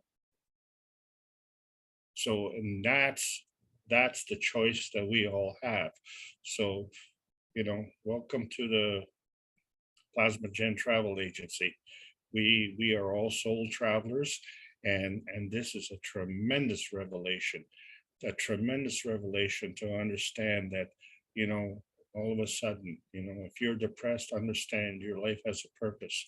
You have a reason for being, a sense of being, and an ability to understand that nobody has the right to abuse your soul. Your soul will not accept any abuse. And this is a universal law, and there is no man-made law that can override a universal law. That is the law. So I'm just going to step off the... Yeah, and you say about that 20% short, I understand that it can be taught tomorrow, where we could learn how to position our physicality in different ways and twists and turns, perhaps, and that we could do that. But it was said that what good is it until, if we don't have the soul elevated?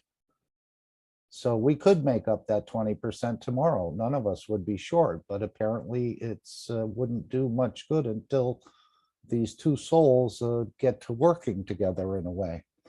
And maybe it would even be detrimental. I'm not sure. The sudden, Doug has put in the chat, since he can't speak at the moment, the sudden appearance of the Corona energy packs coming from the creator is only to show people a new way to live without being subservient to false superior leaders.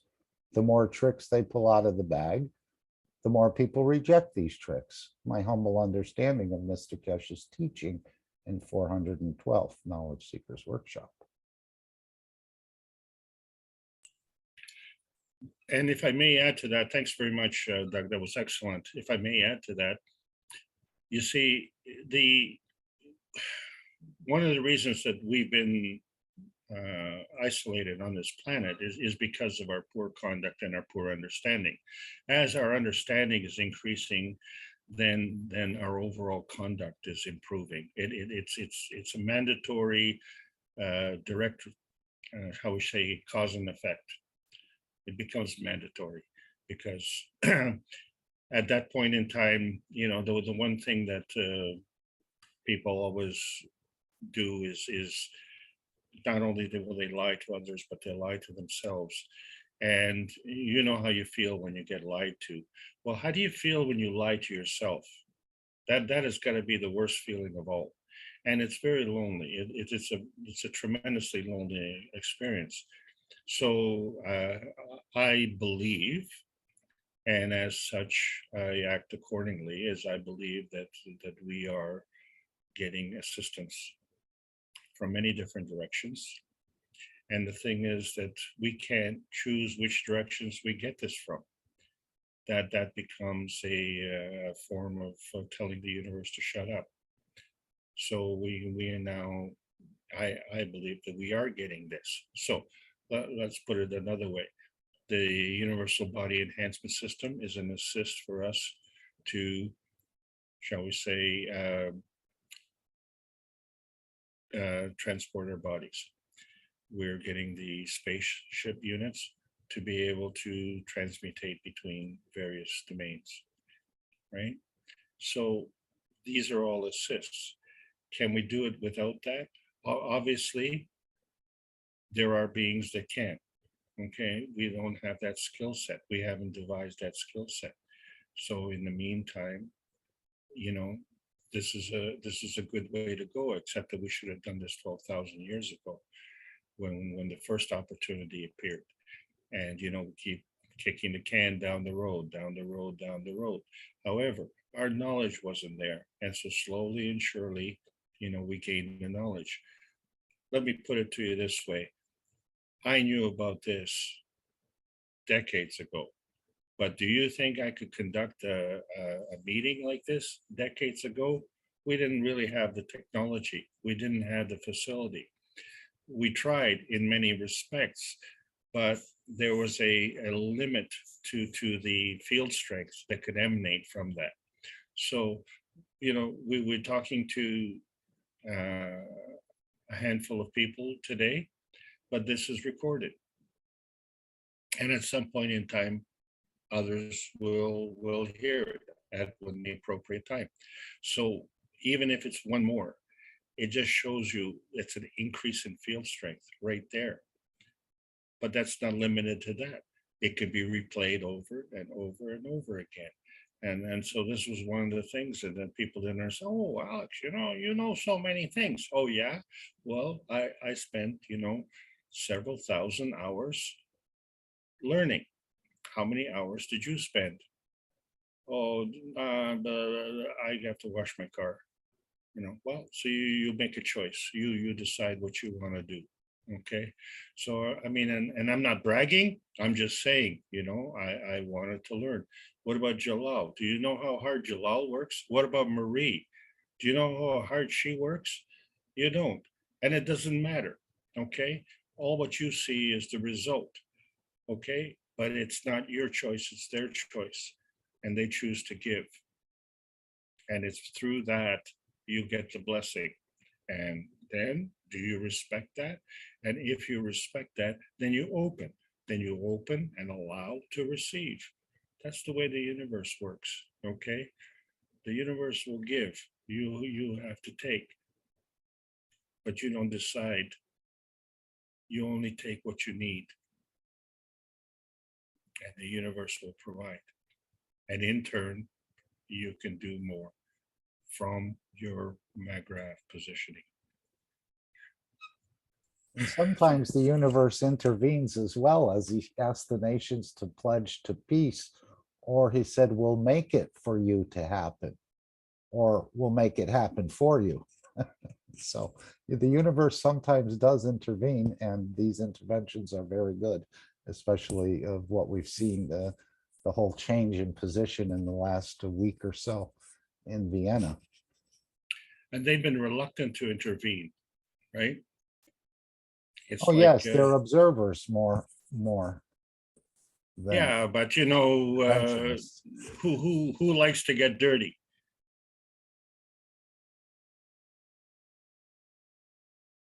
It's, you know, that's why I say, you know, it's time for us to get dirty also, because you know, we all like to be clean, but you know, the planet needs cleaning. And you know, when at the end of the day, if you spend all day cleaning your house, guess what? Your house is cleaning and you're filthy. Well, we see Mitra standing, I think, upon the lotus flower, and that's another anomaly in a way. It grows in this very muddy and dirty, sort of swampy areas, but yet the petals are perfectly clean and white. And that's a very interesting thing. So I don't know how dirty Mitra gets, but she's standing on top of this, what appears to be a lotus flower, which are always very pure and white. Maybe there's different colors of lotus too, I'm not sure, but that's just my understanding. I don't know how dirty, and they don't mix it up in the physicality, so to speak, but through the fields, things get accomplished and positions change.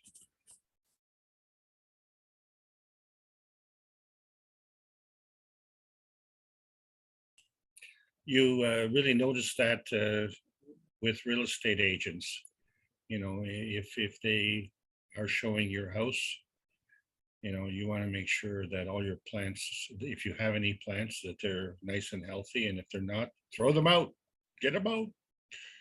Got to be clean. Plants are dirty. Okay, is there anyone else who'd like to come in? I want to thank everyone for bringing your questions or your thoughts, and even on the silent line of communication is just fine as well. But we do like to hear from you periodically.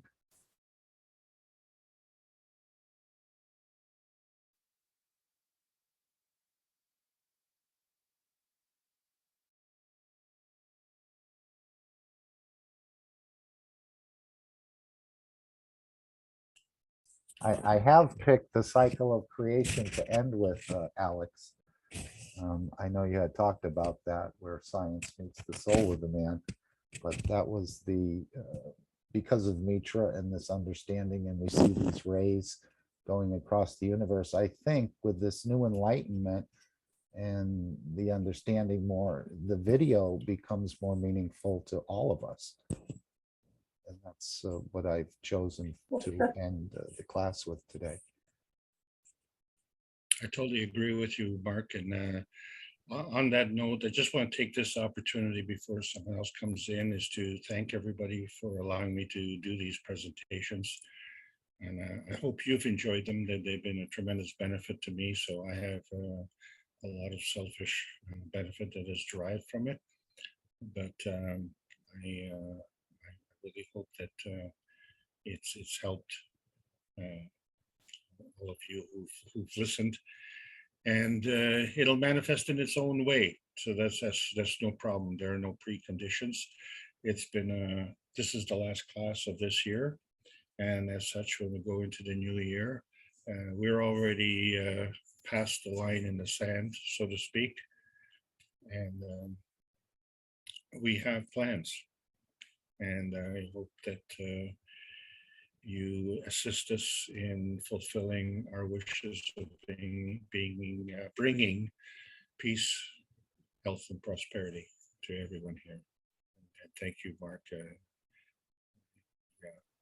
Can't tell you how much I appreciate your efforts, and to all the knowledge seekers part of the Keshe Foundation. A big fat thank you. I can't thank you enough. Okay, and we did have another request for help, so we're going to address that somewhere in Newark, I believe, New Jersey. And I used to live in New Jersey, and I used to work in Newark as well. At least I had accounts there. So we're going to meet this person's needs in the next few days. We're going to talk more about it later. But in the last workshop, Mr. Kesh said we have about 200 years to complete this cycle, which seems like a long time, but maybe, as he said, as sticky as our brains are in understanding or getting connected too much to emotions, we're one of the slowest animals he's ever seen to, I guess, actuate these changes that have been proposed or that's here. So we do have a period of time to get everything. And of course, he said the universal community would be here and guiding us through this next couple hundred years of realigning things, I guess, in the correct manner. So it may not be as instantaneous as many of us would like to see, but it's, again, step by step, slowly, and a process that this planet and this creation is going through. I have some good news for you. Great. So the first time I heard this particular point, it was only 30 years. So something in the last 3 years has either my hearing's gone bad or the number went from 30 years to 200 years. So I hope it's 200 years at least, and maybe through our actions we can increase that. So I think it's going to be a joyous 200 years as we start to move into this. And again, who could forget 2021? But what was told to us is that you will not remember the bad parts of 2021 and maybe 2020 as well. So we're into a beautiful time with a lot of smiling faces, and many start to become interested in this knowledge. So I think all of us will be tapped by our friends, our relatives, and people we don't know to share this knowledge. I think they're going to be hungry for it once they see, and as Mr. Kesh has told us, that the leaders had needed a leg up in a way. And I think they were shown something, or they were given some sort of documentation or videos that what the capabilities of some of this technology and the possibilities are. So we're going to have a very beautiful time by the end of 2022 or before that we won't even remember 2021 and all the So I should put mayhem. a smiley face on this. Always. It's actually less muscles to smile than it is to frown. Happy New Year to everybody. Thank you. Would anyone else like to come in here and ask a question or state an opinion? I can't believe everyone is quiet. But we're, again, blessed to be able to see some of this knowledge in a way the others can't. But again, not to lord it over anyone or we're any better, but to start to share it. We've just been blessed in a way that we've been able to see in a different dimension up to this point. Some of the knowledge of the creation and the creator, past what many of the lies that have been delivered to us. And all these are going to be opened up even by souls who have been here and seen it. And I think we all know who that could be. So I want to thank you all for joining us today. And again, any other opportunities? Jefferson, you put something very interesting in the chat. If I can just back it up a little bit and see where that was. I had read it earlier. Well, today is the, okay, yes. Well, today is the 6th day of Mitra celebration. I have felt the best energy and magnetism from all planets, stars, and of course the sun. Let's elevate, enjoy, and be in the awareness of these 12 days of celebration. And I think we will continue this celebration of Mitra, since most of us have probably never done it or even to understood what it was all about. And again, I'm just basically having a first sort of taste of this Mitraism, even though it's 7,000 years old. It was hidden quite well. Yes, Lisbeth, do you want to add something? I see your mic is open. I'm so sorry. It's okay. Wrong. No, Thank no, you so no much. problem. No problem. Only, it's okay. I remember today is back, yes, back 5+3 or 5+1, and for conversations, and continue unifying the souls all Yes. with days, for Yes. because actually we are the soul of peace.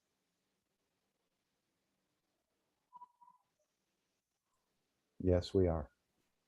Yeah, thank you so much, and thank you, and continue your holidays. Enjoy the holidays for all planets. Thank you so much. Mhm. Well, Mitra is here with us and the creator is here with us. So everything is going to go into the correct balance. But again, it's going to be a period of time. It's not going to be this magic wand, which I was wondering.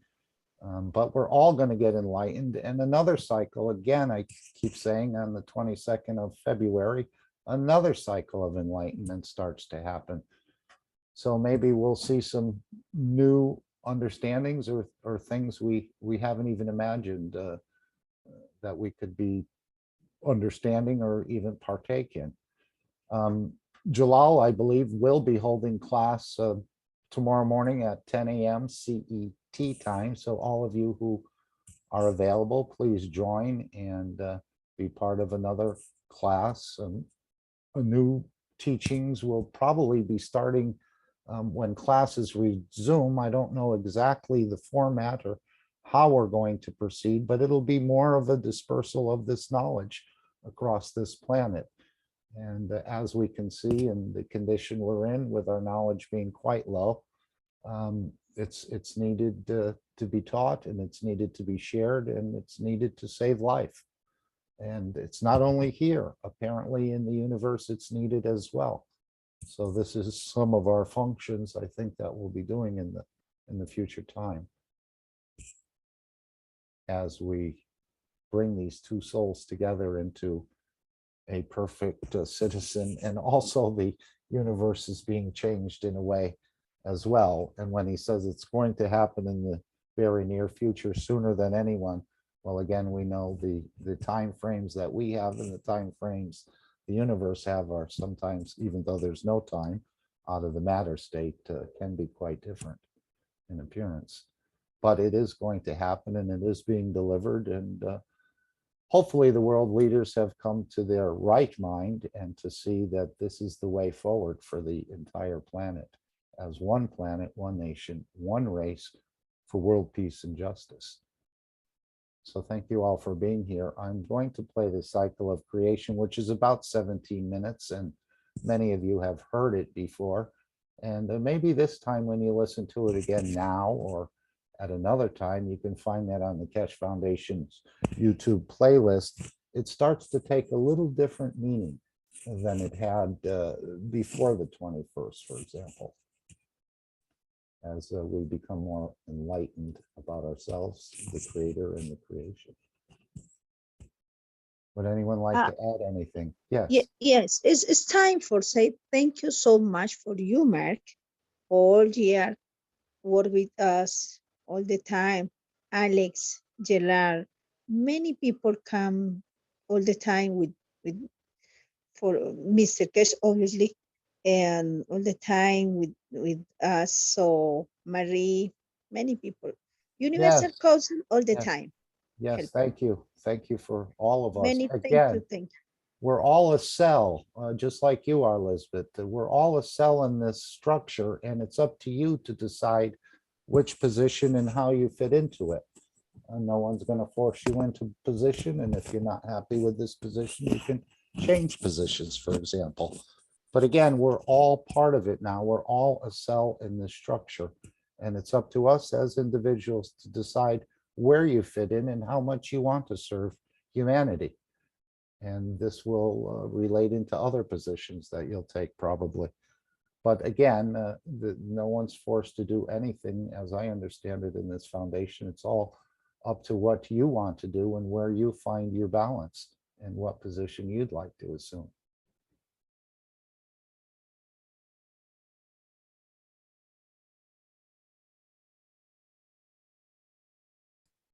I would like to ask if Mr. Kesh would like to come in and share anything at this point.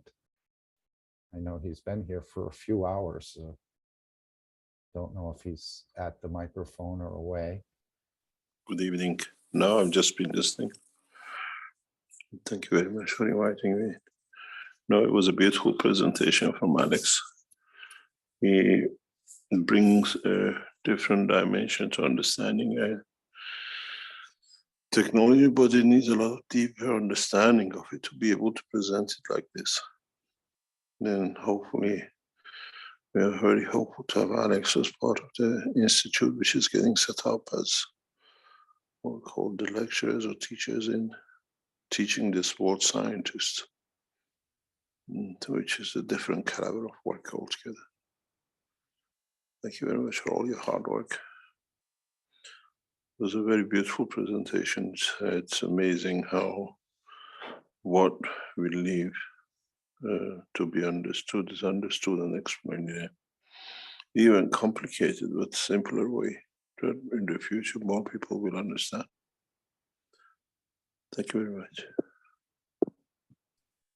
Thank you. And again, I was Thank you. wondering, yes,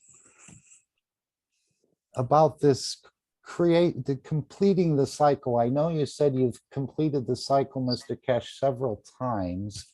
And now that Mitra's here, you said this is going to be the completion of another cycle. Does Mitra actually return into the creator, or does she stay as a separate soul? What does this mean? It's the completion of the whole structure. In the next few weeks, we go in more detail into it because there's a lot of things in the background happening. And we expect a lot of things to take place in the next very near future coming time. And then if you listen to the last Thursday and Thursday before, the very detailed information has been given for those who will understand it. Extremely detailed, but in a very short burst. Because when we're deciding to even disclose this knowledge, we were not sure if anybody will understand it and how much value they put on it, or how they accept it and how they will apply it. Like when we spoke about RNA of the magnetic fields, or what it is as a memory of, which replicates it. This is unknown fact, it's unknown knowledge, and it'll take a long time for man to understand this. When you send a radio message, it doesn't make a picture at the end of it. It's just replication of. When you send a magnetic field in the plasma direction, it'll make a structure of itself with all the information. It's not just a noise, it's not just a vibration. And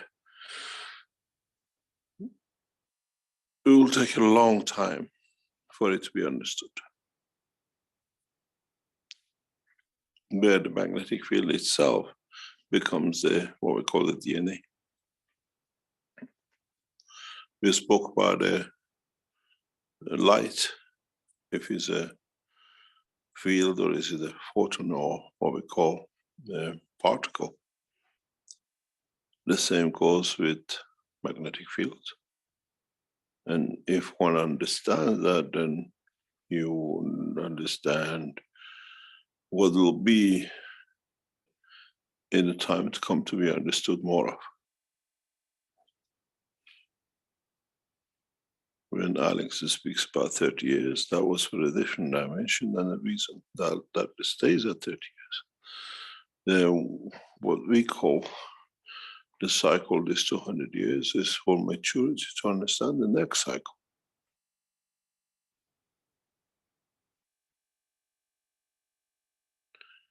And it needs only one generation to cover that 200, which means by the maturity of the cycle of the next cycle of life, the souls will mature to understand the new.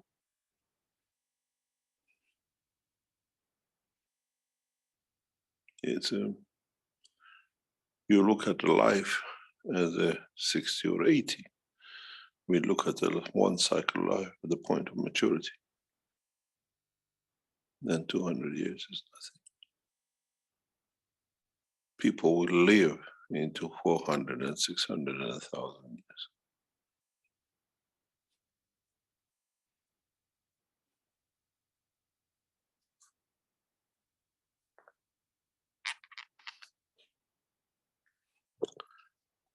Thank you very much.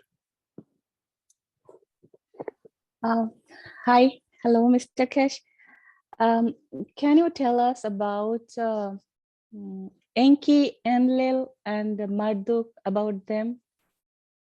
Can you explain us a little bit more about them? Last time when you were teaching, you told about the banking system. Some Lord teach you about Enki system. Who is Enki? Who is Enlil? Who is Marduk?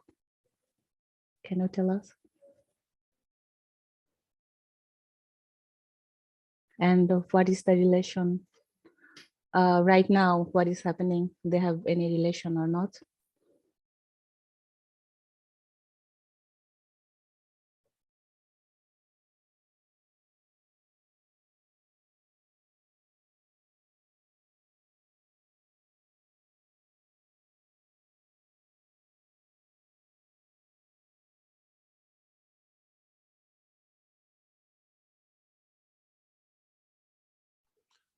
Sorry, I don't understand what you're talking about. Can you explain more, please?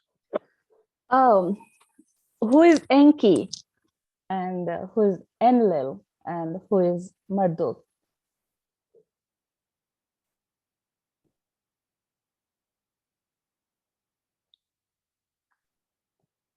I don't understand exactly what you're talking about. That's what I'm asking. The gods apparently came here to mine gold. This is Enki and his brother Enlil, something like this. I've read this story. And apparently they enslaved man to be gold miners, and they needed gold. And the whole story to me sounds totally preposterous. If they came from the universe, they know how to create gold or extract gold from asteroids or whatever they want to do. She's asking you if you can explain more about these supposedly two brothers who are depicted as giants in some of the reliefs as compared to the man, for example, but the whole idea was to mine gold, which to me sounds totally preposterous. I don't know, so I cannot explain anything. Years ago, I came across a knowledge seeker, Dr. Elia Kostova. Estou numa live aqui, porque eu não estou podendo atenção para vocês direito. Somebody's open the microphone. Can you close the microphone? Yes, sorry. And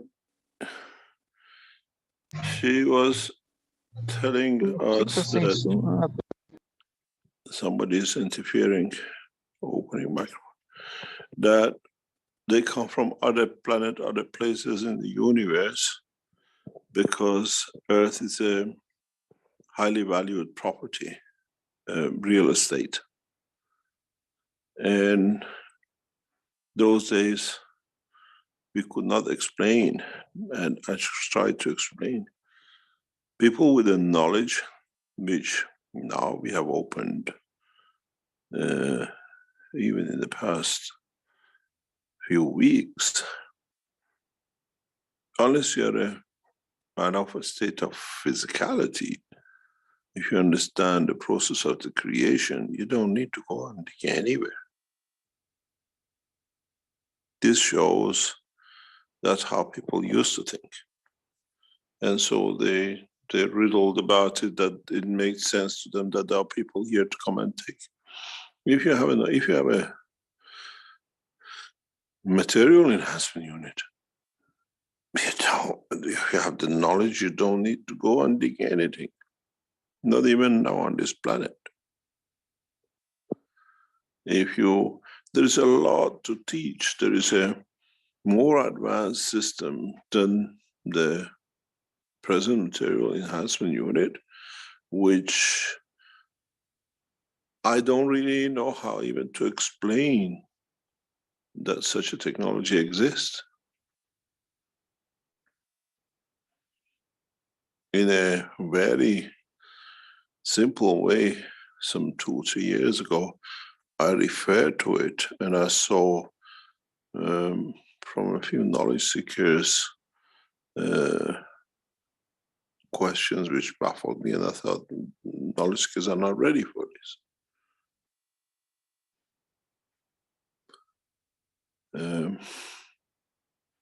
There are much more advanced systems than what we have on the table. But for the time being, let's get what is on the table for people to see and work and see.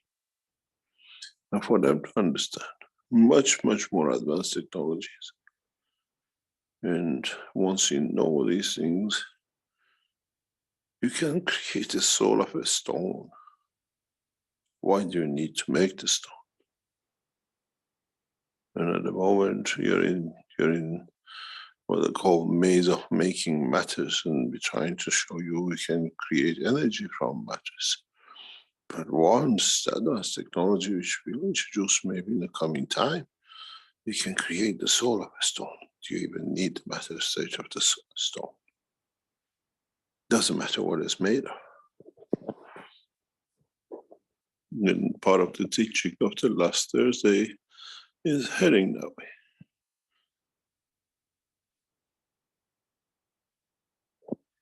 So, if the giants been here to dig the gold, that was a very good fairy tale story for people who understand the dimension of physicality. When we went to one of the major corporations, and they would not see us in their offices because they were scared of seeing us or anybody see us in their offices. They met us in their the staff canteen. And when I finished after about, I knew the head of the company was on the line listening to the people we were talking to. We finished, explained to them what is going to change in their company. By the time we left the yard, we received a call. We are invited to come to the headquarters tomorrow to see everything, because the knowledge we have compared to what you have is nothing. Where a few hours before, they didn't want us to pass their canteen. And by the time we finished, they realized the knowledge they have, which is one of the most advanced technologies in the world in a way, was nothing. And they put the experts on the table, and next day at 10 o'clock, we were invited to be at the headquarters at the highest point of research, because they understood there is a change. And there's going to be a change.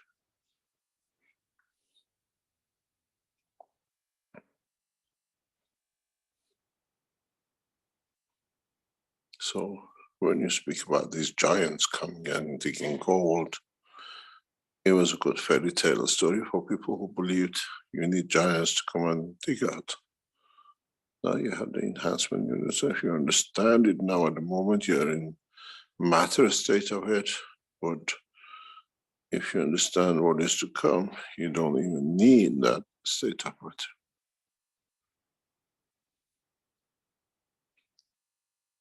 It's a long way to go yet.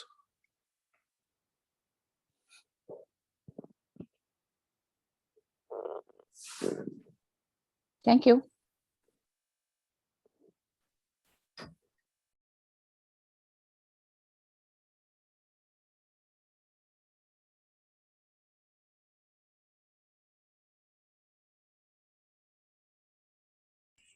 Thank you again for joining us, Mr. Kesh. You're always enlightening all of us, which is a beautiful position to be in. Someday we will replicate it, hopefully sooner than later, but we do have a long, long way to go. This knowledge is so vast and so immense. Again, even systems beyond the materials enhancement systems. So currently there's many steps to reaching the level of the creator per se. But we're approaching it and we're interested in it and we want to be there. So thank you for enlightening the entire planet with your systems and with your knowledge. And again, it's to be shared. I noticed I picked up about what you said about your ethos, that this knowledge must remain free to everyone. And it's not to be abused, to make money on and to charge and get rich over, even though at one point you said you hope others achieve the level of wealth you've achieved. So, but that may be at a different point in time. So thank you again for always enlightening all of us equally. And again, it's up to us to take from it what we can and what we can understand. So thank you all. I'll play the cycle of creation, and as I said, hopefully we can relate it to what's been shared with us about this enlightenment or the light, and seeing Mitra as this light of creation of the whole systems, the whole universe in a way, these lights that emitted from the creator and so on. So we're just again in the kindergarten, but we're learning more and more as the days and weeks and time goes by. And it's a very beautiful journey for all of us. I want to thank all your souls for bringing you here today. It's been a holiday, and next week we're going to continue more with Mitra and start this understanding. We don't just have to celebrate the 12 days. We can start celebrating the presence and the birth of Mitra all the time, as it's been hidden from me for my whole life, and probably many of you as well, because we've all followed different paths, which were told were the right paths, but again, they ended up cashing out our pockets and our souls. But now we have a new dimension of understanding, and we want to push that again across this whole planet and across this entire unicos. So thank you all. Let me see if I can bring this up. I'm going to play the cycle of creation. Sorry about that. I was, let's see, here we are. Let me just enlarge it. That was Solomia. I actually copied her post in the chat, and I think there was an interruption in there at one point, but you can see where she's put this into the chat. She's made some recordings or a playlist for us to listen to. So thank you all again. Again, your souls know what they're doing, and they've brought us all here, and there'll be more and more as the days and weeks and the months pass. And the knowledge will just be so enlightening that we're going to forget many of the things that we thought were so important to us, and whatever we thought was so important to us. And we're going to run closer to this knowledge rather than what we're leaving behind. And hopefully we don't miss it either. And again, this operation between the level of energy and the level of physicality is another beautiful change of the entire structure of the entire creation. So I don't even think we all realize what we have in front of us or what we're dealing with at this point, but we're trying. So thank you all. Have a wonderful rest of your day, and let's hear the cycle of creation. I want to make sure I'm sharing the screen properly. And it, again, is 17 minutes long. I'm going to play the final disclaimer, and then the meeting will end. So if anyone wants to come in with anything else at this point, please feel free.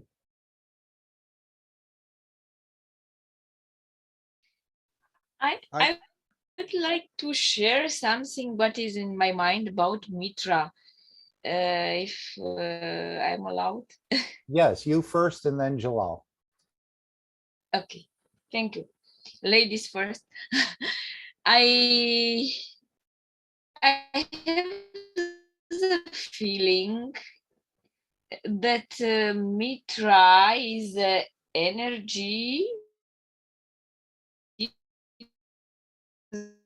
a magnetic field of the creator, and this energy emanated also is able to create other fields, and these fields of energy creates all all physicality, all the creation. So creator is like a cup, and Mitra is a content of this cup. These fields of energy on my mind is like a spiral, is like a Fibonacci series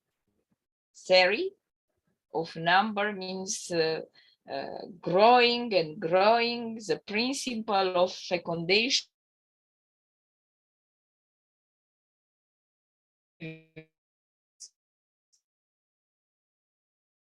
is a secret hidden in everything on this universe and universe. And she is also ray, because we know how we create plasma from rays, divine rays. And I have the vision when Mr. Kish last Thursday start to talk about Mitra. I was in alpha or maybe in delta state, and I have seen a light, golden light, but also like a star. So the light, it was in the middle of the star, like a fontana of light from this star. So because my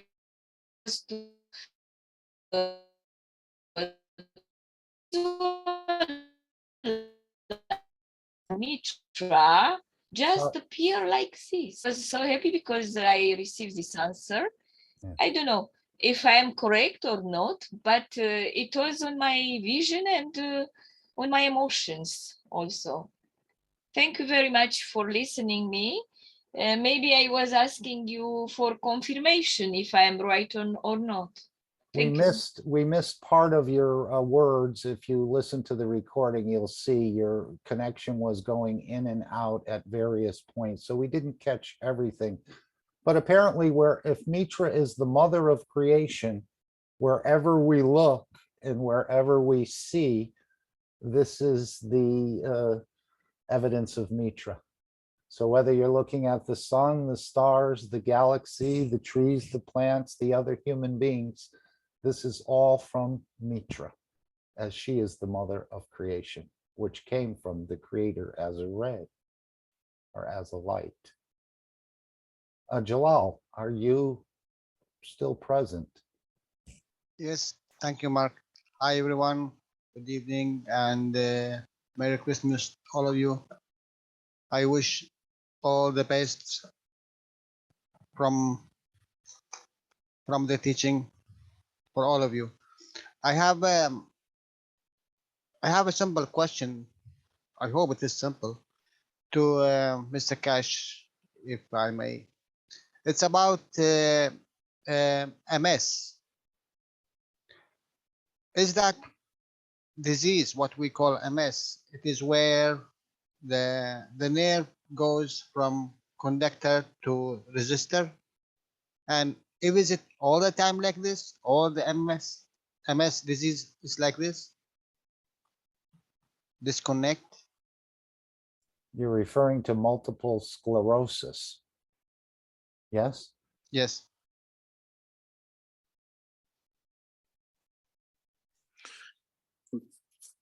this disease, this condition is not a disease, is the wish to disconnect. Is the emotion which triggers the physicality. And it is connected to abuse. No one we know with MS is without abuse, emotional abuse, and is connected to the mother.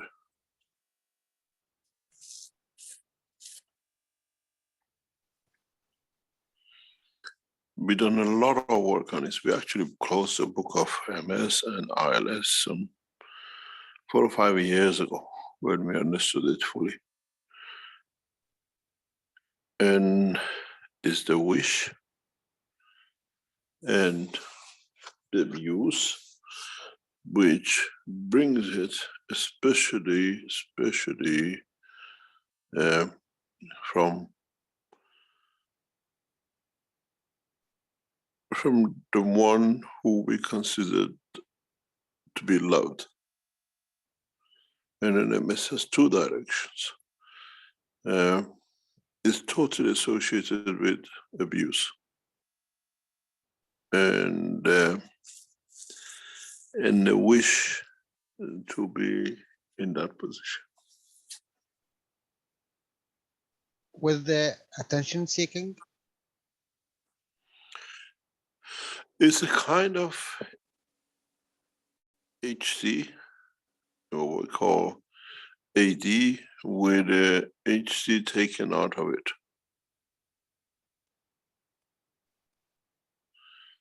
It's extremely hard to reverse.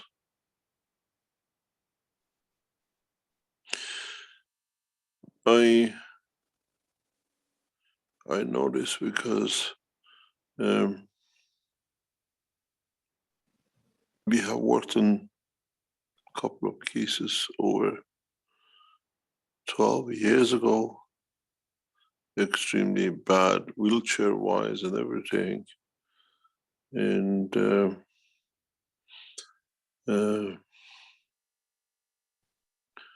once explained, the person understands it, they can bring some changes. Then they can block it or they can freeze it at the point. And I, as recent as 3-4 weeks ago, had a message from somebody which we helped over 14 years ago, still alive and off the wheelchair.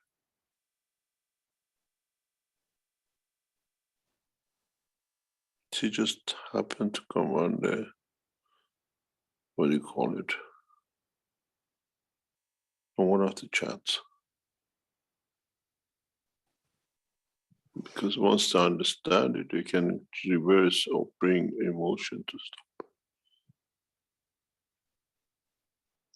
Unless you want to do it because of the emotion, you choose that path to go paralyzed, to get attention, to be there. That is me, not something else you expect of me. It is a very, you have to understand psychosomatic, how to handle the psychological side and how to handle the somatics, the physical side.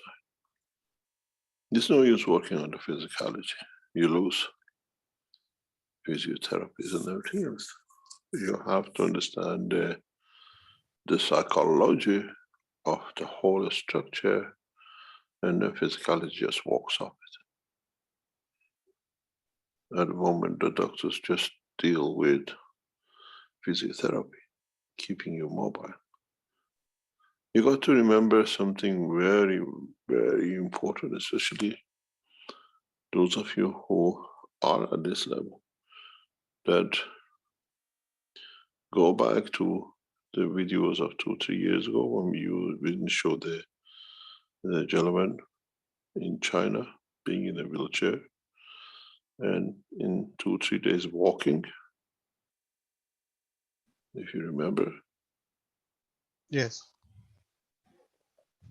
You try, or we done the same with, even you've seen it with Naomi. You try somebody who's been flat, paralyzed for months to walk them off their bed and the wheelchair within a day or two. It's, doctors tell you it's impossible, because you have to go through all sorts of physiotherapy jobs to do, to massage and to exercise.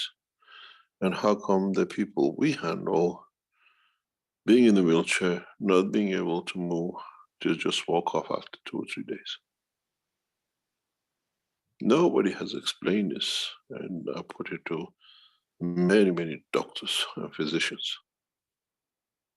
You put somebody on a flat for years, and within a few days, you make them to walk. Why does it happen? To the present knowledge of the medicine, it's impossible. The same is with the MS. You have to touch the soul of the cell, the soul of the man, and the physicality just a puppet. Again, go back to a few months ago, I explained this, and Giovanni is there, and you can check and talk to him, and there you see it. Naomi being a month in bed, not moving, she was dancing like a puppet.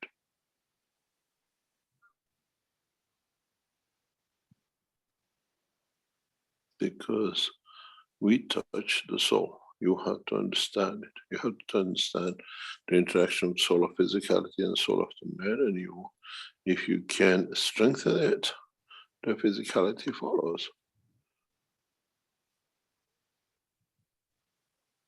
So with MS, don't look at conductivity or if his nerves connected or not. You have to sort out the psychology of it first. They just woke up.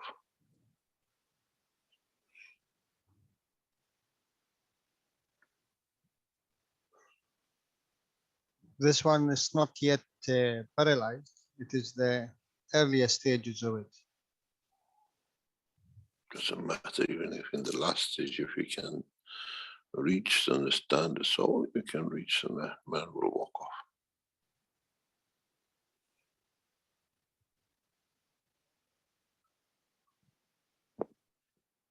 Thank you, Mr. Cash.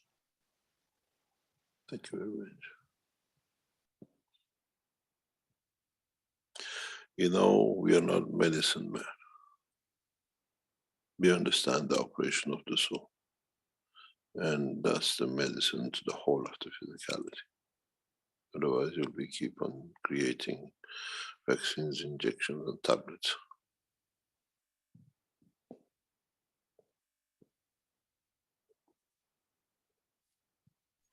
We are asking only for knowing the reasons, and when you don't know the reasons, everything will be. No, it's not knowing the reason. It's for the person to accept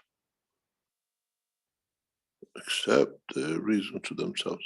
They verbally tell you yes, but inside they don't accept, they're just wasting your time.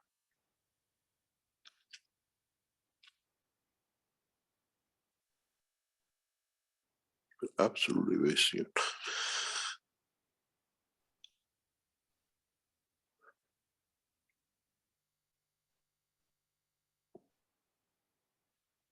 It should not take you more than a day to get the MS version of the wheelchair. If to understand the reasons why they made themselves to that point.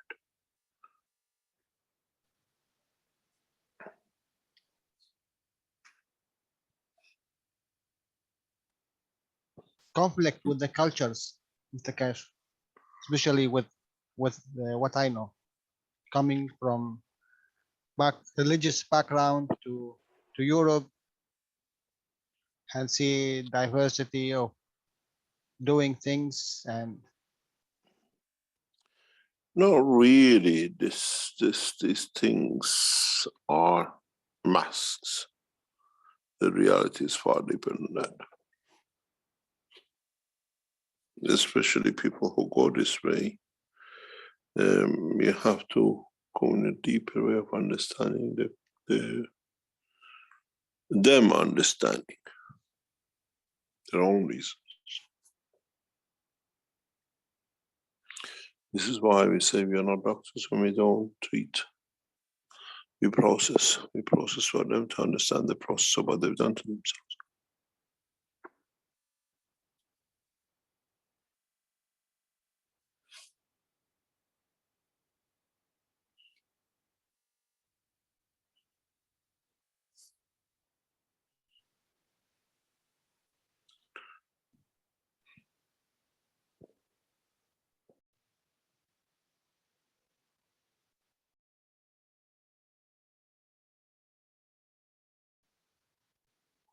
Many thanks, Mr. Kish.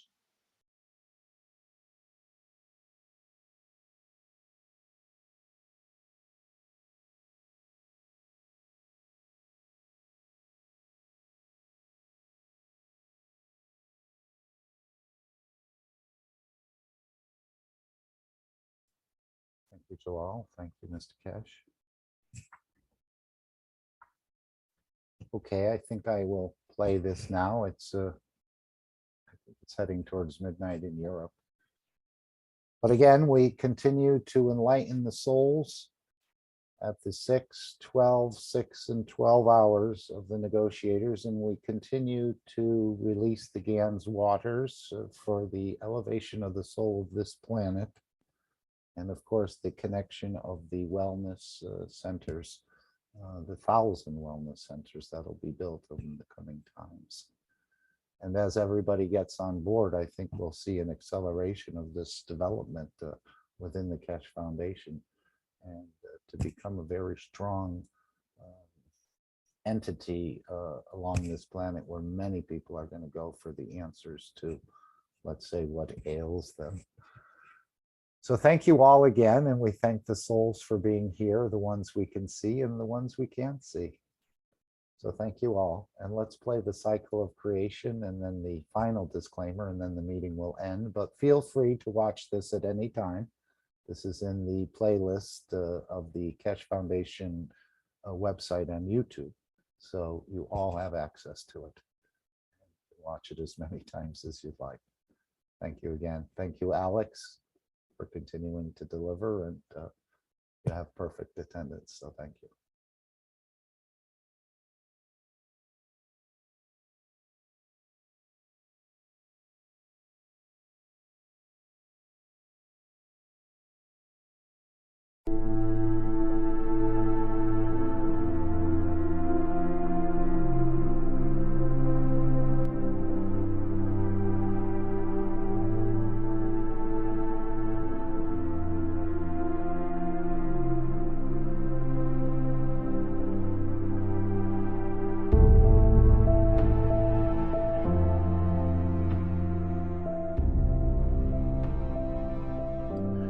The process of understanding is very simple. The process is, as I explained last time, I explained more in detail. We are created out of the rays within the center of the universe.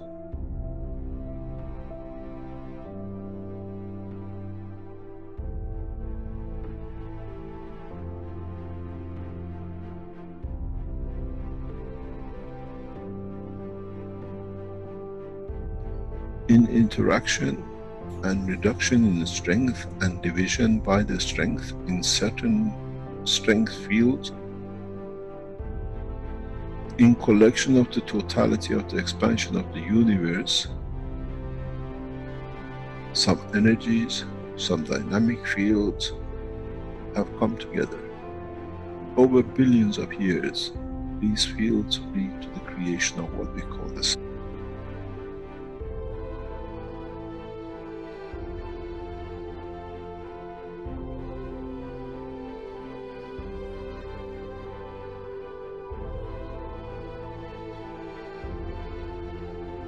where the plasma gathers together. The same process repeats again because the sun is the same as the energy center of the universe.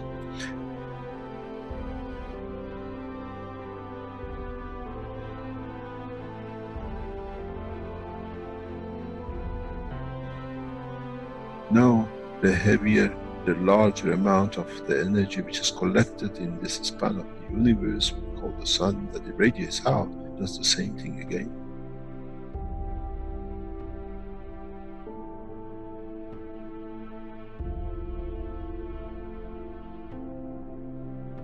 Radiates its fields out, and in interaction with itself, with the fields of itself, leads to creation of planet.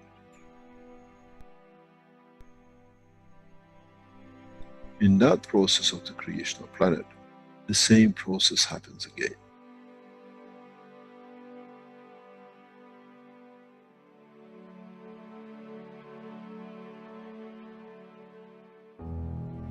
In the interaction of the fields of the earth with its environment and cooling and exchange with the strength of the other things in the environment of the space of the solar system, leads to creation of man, cell, matter state. And that itself, in coming together and slowing down in such certain ways, as we call, leads to another sun. We call the soul of the man. This is the truth about the life and creation of the man.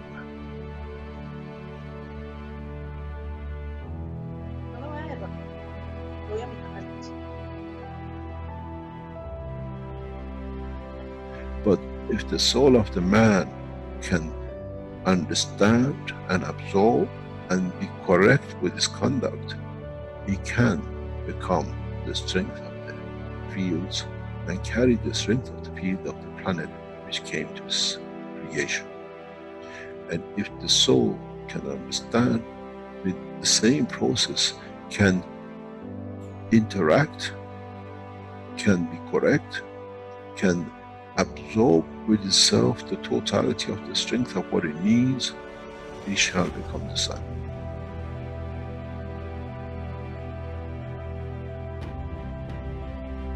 And then the same soul has the energy that it can absorb within the solar system, within the galaxy, shall become the center of the universe.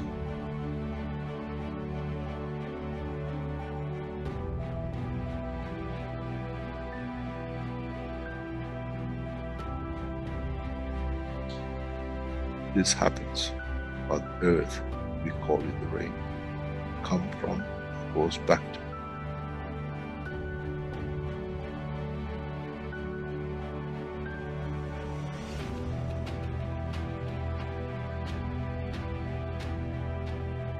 In the solar system, we call it planetary system. We come from the rays, we become the planet, and we go back to the mother.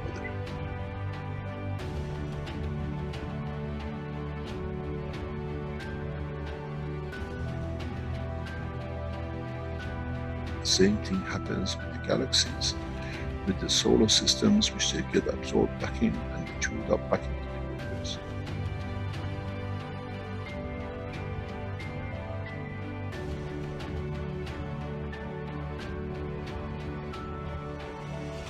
The life, the process of existence in the universe is the same. It doesn't matter on what exchange or what extent.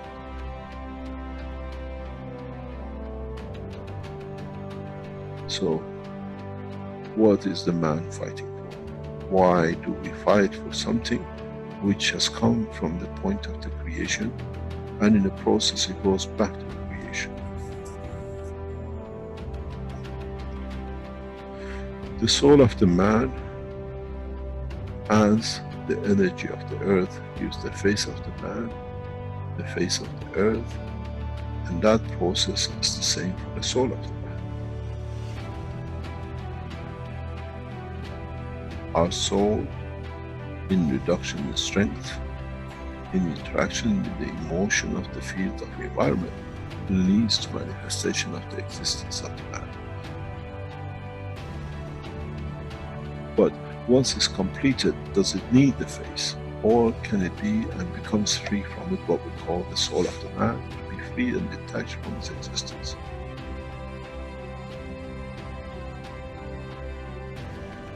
Our soul is part of the process of the creation.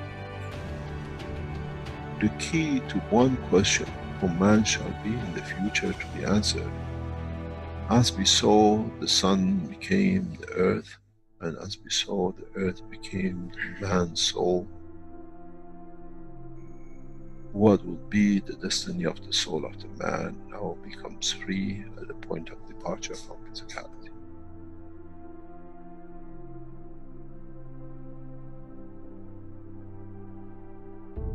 Would it become the sun for creation of another life, or many lives, or correction of lives?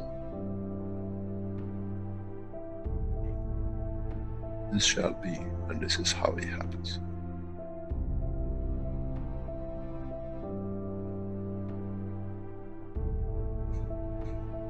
When you create a soul which is not correct, which is misconduct by itself, cannot give, you lead to the creation of this next cycle of creation, which has started the wrong way, the wrong strength.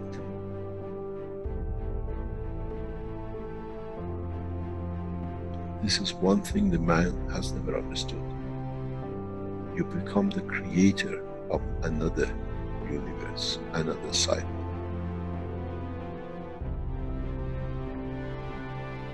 And this is what you have to judge in the structure of the soul of the man.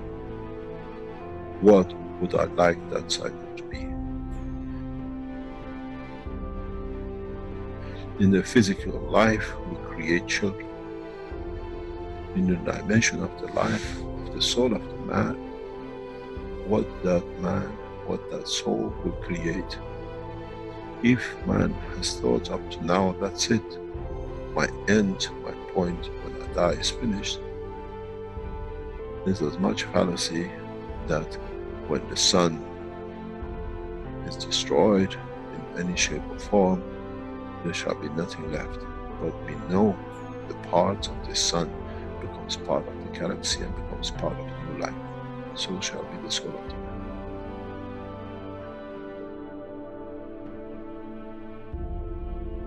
The judgment of the man has to be according to what he sees the future his soul can conduct to be. The day of judgment is for the man, not in front of the Creator. That what my soul judges to be and what shall create.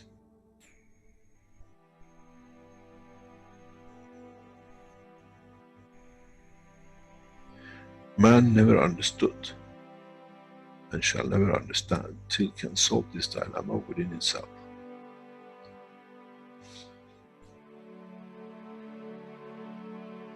The reality is very, very, very real.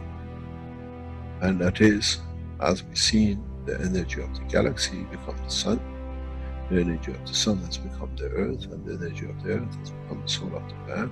So shall be the soul of the man, which is the energy itself, another cycle of life. How can you change when you don't understand? How can you change the process of understanding if you do not understand the process of the creation? Do we need to extend the understanding of the man that what is the future he brings? We care about our children, what education they get, what they wear, how happy they'll be, where they sleep. Now the man has to be careful and consider, what life shall my soul create? Because those are the children of your soul. As we see, the rays of the sun has become a planet and 7 million children of it. 7 billion unlimited, which is growing. So the soul of the man will go through the same process. How many billions and subdivisions and sub-matter state of the physicality of the man, your soul shall create. Would it be the soul of wars and conflict and ever killing? Or would it be the soul of this, let's say, solar system which is peaceful? This is the truth and the reality about the soul of the man. First of all, as I said many times recently, we never understood that the soul of the man is within the structure of the man.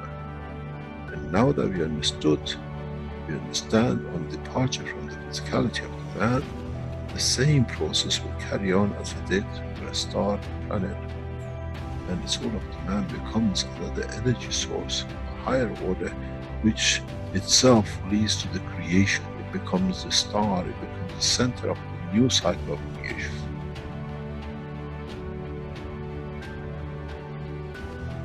This is what the human race has to understand. The cycle actually starts at the point of death and not finishes at the point of death. In so many ways, if one understands, is as the dusts, specks of dust came together to make the earth in the solar system, so has the specks of the atoms has come to be the creator of man. And the essence of the creation of the specks of dust on the solar system has led to the creation of the man, so shall be the fields from the soul of the man which lead to creation of another cycle of life. What kind of life man would like to have to be created by his soul? This is the day of judgment.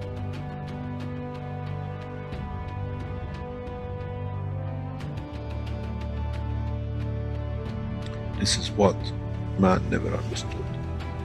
Now you have to understand. You have no choice. Up to today you were not aware of it. From today you are aware of it. You are responsible for it. Your conduct has to be to elevate your soul.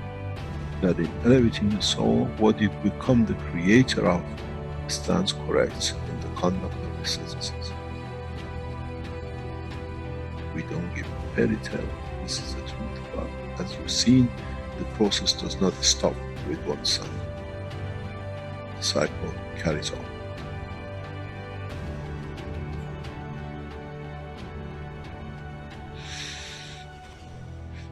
It's very interesting in how humanity, now knowing the fact, will handle the fact. It'll take decades for man to understand, and then you understand those who become the tools of war, the tools of conflict. They have less, they have nothing to start with. They have to become the dust in the solar system of the others till the day they learn more, as they cannot create a new cycle through their own soul. This is the elevation of the soul of the man. To be part of the creation of a beautiful life for the next cycle. When you don't have it, you have to become another cell in the body of the structure of the bigger, for you to be just there that you can run where you could have been the soul of the man.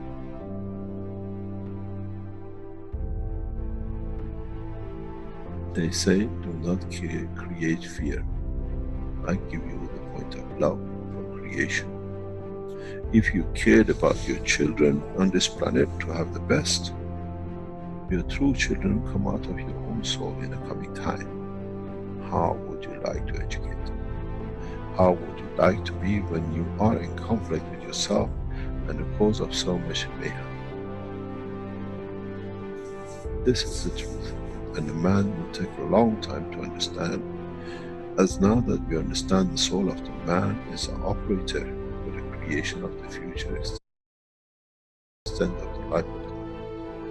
Whatever is gathered by the soul at the end becomes his point of reference of his own creation, of his own dimension.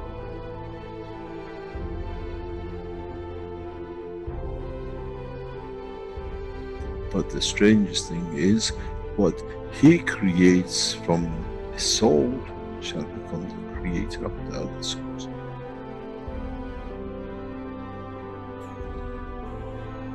This is the beauty about the creation, and one understands it, understands no limitation.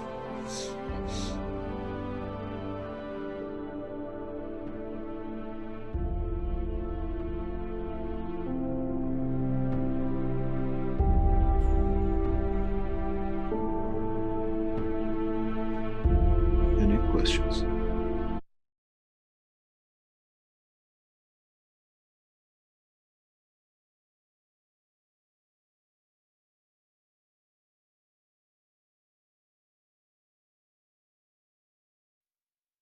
Disclaimer. The information and education material contained herein is meant to promote the general understanding and dialogue of GAN's processing.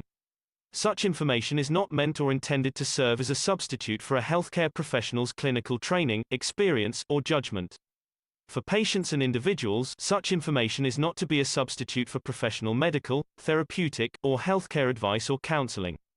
For medical issues or concerns, including decisions about medications and other treatments, readers, viewers, listeners should always consult their physician or, in serious cases, seek immediate assistance from emergency personnel. Prescription information, procedures, and use of medical devices information should be undertaken only by properly trained and certified medical personnel. We specifically disclaim any warranties, express or implied, including implied warranties of merchantability or fitness for a particular purpose. Such information is provided, as is, and is believed to be accurate at the time of its publishing, but it is the viewer's job to evaluate the accuracy of any information found in this presentation. Every case presented is of their own experience, applied by themselves for themselves, and it applies to their case only. Every person experiencing health problems should seek professional medical advice and consult their course of treatment with a doctor. The processes of plasma balancing described herein are a natural process which supports the body but does not replace medical advice or therapies one is already subject to.